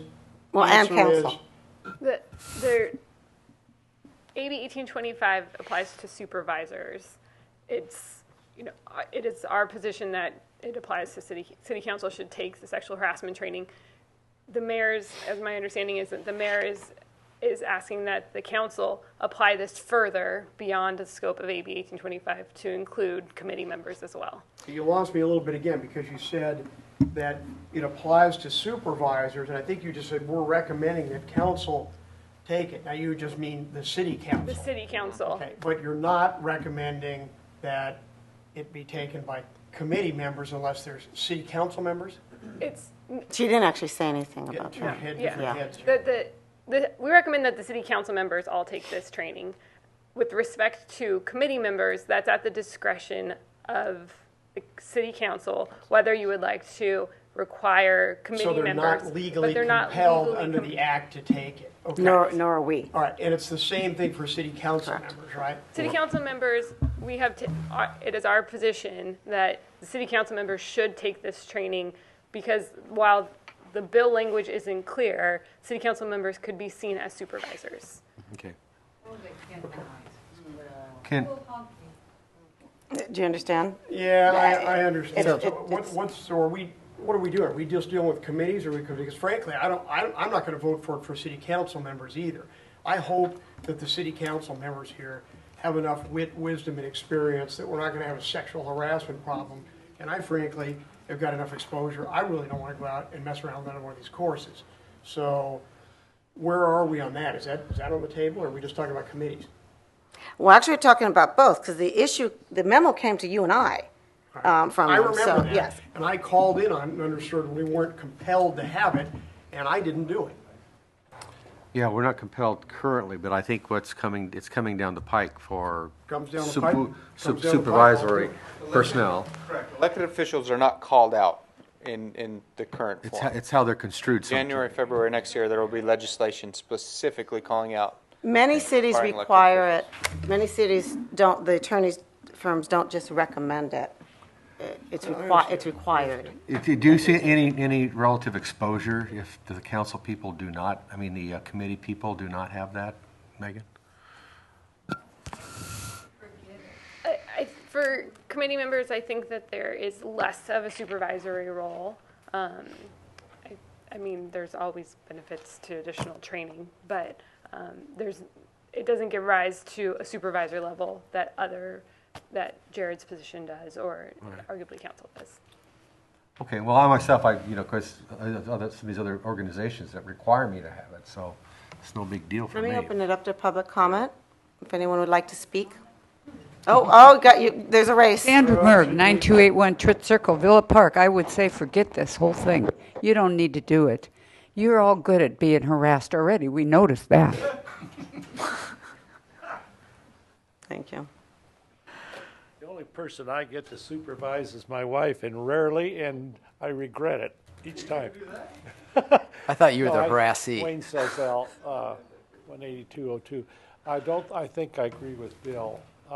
You want volunteers to willingly serve that probably won't be supervising to any extent other people, particularly continually. So I would think I would not include the committees. And I think we've all had it.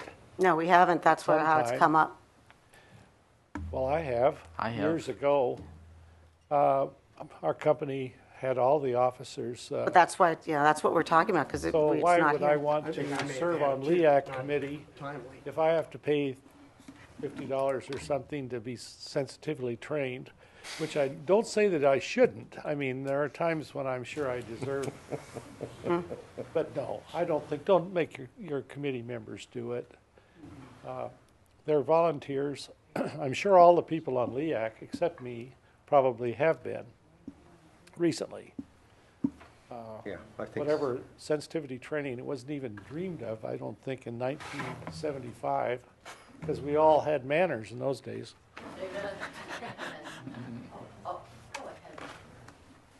I'd like to make one comment. You are not supervisors. That's not your title. You're council people.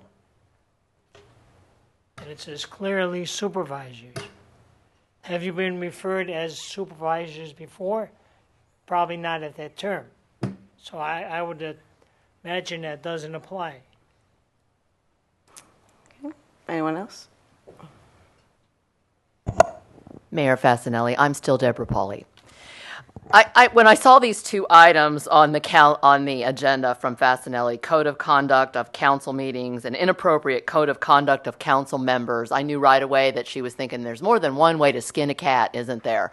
And that's exactly what you're trying to do here. You couldn't kill LEAC the other way, so you're going to try to kill it this way by forcing them to be trained for something that's unnecessary. You know what you remind me of, and I tell you, I've watched a lot of committee meetings and hearings up in Sacramento with the liberal Democrats, and you would fit the bill beautifully.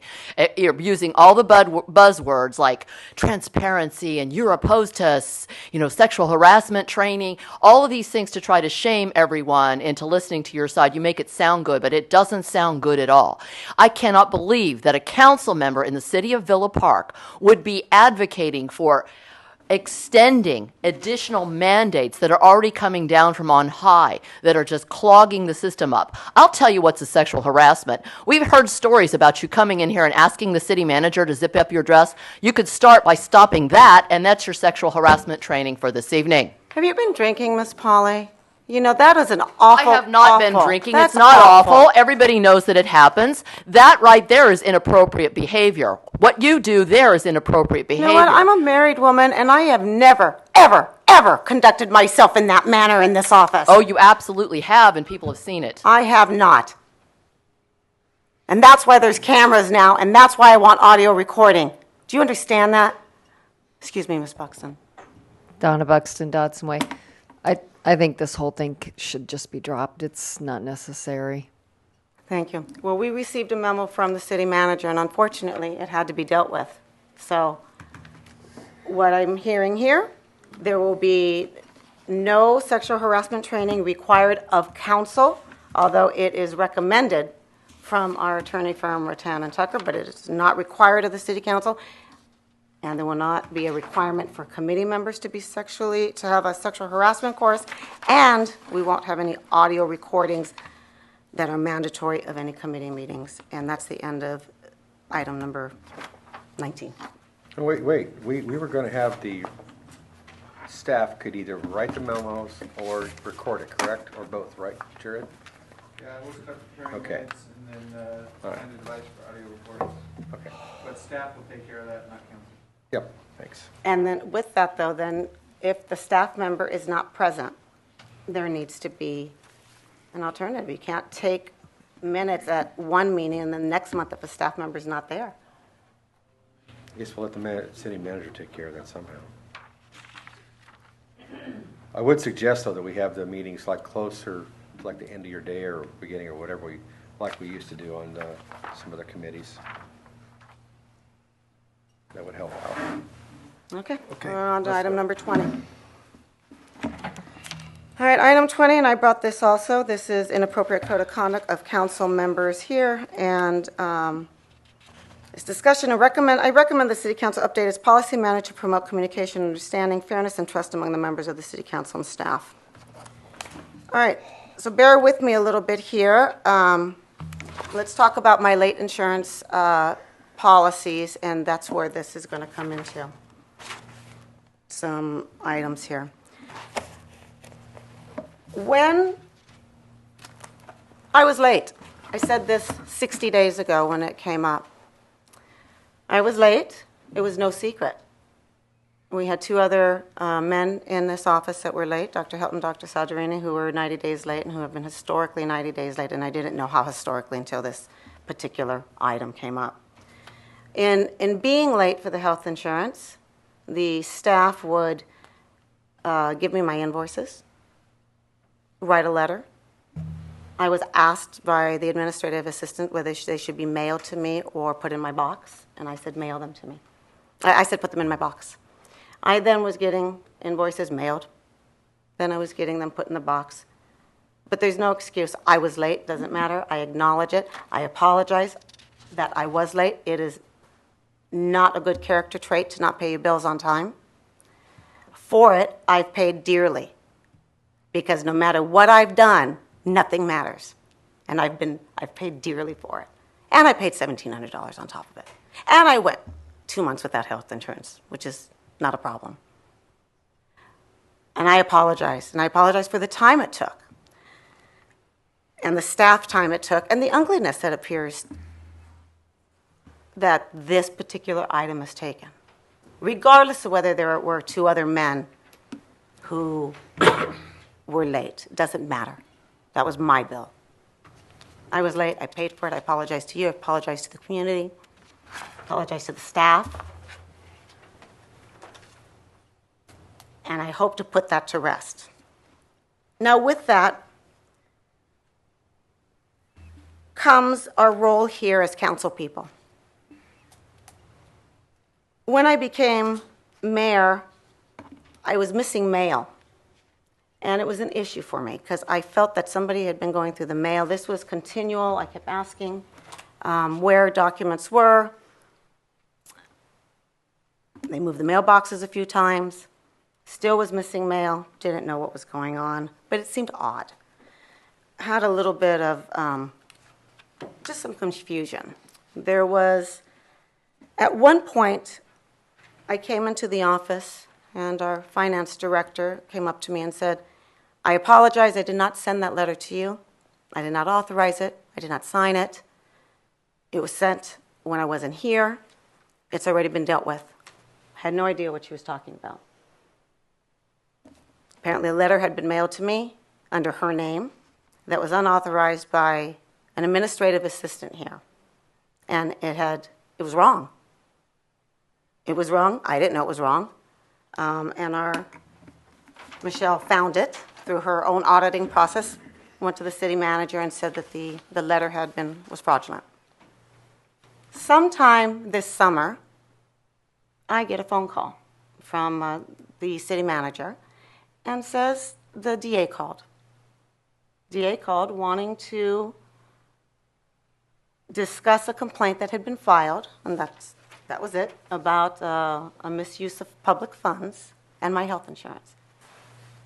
I believe Michelle spoke with the DA and told them what the policy was here, which there is no policy, and there still isn't a policy. And that was the end of that. He called me. I got upset, as anybody would, because that's a district attorney. That's a criminal matter. And I have no information. I have no name. I don't know what they're looking at. I know nothing. But all I do know is he said there will be no case opened. Well, I forget about it. I cancel my health insurance. I forget all about it. When 2 months ago, when we sat up here and Councilman Collicott brought up the audit, and there was a letter at the back, the two council people who were past due, and I saw a document in his hands. And I asked you where you got those documents. And you didn't answer. Okay? Because I wanted to know where he got this. Did he go through the file cabinets? Did somebody give it to them? Where'd you get those documents? Didn't answer. The next day, I believe you were asked by the newspaper where you got those documents, and you sent an email back stating to the Century that you got it from the General Ledger. Well, can't get a document from the General Ledger. So at that point, things seem to be falling into place that I'm missing mail, and there's documents missing, DA calling, and I asked for a public record request for all of the documents that were mailed to me. And I, at that point, asked for a public record request for all emails that were sent from Mr. Collicott to Bethany, our secretary, and Bethany back. At that point, when I finally got those, I realized that the letter that was fraudulent, which is in this office, has a note on it from Michelle. But the letter, and the note is a Post-it note, but the letter that Mr. Collicott had over there didn't have that, because I could see it from here. At that point, I start reading the emails. And what I find out is there's a relationship between Mr. Collicott and our secretary. And the relationship is from March. And there are emails that start at 7 in the morning, and you're going out, and you're meeting for a beer, and you're sending routine pictures of your master bedroom and your cottage by the sea, and calling, me a witch and people the queen, and asking her to get library books, and it's awful. Telling her how nice she looks. And in there is a note that says, oops, I came in this morning and there was a note on my desk that said, you no longer do health invoicing. And your response to her was, oh, they must be catching on. So Councilman Collicott takes all of my health documents, including my checks and everything, and he picks them up and he delivers them to the city of Villa Park. He delivers them to Deborah Pauley. He delivers them to Wayne Cizelle. He delivers them to Mr. Warden, because we have an email from Mr. Warden that says, I don't need to put in a public record request. Councilman Collicott gave them to us.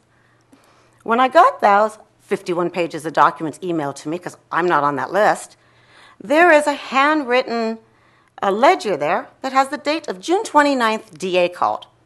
I didn't know what time the DA called. So I came in here and I said, Jared, tell me when the DA called on me? I don't know. It was just a phone call.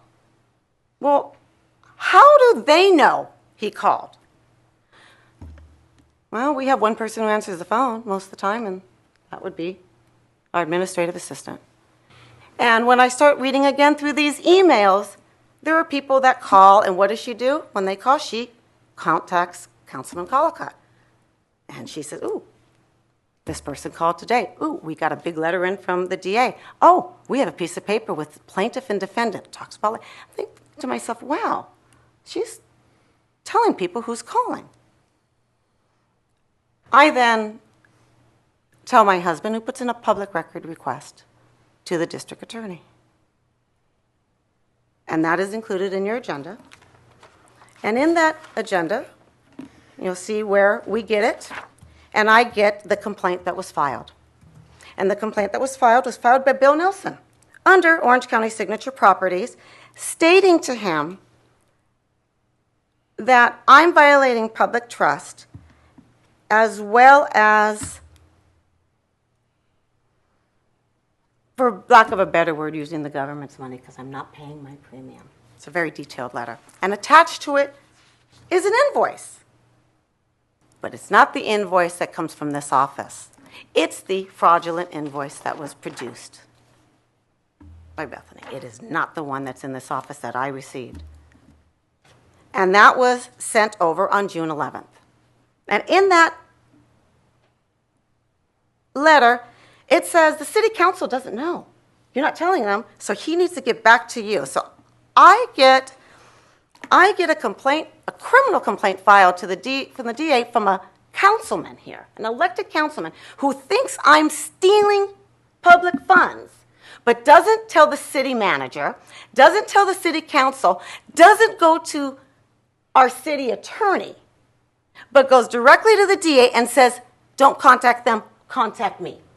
Now, if you thought I was stealing in June, you have a duty to this city. No, I have.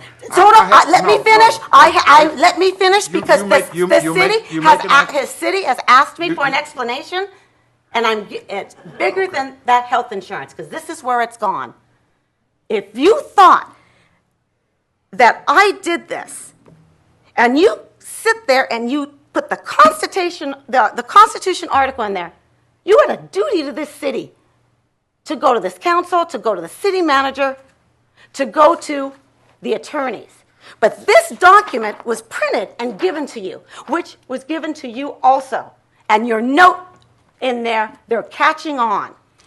So we have an employee who went in, who gave documents, not knowing that our finance director, whenever she came back, would find a letter that she didn't write, which was very, very odd.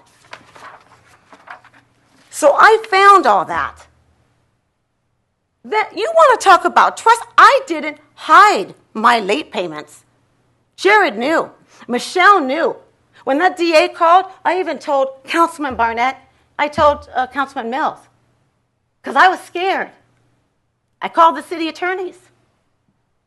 What kind of a man are you to write a complaint as a council person, to say that I'm stealing funds I'm not going to sit here and not answer you.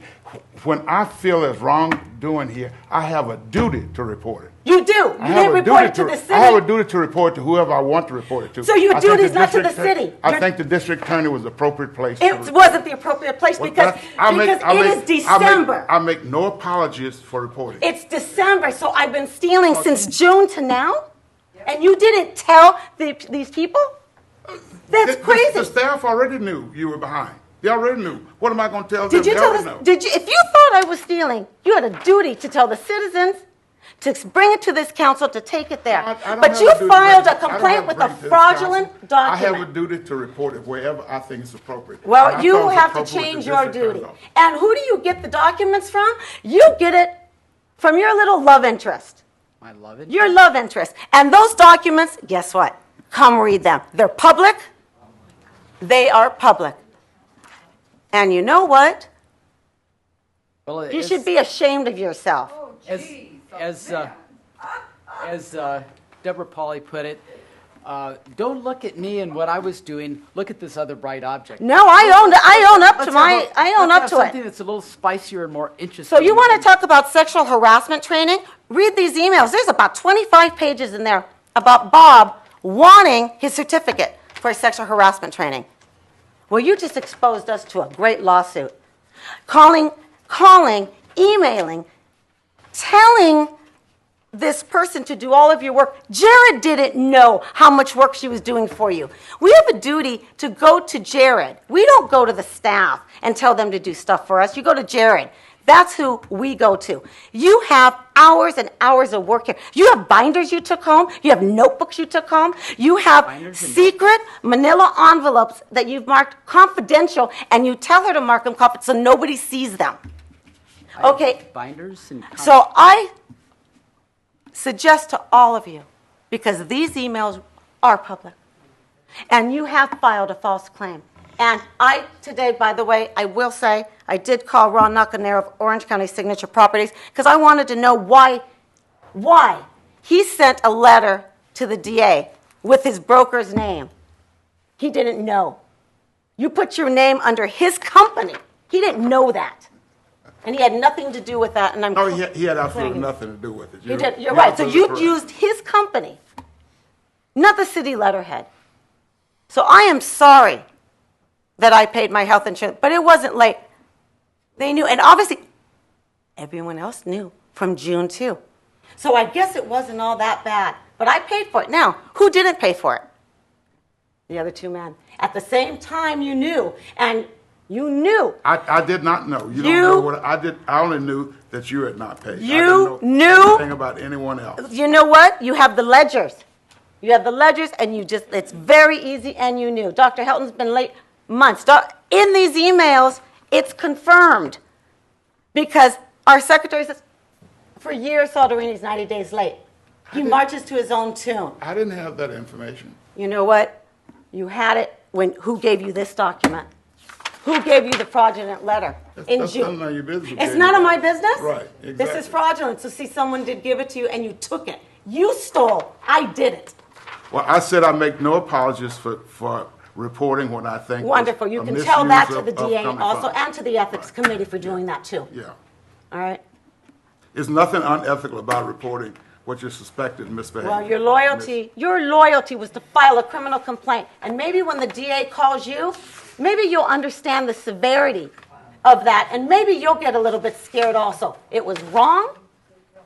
It was wrong. Now, as far as sexual harassment training goes, we've already had one complaint on sexual harassment for you, Mr. Collicott, when you first got on here. And guess what? I felt I had a duty to protect this city because the person came to us, went to the city manager, okay? Went to the city manager. I didn't care for how it was handled.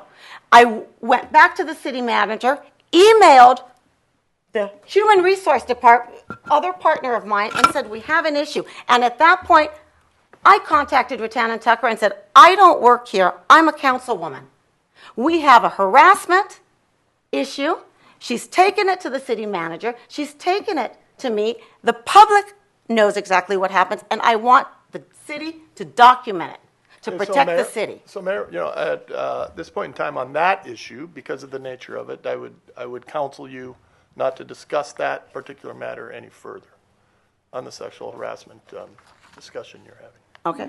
So I will reiterate my first item, going back, that I strongly recommend that this city take the recommendation of Rattan and Tucker, and all council are required under our city code to have it, and have our committee members also take sexual harassment training because they do deal with our staff in here. And that's the end of my item number. Yes, you do. Public comment is open.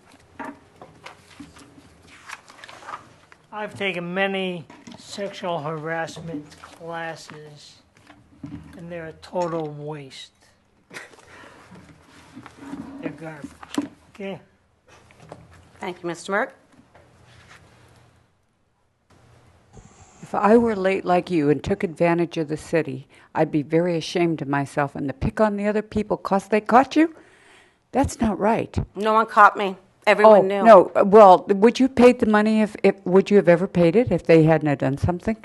Would I have ever paid it? Yeah, you were did months they behind. Would you have ever paid it? Of course. Oh yeah. Oh yeah. Oh yeah. Just Is like it- just like you the know men what? did. The men You're paid too. supposed to pay. You pay your taxes because you'd be late. You're supposed to pay every single month, and you know that. That's correct. And why did you take advantage of it? I didn't take advantage of anything. I apologized, and I paid, and I paid. After you got And caught. under Miss Polly's watch, for 8 years, Everybody you have watches someone you because under you're 90 crooked. days, and no one else paid any late fees but me, Mrs. Merck. I'd be ashamed if I were on this board and I was late. I guess, you know what, everyone has their issues. You think that that's more important than somebody filing a false claim and stealing from here? I think you deserved it, and I think you shouldn't even be our mayor anymore. I'm not going to be. Oh, good. Yes. Mary Silzel, 18202 Montana Circle. Thank you. My husband, as a former mayor and council member, is eligible for us to be covered under the coverage offered to the city council members. I'm surprised to hear that there is, quote, no policy. At the time, many years ago, when we were offered this, we were offered the opportunity to do so and to pay 1 year's premium in advance so that there was no cost to the city staff to bill us. I believe there was an arrangement made for those who felt that this would be a financial hardship. They could arrange for quarterly billing with an extra charge tacked on to the premium to cover the cost of staff time. So I'm surprised that there is no policy and just wondering where this policy went. Thank you. That's on the agenda also, Mrs. Murr. Is there any other public comment? I'd like to speak to that. When you have differences of opinion among you, I spoke earlier about this. This is not an issue. Yes, if you want human training for sensitivity, that's fine. That's an agenda item for consideration on behalf of the city for its protection. But, you know, to point fingers at your fellow council members, I'm just so glad the press is not here, I hope. She's been provided with it already. Please take your concerns, discuss them individually with you and your attorney, and you with your attorney, or him, or me. You said earlier you don't receive correspondence from us. I get your email. I get your nasty emails. All email goes out through Wayne at wsilzel.com. I pay a fee every year to have a private, a provider. Whenever that provider cannot reach the party that it's sent to, I get it, comes back. So I know you didn't get it. I know you have received every one of mine. You may not have read them, but they went out to you and you did receive them. Mr. Sizell, don't tell And me you what said I've that received. we I had print received them all. copies of stuff from, you mentioned that earlier. We haven't received anything. Your name's on it. I did not receive any correspondence concerning any affairs. Oh, no, or you didn't any- receive that. You received my information. So please clear the record of the fact that I did not receive any information concerning your squabbles with other people here on the There's council. no squabble, sir. This is a criminal complaint. That's not a Well, squabble. Whatever word you want to use. There's no word. I It's received this it. criminal complaint. And I'll stand on my good reputation to be telling the truth. So whatever it is you have that's concerning you so much, this extent of discussion does not belong in a public. Yes, it does. We have a council person here who filed a criminal complaint against another council Well, person. I'm not going to discuss with That's you because right. I'm only making comments. That's what we're talking about I'm here. again embarrassed for at least twice tonight now. Good. And I I'm am very too. sorry that you are taking the lead to discuss this so publicly. You're embarrassing not only yourself, No, the rest of the it's all council, transparent. and now your city. Guess who's going to be quoted in the paper tomorrow? Good. You want to hear, you can take these emails and you can see how many times Bob Collicott calls our staff in the morning to say, what are you wearing? You look nice. Yes. Donna Buxton, Dotson Way. Mayor Fasenelli, all of it just comes across as retaliation. We're not talking, you finally have owned it, but you're still deflecting and talking about other people. We have some fine, upstanding men on this council, and everything that you're doing is just trying to get back at them for your embarrassment. I'm not embarrassed. It really just needs to. I would be embarrassed. Bob texts me every morning, and we go out for doggy walks. I mean, You're he's not a an very employee of the social. city. He's a very social person. Okay, but it's going too far. If just leave it be, let it go. I'll let it go. And I agree with everything Bill said today, and I'm glad he takes a stand on what he believes in. And I'm glad he stands firm that he did the right thing by reporting that. That wasn't money for, and I haven't looked at the FOIA records for some We don't time. have FOIA records here. They didn't get them that way, but that's okay. Oh, yeah, we did. That's okay. Jared, didn't I do a FOIA request and the records Would that you I like to hear the distributed? recording from the private detective? You had the documents prior to that. Would you like to, because someone sent it to me. Someone knocked on your door, okay? And Mr. Warden came here today. And did that. what office does that, who is that private detective? I didn't hire him. Oh, but whose office does he share? Mr. Great. Fasenelli. Yeah. He also shares it with two other attorneys. Is that guy knock on your door too? Who was he hired by? I didn't hire him. My husband hired him. Oh, okay, there we go. So he may knock on your door again. Good. Really, it just has to stop, please. No, it doesn't. Thank you. All right. And I got one more statement to make. Someone up here said that either one of the two people you're concerned about, the council people, they went and filed a complaint. Yes, they did. They didn't file a complaint. They went and told They made one. DA Correct. what's going on. If the DA says, oh, you're right, after their investigation, they will file a complaint With a fraudulent against document. you. That's what it's called. When the DA files a complaint against Thank you. you. Thank you, Mr. Moore. That's when you're going to know it's Guess what? They didn't. criminal. Yeah. They didn't. That's filing a complaint. It was lying. If somebody talks to the DA, that's not filing All a right. complaint. We're going to move on. Thank you. Yeah, thank you. It'll come back. All right, so what do we have left? Did we get everything? Because We have we kind of went out of order. So did we? 22. All right. Policy regarding payments by members of the city council for health benefits through the retirement system. Staff?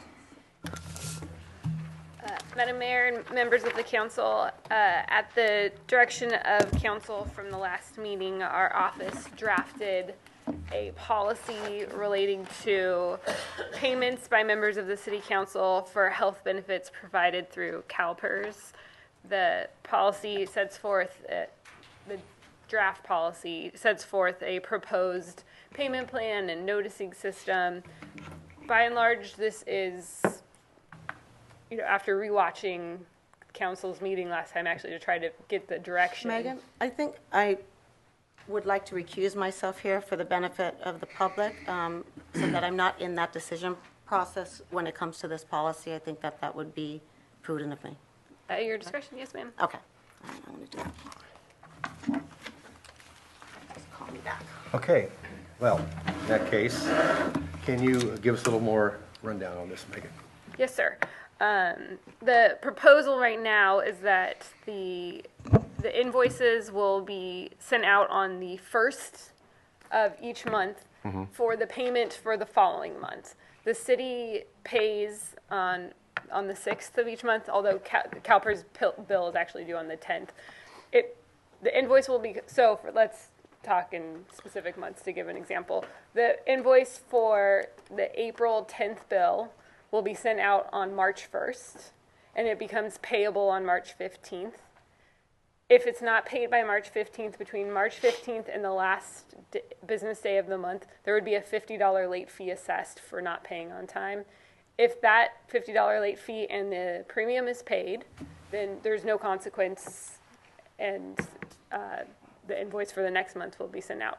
If it's not paid by the end of the month, there will now be an additional assessed $250 late fee that would be due before the 6th of the month, which is the day that the city makes the payment. So the total would now be a $300 late fee and the premium.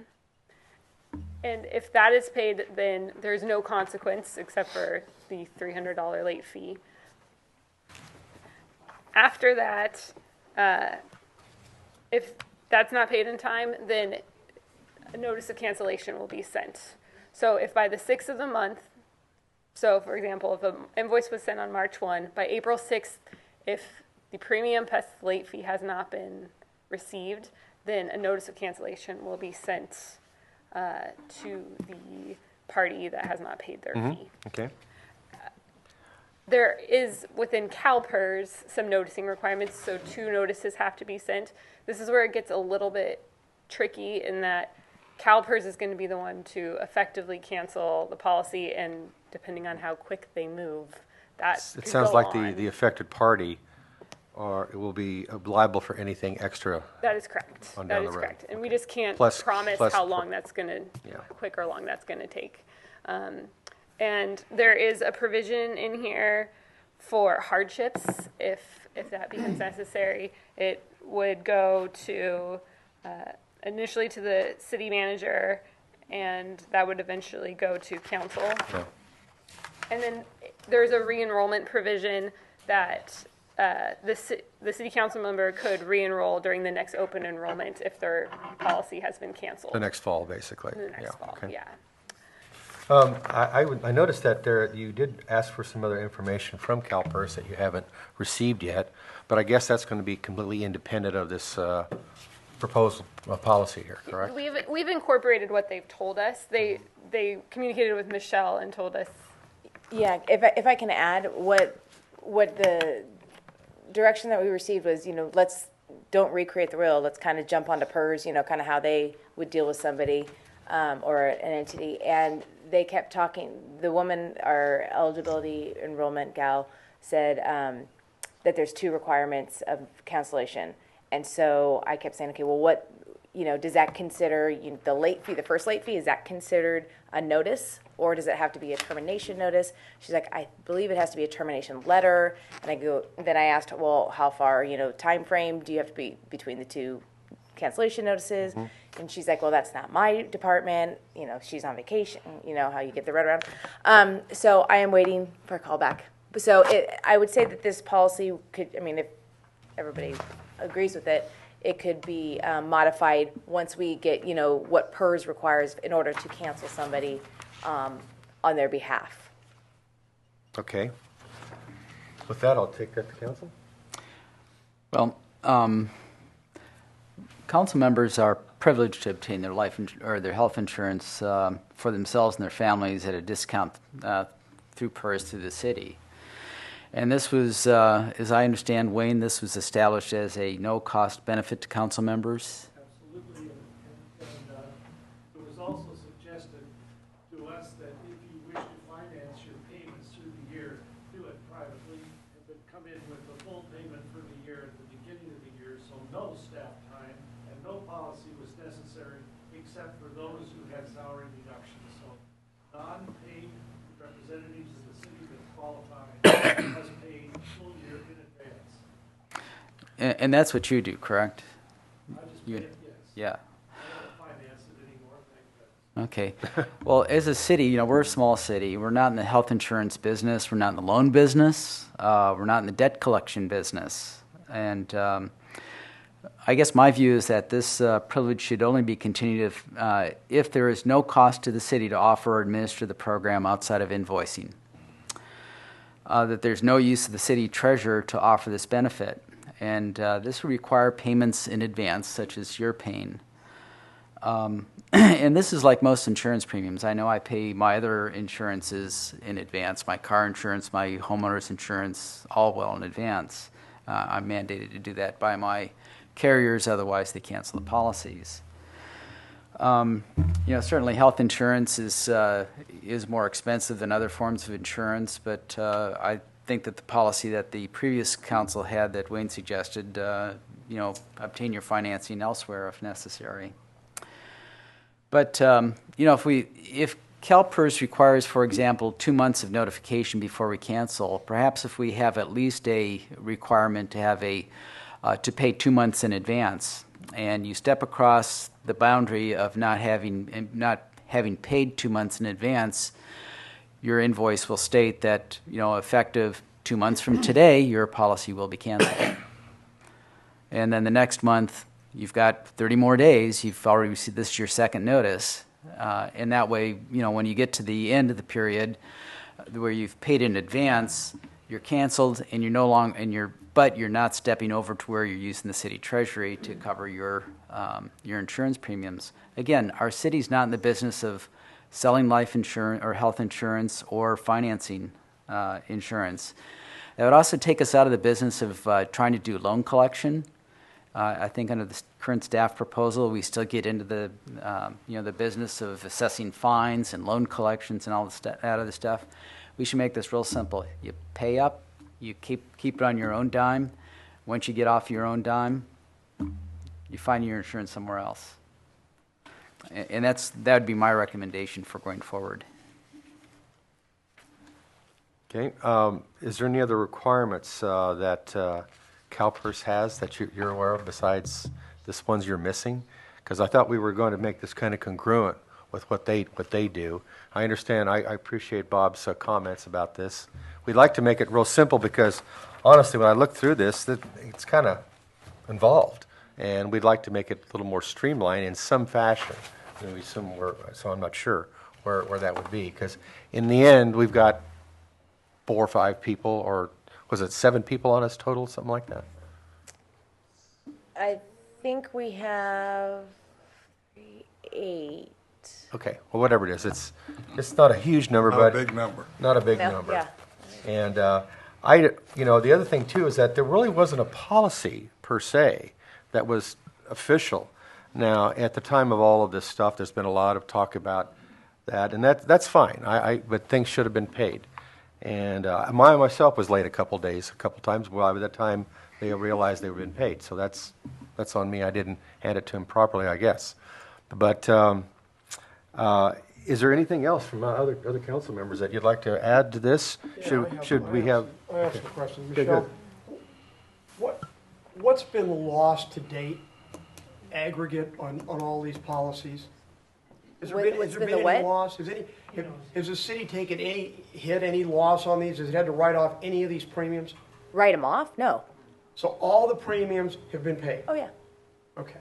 And what's our cost of funds?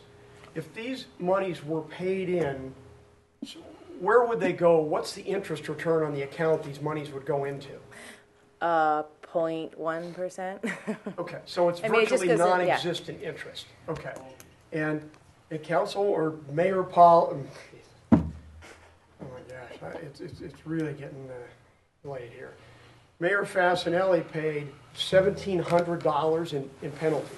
So what would that cover? All of this for the next 20 years in financing? So the bottom line is there's never been a loss. This entire thing is precipitated by the fact that the mayor screwed up and didn't pay for an unreasonably long period of time.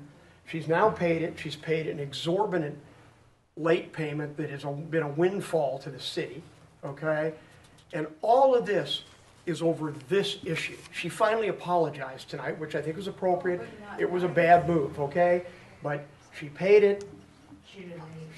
Pardon? She didn't apologize, she made it. No, she did. She finally apologized. I know, trust me. I've been listening. She apologized. She did apologize. Yeah. Because I frankly made notes here, and I, That's like if I put a knife in you and said, "Oh, I'm sorry." I'm not justifying it, Rich. I'm not justifying. You know, I I'm told you. sorry I stick it, you know? No, I told you. I told you. I'm not trying to justify this. If I thought it was appropriate, I wouldn't have expected an apology. Okay. And I'm not saying the apology makes it right. Of course it doesn't. Okay. But you do what you can do. She paid an exorbitant premium. Don't get me wrong here. I'm not trying to justify this. I'm just trying to look at the facts. Okay. The facts are she screwed up and she let it go. It's embarrassing. It's not right. It's a bad image for a public official to do. It's a mistake. I'm not sure why she did it, but she paid through the nose for it and she apologized for it. Now, does that make it right? No. But what I'm saying is I'm not dealing with that anymore. So now she wants to penalize the people that brought this to the public's attention. What I'm saying is, what I'm trying to address is merely the policy go forward, okay? Yeah, the reality is there has never been a loss on the claim. So here is my suggestion, okay? I suggest that we make this real simple. The money has to be paid during the month. Whatever you bill it, it's got to be paid during that month. I frankly don't care whether you bill it the month before or the month during, whatever you want to do. It's got to be paid within the month of billing. If it isn't, no $50 thing. At the end of the month, if it isn't paid, it's $250, right? Yeah. If it isn't, and if it isn't taken care of and the whole thing isn't cleared by 60 days, the policy terminates, and you pay the penalties, and whatever you owe. Yeah, and on we go. I mean, it's not been anywhere near that stringent, and the city has never taken a loss on it. So I don't want to go crazy. Because she paid when she was found out. I understand that. Yeah. Otherwise, the city's got a loss there. It could still be going on if it wasn't for somebody paying physical attention to what's going on. I'm not arguing with you. I'm just trying to get a future policy going. I'm not justifying this. It's wrong. Pardon? It's due on the 1st, it's due on the 1st. Why should you say you have all month to pay it? It's not right. I got It's due payments on the I 1st. gotta make on the It's due on day. the 1st. Fine, then bill it 30 days in advance. Bill it 30 days in advance and make it payable during that month. I'm just trying to make it simple. I know the process of these bills, okay? Well, excuse me, Wayne, I'm talking. Please sit down. Oh, I'm sorry. Okay? I mean, you're up here constantly, okay? And that's fine, but I'm just, you know, I'm getting grumpy. I'm so disappointed with the council right now that I'm tired and I'm just disgusted, frankly, with this council, and this bickering and the politics and the divisiveness that's going on is making me sick, okay? So, excuse me, I'm just trying to treat this like it was a straight business transaction and keep it clean. Bottom line is, when a bill goes out, okay, lots of stuff. There's mailing time, people are on vacation, they're not on vacation, somebody else is paying the bills. There's all kinds of things that happen, okay? Look at the credit card companies, all right? Send the bill out and make it payable in 30 days. If it isn't paid within 30 days, it's a $250 fine. If it isn't done by 60, then you pay 2 fines and you lose your insurance, okay? We haven't had anything anywhere near that stringent, and we haven't taken a loss to date. I don't see why we turn the city upside down because of this incident, all right? And as far as the waiver, I don't think we need to bring it to city council for a waiver of a late fee. Let's not overreact here. Let's not go crazy, all right? If somebody wants a waiver of a late fee, send it to the city manager. If you really want to have a problem with it, send it up to the Human Resources Committee, but I don't think it's even appropriate to send it there. I mean, this is just not a huge deal. You know, you're talking about an interest charge of probably pennies on a 30 days on a $1,000 claim. So, you know, let's be realistic. Let's not overreact, right? Pay it within 30 days because it's tough to get stuff paid sooner than that a lot of times. There's mail delays. There's intermediaries that pay. There's delay, then you got to send the payment back. Sometimes they sit here for a bit before they post them. You know, I had one point where we tried to pay it, and there was uncertainty as to how much the premium was because CalPERS was doing something, and it was like hang loose. Let me figure out what the premium is. Okay, so let's not go nuts here. The only problem outstanding other than this anomaly is this 90-day track record with someone. Okay, this will clear it up, and they'll start paying. They'll pay a significant penalty and they'll lose their insurance forthwith. So I'm just trying to not overreact, but get on top of it and be realistic and reasonable. Okay. Any other council comment? And then I'll open it up for public. I don't think we should provide any special benefit to the council people that we don't provide to the community. I mean, if we're going to be financing extensions of our health insurance, then we should make it available to all 6,000 residents. You can't.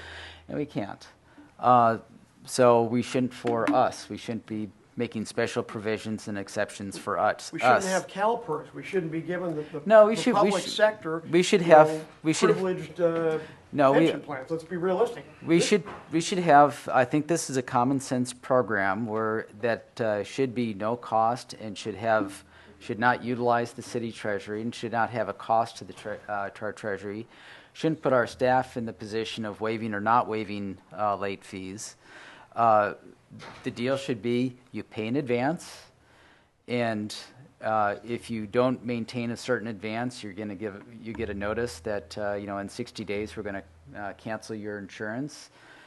You get a second notice at 30 days, and then if that meets the CalPERS requirements, and then when you run out of your own money, you're out of health insurance. As long as it's simple. Yeah, and that keeps it simple. It takes out penalties. It takes out waivers of late fees. It takes out everything except for you pay for your own health insurance. Any other comments from council before I open up to public? Go ahead, Wayne. I'll be brief.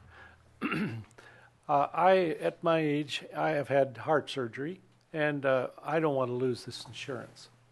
It isn't that great a break, but it is a benefit. And I do like the way they have served us. I would really suggest, in order to avoid this issue ever coming up again, to do, take it outside, free the staff. The expense item you didn't include is all the staff time that is taken, even just to digest this very issue.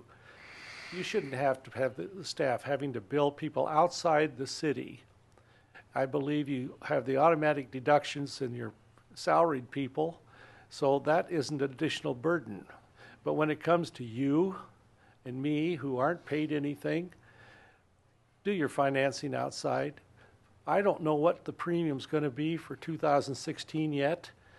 Michelle will tell us before the month's out, and she'll tell us an estimated amount. We'll pay it a little over that, and she'll send back a check for $20 or $100 or whatever, and it's done.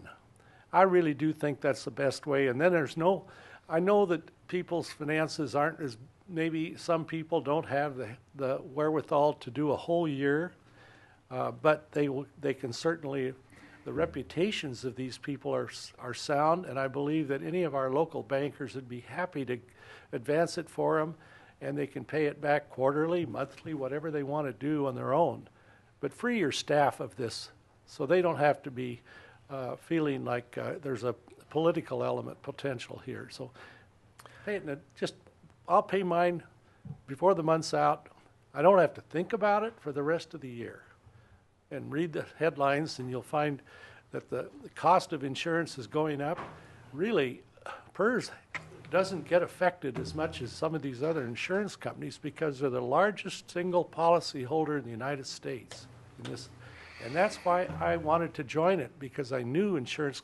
I worked for an insurance company for 23 years. I know what they're going to do. They're going to raise rates again. And with Obamacare going out, we're going to see just in January tremendous increases in your insurance premiums. I'll bet you that this Blue Cross Anthem is going to be a better deal than even now for all of us, not because we're getting discounts, but because they are not going to jolt PERS out of the system, because they need that big policy holder. And I'm grateful to have the insurance. So I'm afraid they'll throw us out. Unless you're a salaried employee with the city, you will not be provided the accommodation of buying insurance through the city. So that's what I fear will happen. And that's why I'm not trying to brag because I can afford to pay a year in advance, but take it outside the city so that we can preserve the right to get the insurance. That's all I want. Thank you, Wayne. Michelle, let me ask a. Wait a minute. Go ahead. Public comment. Deborah? Thank you. First of all, I'd like to commend Mayor Fasenelli for recusing herself from this conversation. I think that was the appropriate thing to do. And I'm also very pleased with the comments that I'm hearing coming from this council. I think that this policy is about one page too long. The whole idea of simplifying it, prepaying, I think is a great idea. The idea of putting it back in the city council's hands or the city manager's hands on whether or not they're collecting, whether or not there's hardship, all of that all needs to go. So all the comments that you were making, I think that most residents would concur. And also, Mr. Collicott, what you were saying, that it needs to be no skin, not using the public treasury to cover the individual council members. So that 2 months, if that's what it takes, because of the CalPERS recommendation for a proper cancellation notification, other than meeting their requirement, this thing needs to be cut in about half to get to where you need to be. But I was thinking a one page or two. Yeah, I think so. But okay. You're heading in a good direction. I thank you very much for doing this hard work under these difficult circumstances. Michelle, could we set up could we just make mandatory auto deducts to participate, where they just automatically send the account, then you don't even have to administer the check?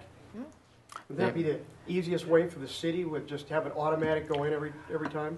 I'm not sure all the other people involved have that kind of Maybe, but there's very few, and they could either set it up or pay it way in advance or something. I think the deduct's easier. We don't even have to deal with the checks.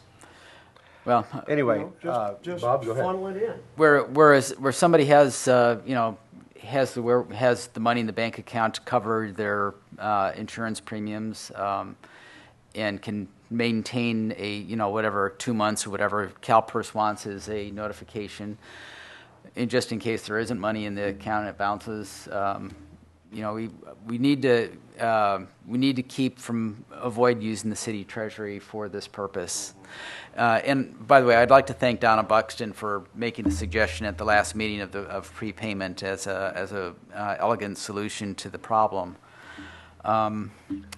Yeah, I think we should keep this short. I'd like to make a motion that we ask staff to come back with a revised policy requiring prepayment to whatever extent CalPERS requires for notification for cancellation, and appropriate invoicing procedures to implement that approach. Keep this thing real simple and avoid further future controversies regarding health reimbursements.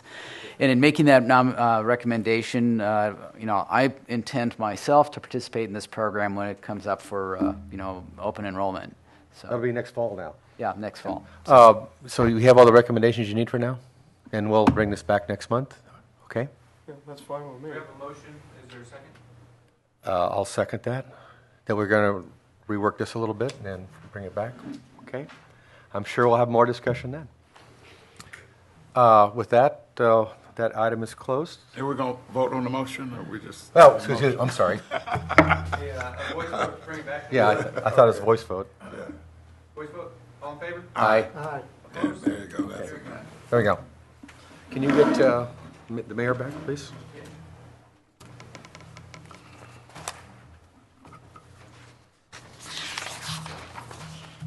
Oh, no, you did such a good job. We might want to. Just a referee.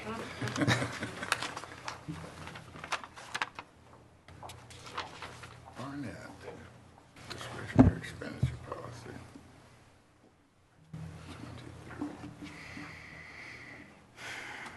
All right. We're at number 23. Number 23, Councilman requested matter, Barnett, discretionary expenditure policy. Well, who presents this? Me, I guess. That's huh? you. Okay. It's your turn. Where's my email here? It's on the back page. Yeah.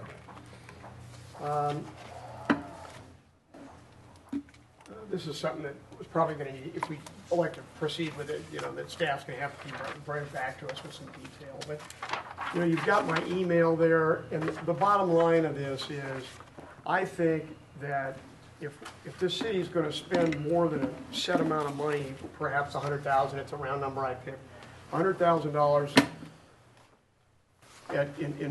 on an item, or a recurring expense of, let's say, $50,000 or more, I think that there should be a polling done of the city residents. I've outlined to some extent what I think that it should, that the polling should be a document drafted by staff, unbiased, as unbiased as they can be, certainly not by the council members, with a brief description of the project, the cost estimate or range of costs, the effect on the city budget, any additional cost to taxpayers if there's assessments or anything, with a yes/no option and a comments box for a response. Hopefully we could automate this so it could be done by emails, although I wouldn't expect a lot of these to go out. And I think that when that item comes up, the public response ought to be noted on the agenda calendar, and it ought to be announced verbally in conjunction with the voting on that item. So frankly, it's a transparency issue, and I'll tell you where I came up with it. I've presented items in here that sail right through, and city really doesn't pick up on it because they don't track the agenda that well. And then if it's something significant or controversial, all what breaks loose after word leaks out when you do it. Fireworks was a great example. So I think this preloads, they get warning, we get insight, and we see where it goes. I think it's a small enough city, and it's a educated and affluent enough city that you get some meaningful response. And that way, when something significant pops up, you throw it right in their face, say, here's the synopsis, and on we go. I'll give you a perfect example of where this, I think, would have worked great. We kind of did it, actually. It was on that underground power situation. If we had had an independent analysis like this gone out before council dealt with it, we would have saved ourselves 2 meetings of arguments and fighting because it came back summarily indicating that the public wasn't interested. And that's kind of the type of thing I'm talking about. So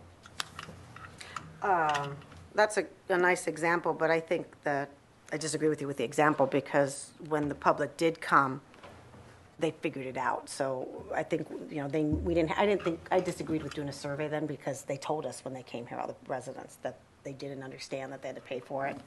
You know, we did the survey. I think a survey is great but we'd have to pay a programmer at some point, not just a monkey survey, that has to be unique, you know, unique. So, but I like this. I don't know if $50,000 is kind of low, but. Well, that's recurring. That's yeah. recurring every year. That's where you sign up for something that's $50,000 a year. Give me what would that be?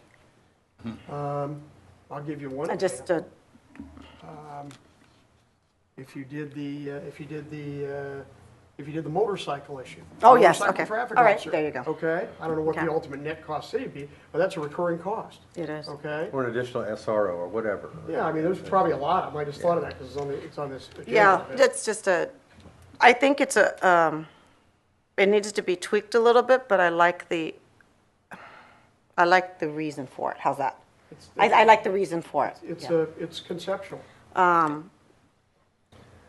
Now, no, the polling though, you're suggesting it's only by email or by texting, or You know, what do you? Well, email would be the most desirable, but you don't have everybody's email, so, you know, you have to decide. It doesn't necessarily have to poll the entire community. I mean, it could be a random sample. Oh, You that's don't have to get interesting. everybody, but all That's I'm a good saying idea. is electronically be quicker, cheaper, easier. Yes. Total no-brainer. If you do paper, it gets more expensive, it's more hassle, more labor. We need intensive. to go. Yeah, so I think the paperless. idea would be that we set out the parameters and say, this is what we want to do. And our intent is to do this as, you know, efficiently as possible with electronics. And maybe we have to work that way. I don't know. That's something we're going to have to be. I'm we're gonna just have to hear from staff. curious. What's your experience, Jared? I mean, there's a lot of people here that don't use any electronics. That's the difficult part is, I mean, the misconception with the feeder and the ENET that we have is that it's all Villa Park residents. It's not a subscriber base. So you have businesses, and I think I have 3 of my email addresses on it. I would utilize the Hidden Jewel magazine. I say that every time, but people read it. Problem with that is there's quite a lengthy lead time. You need a month in advance or 2. I mean, we can utilize the register. We can maybe come up with a survey monkey. Just try to spread the word as much as possible. Direct folks to a certain online link, and then allow them to poll that way. What percentage of the city actually gets the feeder? I can't even estimate that. I mean, there's 700 to 800 subscribers. And I have 3. Yeah, and we don't make you enter. It's just an email address, so there's no way to know who lives here and who doesn't. Maybe half of the 700 are Villa Park subscribers. Rick, is purpose here is that we don't arbitrarily spend all of our money on a particular project, I'm assuming, right? I mean, we had the Greenbelt project that was $300,000. Right. That was apparently not well received, and that was interesting on that, something like that. 20 people against it over here, and you might have had 2,000 come in on the other side and say we want it. On the other hand, it has to seriously be such a random testing because we have the same, if you will, 50 people that normally come to our council meetings. It would have to be literally a random testing with a random number. And if it has to do like with safety of the public, they elected us to a certain extent. You got to trust us. But Not sure how much they trust any of us today. What we could do to gear up they can for recall it us. is put a notice in Hidden Jewel magazine where we're looking for the residents' emails. And then that way we can build a separate listserv. I'm not know if they read that. They look at the pictures. Can I make a suggestion? It's 11:45. You know, let's just decide whether or not we like the concept, and if we do, let's toss it to staff and have them throw something back to us as to some suggested outline, parameters, whatever, and we can refine it from there. That sounds good. Let's That's just a good decide recommendation. what- Voice vote? I would do it to February. I wouldn't make it come back next month. Like if we come back They in can report on February, it. They can report on it if they because wish. they've got a lot of other work that I think Yeah. is more important to come back in January. And just to make it clear, I think you try to catch it all. Street or sewer infrastructure issues. We should Yeah, that's not necessarily we should everything. also That was- include storm drain. Sure, Because yes. we've got some screaming storm drain That was an infrastructure exemplar. issues. Yeah. This I know, frankly was I know. not intended to I be just wanted to make presented sure to that we council. capture it all. No, I understand. This was not intended to be presented to council. I sent this to Jared in the hopes that he would kind of tweak it and send it out, but he attached it, and that's fine. So it was moderately comprehensive. So. Can we just, I'll tell you what, I'm going to make this real easy. I'm going to move that we approve this in concept and instruct the staff to present us with some concepts as to how we might implement it. At the February meeting. Because, because this is, give them some time. February better? February would be nice. February. Okay, the Yeah, that's February fine. meeting. Yeah, just to give them a little One bit. breath for you only, that's it. Yeah, right. Okay. Okay. I'll have it done in 5 minutes. All right. You speak 5 minutes. Do you need a voice? Hey, I have a motion. Was there a second? Yeah. I'll second. Voice vote. All in favor? Aye. Aye. Opposed? Hearing none, it carries, and we'll be back in February. You want to move the next one, the next month too? I'll vote for Can we move the next one? I know. it. Get us out of You here. want to move it, or you want to talk about it? 24, the Marines? We're down to nubs. Oh, the Marines, okay. All right. I have been administering the Villa Park Marine Thanksgiving program for about 13 years. And, I use some of my staff to do it, and frankly, it does not appear I'm going to be able to continue to handle the paper side of it, okay? I mean, I could be involved and help and oversee or whatever, but I'm just not in a position to keep the paper side of it going. And I announced that at the Marine base this year, and I had a couple of Marine officers come up and tell me they really hated to see it go. I had a couple of young Marines on the bus that came to me and said, Mr. Barnett, please don't let it die. And then I had a number of hosts that came to me and offered to help and do all kinds of stuff. But realistically, I don't think that's the way it's going to stay together. I think the program needs to be institutionalized so it can be permanently employed as long as the base has a need for it. And it's been going for 40 or 50 years, I think, at this point, the bigger program that we participate in. I went, I don't know, 6, 7, 8, 10 years ago, I'm not even sure, to Rotary and the Villa Park Foundation and asked that they sponsor the event, which really meant nothing more than let me use your bank account as a 501c3 because I don't like running $20,000 through my savings account for this program. And I went to Rotary, then I went to Foundation. The Foundation called me first and they said, hey, we'll take it. But Rotary called us and said, you went there first, they want it. So if it doesn't work there, come over there. Come over to Foundation. So for that reason, I think both those entities like the program. So my proposal is that we push the program, since it is Villa Park Marine Thanksgiving and it produces a lot of good PR for the city.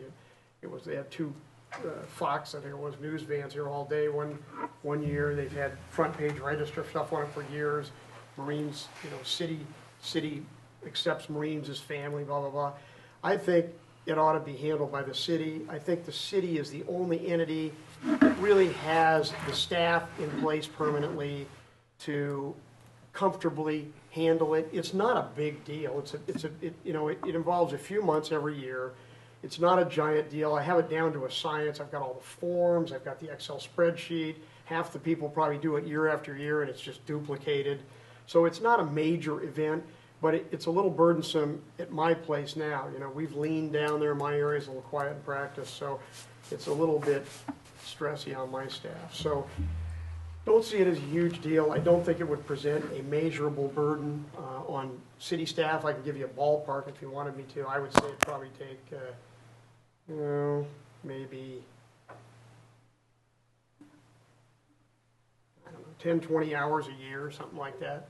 Oh, that's low. Yeah, it's not a huge deal from the portion I'm talking about, catching phone calls and just plugging in the names. The base actually sends out the invitations. I don't see it as a huge deal. I could be off a little bit on that, but I don't think a lot. So my proposal would be, the city already hosts the website, by the way. And frankly, the payments all go into PayPal. So people just go on the website, they see it, they click how many Marines they want, they fill out the application, they email that over, and PayPal collects the money and holds it. And frankly, I just download it once a year to the, when I'm right before the event, I download it to the Rotary account. So not a huge deal, but I would like to see the city take it over. They have the staff. It would be kind of a simple no-brainer for city staff. And I'd like to see the city allocate up to, I don't know, maybe budget up to $5,000 to support it. I've already agendized an item with the foundation, and I'm going to ask that they co-sponsor it and budget up to $5,000. And I'm going to ask Rotary, I've had some tentative discussions with them, and they already pay part of it anyway, but I'm going to ask them to budget up to $10,000 or $5,000. So that would provide for the whole city to back it, basically, the whole city and both the charitable organizations to back it. They would all three sponsor and be represented that way. Each of their liabilities would be capped at $5,000 a year. I frankly don't think you'd need to do that. It's been pretty much self-sustaining with some private donations, limited private donations popped in. They're pretty much self-sustaining since I've had it. The reason that I like to have the money there is because the participation has declined for the last few years after the economy took a hit. And, I explored a couple of options about, to get the participation back up. We had 91 this year. We usually have 130, 135. And one of them is to clip or reduce the gifts. And I gave that a lot of thought. And I finally called the Marine base and asked them. Let's look at the bigger picture instead of the little gifts, if you don't mind. Okay, no, there it is. That's let me finish my thought. Okay. My thought was that it costs, right now we charge $120 a kid, and you got to take at least 2 kids because Marine Corps requires a buddy system. So you're going to spend $250, $300 by the time you have these kids for dinner, and a lot of people are reticent. So my thought was that if I have these 3 funding sources, without even using all of that, we could subsidize that significantly. Maybe we charge $150 for Villa Park residents. I think that would bring the participation up. I know a number of people like to do it and kind of don't want to pay for it. And if outside people want to do it, that's fine. I don't see why the city or its organization should subsidize them. But that's what that money would do, because otherwise you don't need that kind of money. I don't even think they'll need it if you subsidize it. But that's my proposal. I think I wish we were a bigger staff city, because I think the city should take that on. I don't think we have the staff. I think that if we hired somebody to do that, that would be different. Because you're not going to need it. Trust me, I've done this. But they have to market it. You need to market it. You need to put an ad in the register. There's things we don't have the staff. I like the city taking it because I think the city should get all the publicity. Yeah. On the other hand, if we don't do it, I mean, certainly the Rotary is the perfect place to do it. Yeah, but somebody has to be there. One of the issues that came up, and just talking about it with Jared, is if it gets done, then you got to have a staff person here at 5 o'clock in the morning, Thanksgiving Day. No, you don't. No, they don't need to be here for that. Well, someone's got to coordinate it. No, you don't need them here for that. I think you can still have coordination. I'll be happy to carry that even for the foreseeable future. And I've got other guys, Robert Frackleton. I've got a guy in here, Dan Dyke, that handles all the photography and does stuff.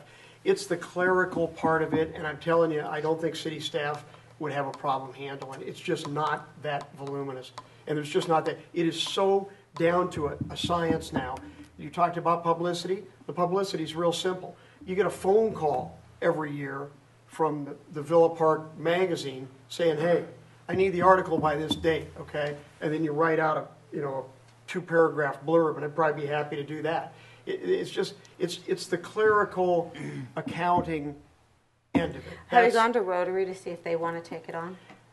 They probably would take it on, but I don't think they can effectively do it. They just did don't fireworks have- pretty good. We didn't Yeah, think they could just do that don't either. They just don't have the Rick, what about the foundation? It would seem to be a natural same thing. problem, seems like same a- problem. I thought of both of those. What same problem? They don't have, who do they have that's in place to take phone calls and punch up reservations or whatever and do the accounting? Foundation doesn't have enough ongoing? volunteers. They don't have any First of all, volunteers. they got a treasurer. They put on all these other fairs. They just put on our, Yeah, but our they boat don't parade. get- They and just it put on provides- our provides another Santa parade. opportunity. They put on Halloween fest. They put on all these other things. They but those- manage to have volunteers and things to do the work. I Put understand. those on. You got two problems with that, okay? Number one, they're not there all the time, and you don't know when these calls and stuff are gonna come in. Number two, there's no continuity. So somebody's gonna do this for a year or two, and they're gonna have it down to a science. It's gonna be a total nothing. The Rotaries. You're not gonna have that at Rotary or Foundation. They shift people all the No, time. but Who's gonna- they seem to me to have a lot of continuity in their programs they have, like the Santa Tour. They seem to have continuity. They seem to have continuity with Halloween Fest. The same people do those each year. They seem to have continuity with the picnic. Generally the same people. Sometimes they change over people, but they manage to do all of these things, and they're not there all the time. They manage to do it. This doesn't seem to me to be that difficult as some of these other items, like a picnic or It's something. not, if they, If you know, it's, they think if they it's can so handle it. difficult that it can't be It would handled seem to by me to be the natural place. It's not volunteers. so difficult, it's the fact that the city has staff sitting there all day, every day. Hopefully So- they're working. Yeah, no, I understand. But, you know, this is not a big volume deal, and it's also a short period of months. But, you know, they can have they got it on their computer, it's right there, they get a deal in, you know, as soon as they get it, they pop it in the computer. It's just a much more coordinated deal. You know, my understanding is that we have an expectation Kim's probably gonna be here for a long time. You don't have transition of treasurers. I mean, I've been through this with Rotary. They can't even keep, you know, they can't even get the bank account stuff right. I mean, it's just. That's not the same thing with the foundation now. They have a good treasurer. With the foundation, I would prefer the Rotary. The foundation doesn't have enough Well-trained. volunteers to put it predecessor. together. They don't, but the Rotary to me would be able to do Or it. a I combination can of, tell you the Rotary, combination I've of been at Rotary Rotary. and They don't want it? Why don't can't. we, I think these are all great suggestions, and I think we need to kind of grind on this a little more. Yeah. And I think that seeing the forms that you're talking about and let the staff take a peek at it. Because at a certain point, you're already doing the website through the city now. So it is probably pretty automatic. You need somebody just to go do it. And that's the good thing about the Rotary. They've got a lot of hands, but they're like, come and do it for a few hours and leave. That's Yeah, that they're kind of here guy and they are. gone. They're a bunch of working people. They're sprayed all over. Yeah. You know, And you're right about the foundation, they've got it together, but the backbone of it is still the city staff, it's a lot of the backbone. and you got continuity. You know, get it all once you done. pick it up, it's kind of a no-brainer. No-brainer. And not that it's that complicated in the first place, but, you know, if Kim's gonna be there for a long time, then, you know, or whoever else, Bethany, or whoever it is, you know, it's kind of a seasonal deal that they're familiar with. They got the computer, they got the forms on there. It's kind of a. Also could be a local vendor, like one of our realtors or something could do What? it too. One of the local vendors. Certainly. Could do it too. I'm just going to throw the names out. It could be Possibility, but- Hillary Tom. I'm just throwing names out. But the bottom line is, there's lots of things you could potentially do, but this seems like it makes sense. You're If I looking get the for a three- replacement. And if I get the three, I mean, I'll still oversight I and, you know, understand. and oversee and assist. What would you like us to do tonight? To I just, guess what we've done, this program, as you've described, has continued on for 13 years without the city's involvement. I think we should find a way to get the volunteer organizations and other community members, including other businessmen, to help keep this thing going. I mean, if you It seems wanna- like a good program, but I'm not sure how. it doesn't seem to fit well with the city and what our limitations are. well, let's, You know, if let's that's get- the case, then I guess what I would do is suggest that, you know, that if we try the foundation, I would still suggest that the city, the foundation, and Rotary each budget up to $5,000 to support the program. well, let's propose it to them, and then we'll. The foundation gets We don't like have to do this, $6,600 tonight. from Republic. It should take all the money and No, put it but, in. you know, something needs to be done, or real quickly, it's gonna creep up next season, It's the gonna turn program's to gonna disappear, stone here and, pretty quick. and that, you know, I don't know what happens after that. Well, I think it's all good ideas. I think Bob's got a good point with, that we've got to carry it on from a non-city aspect, but still, we're going to be here to help out some way or another, I'm sure of that. What do you need to look at now, Jared? Well, I on this think sort of thing? you need to come back to us. It's been a lot, so if we want to inquire with the foundation. They're going to be on in January, so it would come back to us in February. It would come back to us at the January meeting, what you find from the Rotary and Foundation, huh? Discuss that. Want to do that? Yeah. See, But see what they say? I think if you get everything ready to go, all the stuff that you have now, and then here's a package, this is what you have to deal with, and you can present it to the foundation and or the Rotary. I mean, it's 2 or 3 documents. Yeah. But still, 2 or 3 pages. they're going to study it, and there's going to be questions, and I think they need to know what they're getting into. Okay? All right. So, All right. Okay, well, let's just, should we just re-agendize it for January, and I'll go You come talk back. to, that sounds good. and I'll go talk to the foundation, I guess. When's that meeting? Second Monday? Tuesday? Ask Bob. Foundation. Second Monday, 6 o'clock. Second Monday. All right, we're going to go to item number 25, individual council member items. I'm going to start. Back in November, I went to the Anaheim Mayor's Prayer Breakfast, which was Anaheim Mayor Tate, and it was a wonderful presentation about a gentleman who was incarcerated for 30-some years on the murder of his wife, and he was innocent. And he came out and he was a speaker, and it was a beautiful, beautiful day. And I went to the Orange Mayor's Prayer Breakfast, which was Tita Smith. Went to Serrano Water Boards. If you guys get your water bill this month, there will be no penalty assessed for the month of November. It's been waived for the month. They're not making an announcement, but it will say on the bill that it's been waived. So we're lucky on that one, and that's all I have. I, of course, went to Vector Control. There's a ongoing search for a new general manager, and that's going along. Plus, this general manager and the new one were given authority to do aerial spraying as needed up and through the end of March. There's reasons for that, FAA rules, and also Disneyland overhead rules. So there's a lot going on there. There is quite a number of the West Nile virus cases are going up dramatically. Hopefully it's kind of peaked now because of this cold snap we've had. Of course, went to the sanitation district, and there's a lot of action going on with the East Orange Water District, and of course Irvine Ranch. They are vying for that particular part of North Tustin, and of course LAFCO is involved as well. That's about it. Okay. Me? Somebody. Yep. All right, I mean, Let's finish it up. fire is just more of the same, more dealing with union contracts, and I can't talk about the closed session, and I told you what my position is, and that is, we don't raise anything, nobody gets any comp increases until the budget's paid off, or the union comes to the party and negotiates something other than a defined benefit plan, at least for new people, so we've got something to work with. All right. Councilman Colgan? Okay, as we heard earlier today, this evening, the residents on Wellington Circle in that area have came to the LEAC last month and expressed concern about the party house at the end of Wellington Circle. And then we met with them again. We agendized that and brought it to at the LEAC last week.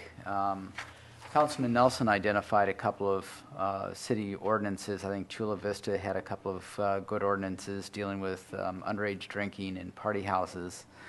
And we've asked Jared to work with the city council to come up with a modification that would fit for Villa Park, the city of Villa Park. And hopefully that'll get us on the road towards addressing this issue with this particular party house, and then future problems that we may face in the future. Are you referring to a social host ordinance? Well, there's a notice or a ordinance dealing with loud parties, and also another one dealing with underage drinking that may occur in a private residence. Wow. So That's not something I'd like to see us go down. That's really, and we're really turning into a, go on. okay. It's a bad thing. So we'll be seeing that in. Hope to see that in January. Okay. Infringing on all of our rights.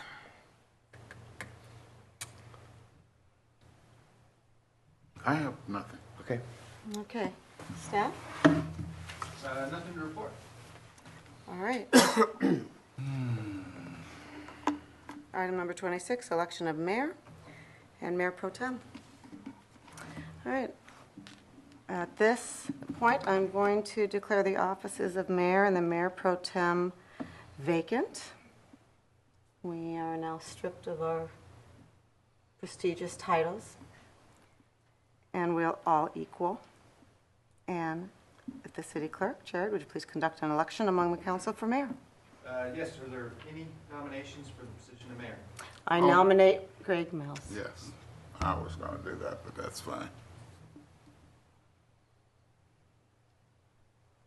Any further nominations? Hearing one, we will still conduct a roll call vote to confirm it for Councilman Mills as position mayor for 2016. Actually, that's immediately. Starts tomorrow. Councilman Fasenelli. Yes. Councilman Nelson. Yes. Councilman Colacott. Yes. Councilman Barnett. Yes. Councilman Mills. Yes. Congratulations, Mayor. Congratulations, we have a new mayor in the house. In the audience. Is your wife watching? They've all left. Your wife's not watching? Here, come sit here and. That's okay. No, We it's can do it okay. right. No, We can do it. no, you know what? Rick did it to me. Come on, sit. Your Pass name's the your seat. name's over here. Who cares about the name? Sit down. Go in the middle. All right. Anyway. There you go. Get the middle seat. There you The go. middle seat. You got a girly, I like your brooch. You got a girly gavel. Okay, that's good. Okay. Okay, now that I believe that the nominations are now open, or City Clerk, could you open it for the Mayor Pro Tem? Absolutely. Are there any nominations for the position of mayor pro tem? I'd like to nominate Bill Nelson. I'd like to nominate Rick Barnett. Are there any further nominations? Hearing none, we will vote in order that they are received. This is nomination for Bill Nelson as mayor pro tem. Councilman Colacott. Yes. Councilman Barnett. No. Mayor Mills. No. Councilman Fasenelli. No. Councilman Nelson. Yes. It fails 2-3. So we'll move on for the nomination of Rick Barnett as mayor pro tem. Councilman Fasenelli. Yes. Councilman Colacott. No. Councilman Nelson. No. Mayor Barnett. Or Mayor Mills. Yes. Councilman Barnett.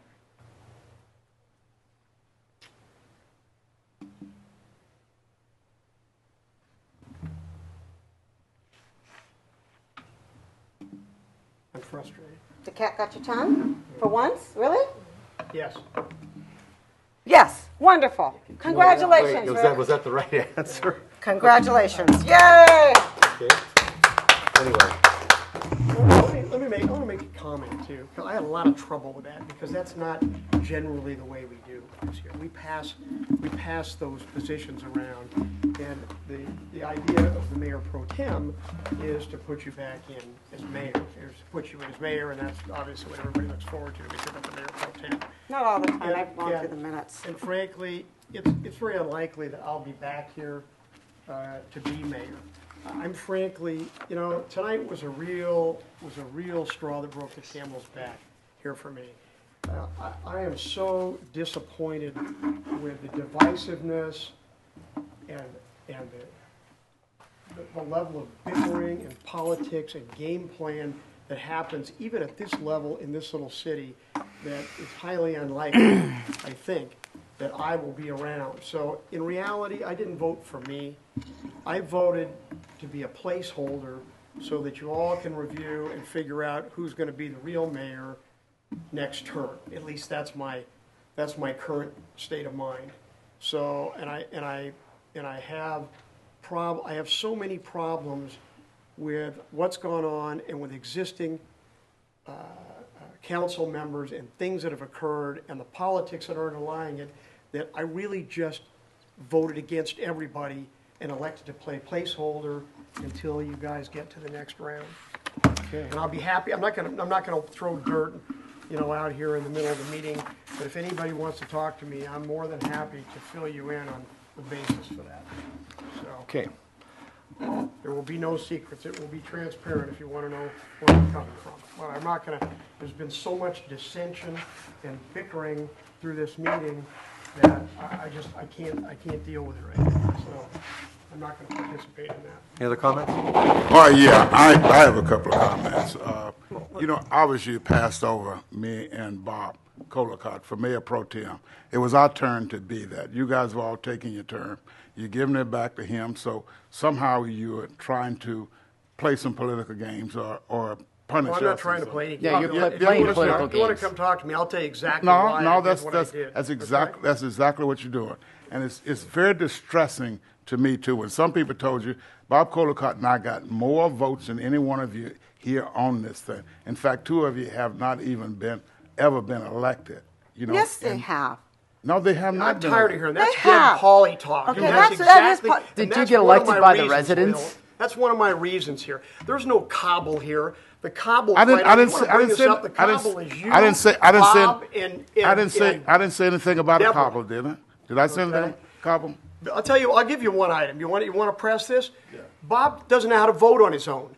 Bob votes what you vote. Bob will make a commitment to somebody and make a decision that he thinks is appropriate, and then you'll vote opposite, and Bob will change his vote spontaneously. He's done it multiple times. I got a problem putting somebody in any move-up position who can't make their own decision and has to vote to follow somebody else routinely, But then which Bob does. You're saying I'm not a follower, but you voted against not proving me for Other issues with you, and I'll be happy to discuss them, but I'm not going to sit here publicly and throw any more dirty laundry out. I didn't even want to throw that out, but I did it. I'm tired of this. You're a fraud and he's an adulteress. I'm really tired of this. I'm really Any other comments? I'm really disappointed in this. Call this meeting over. Well, you Close. have not done a lot to rectify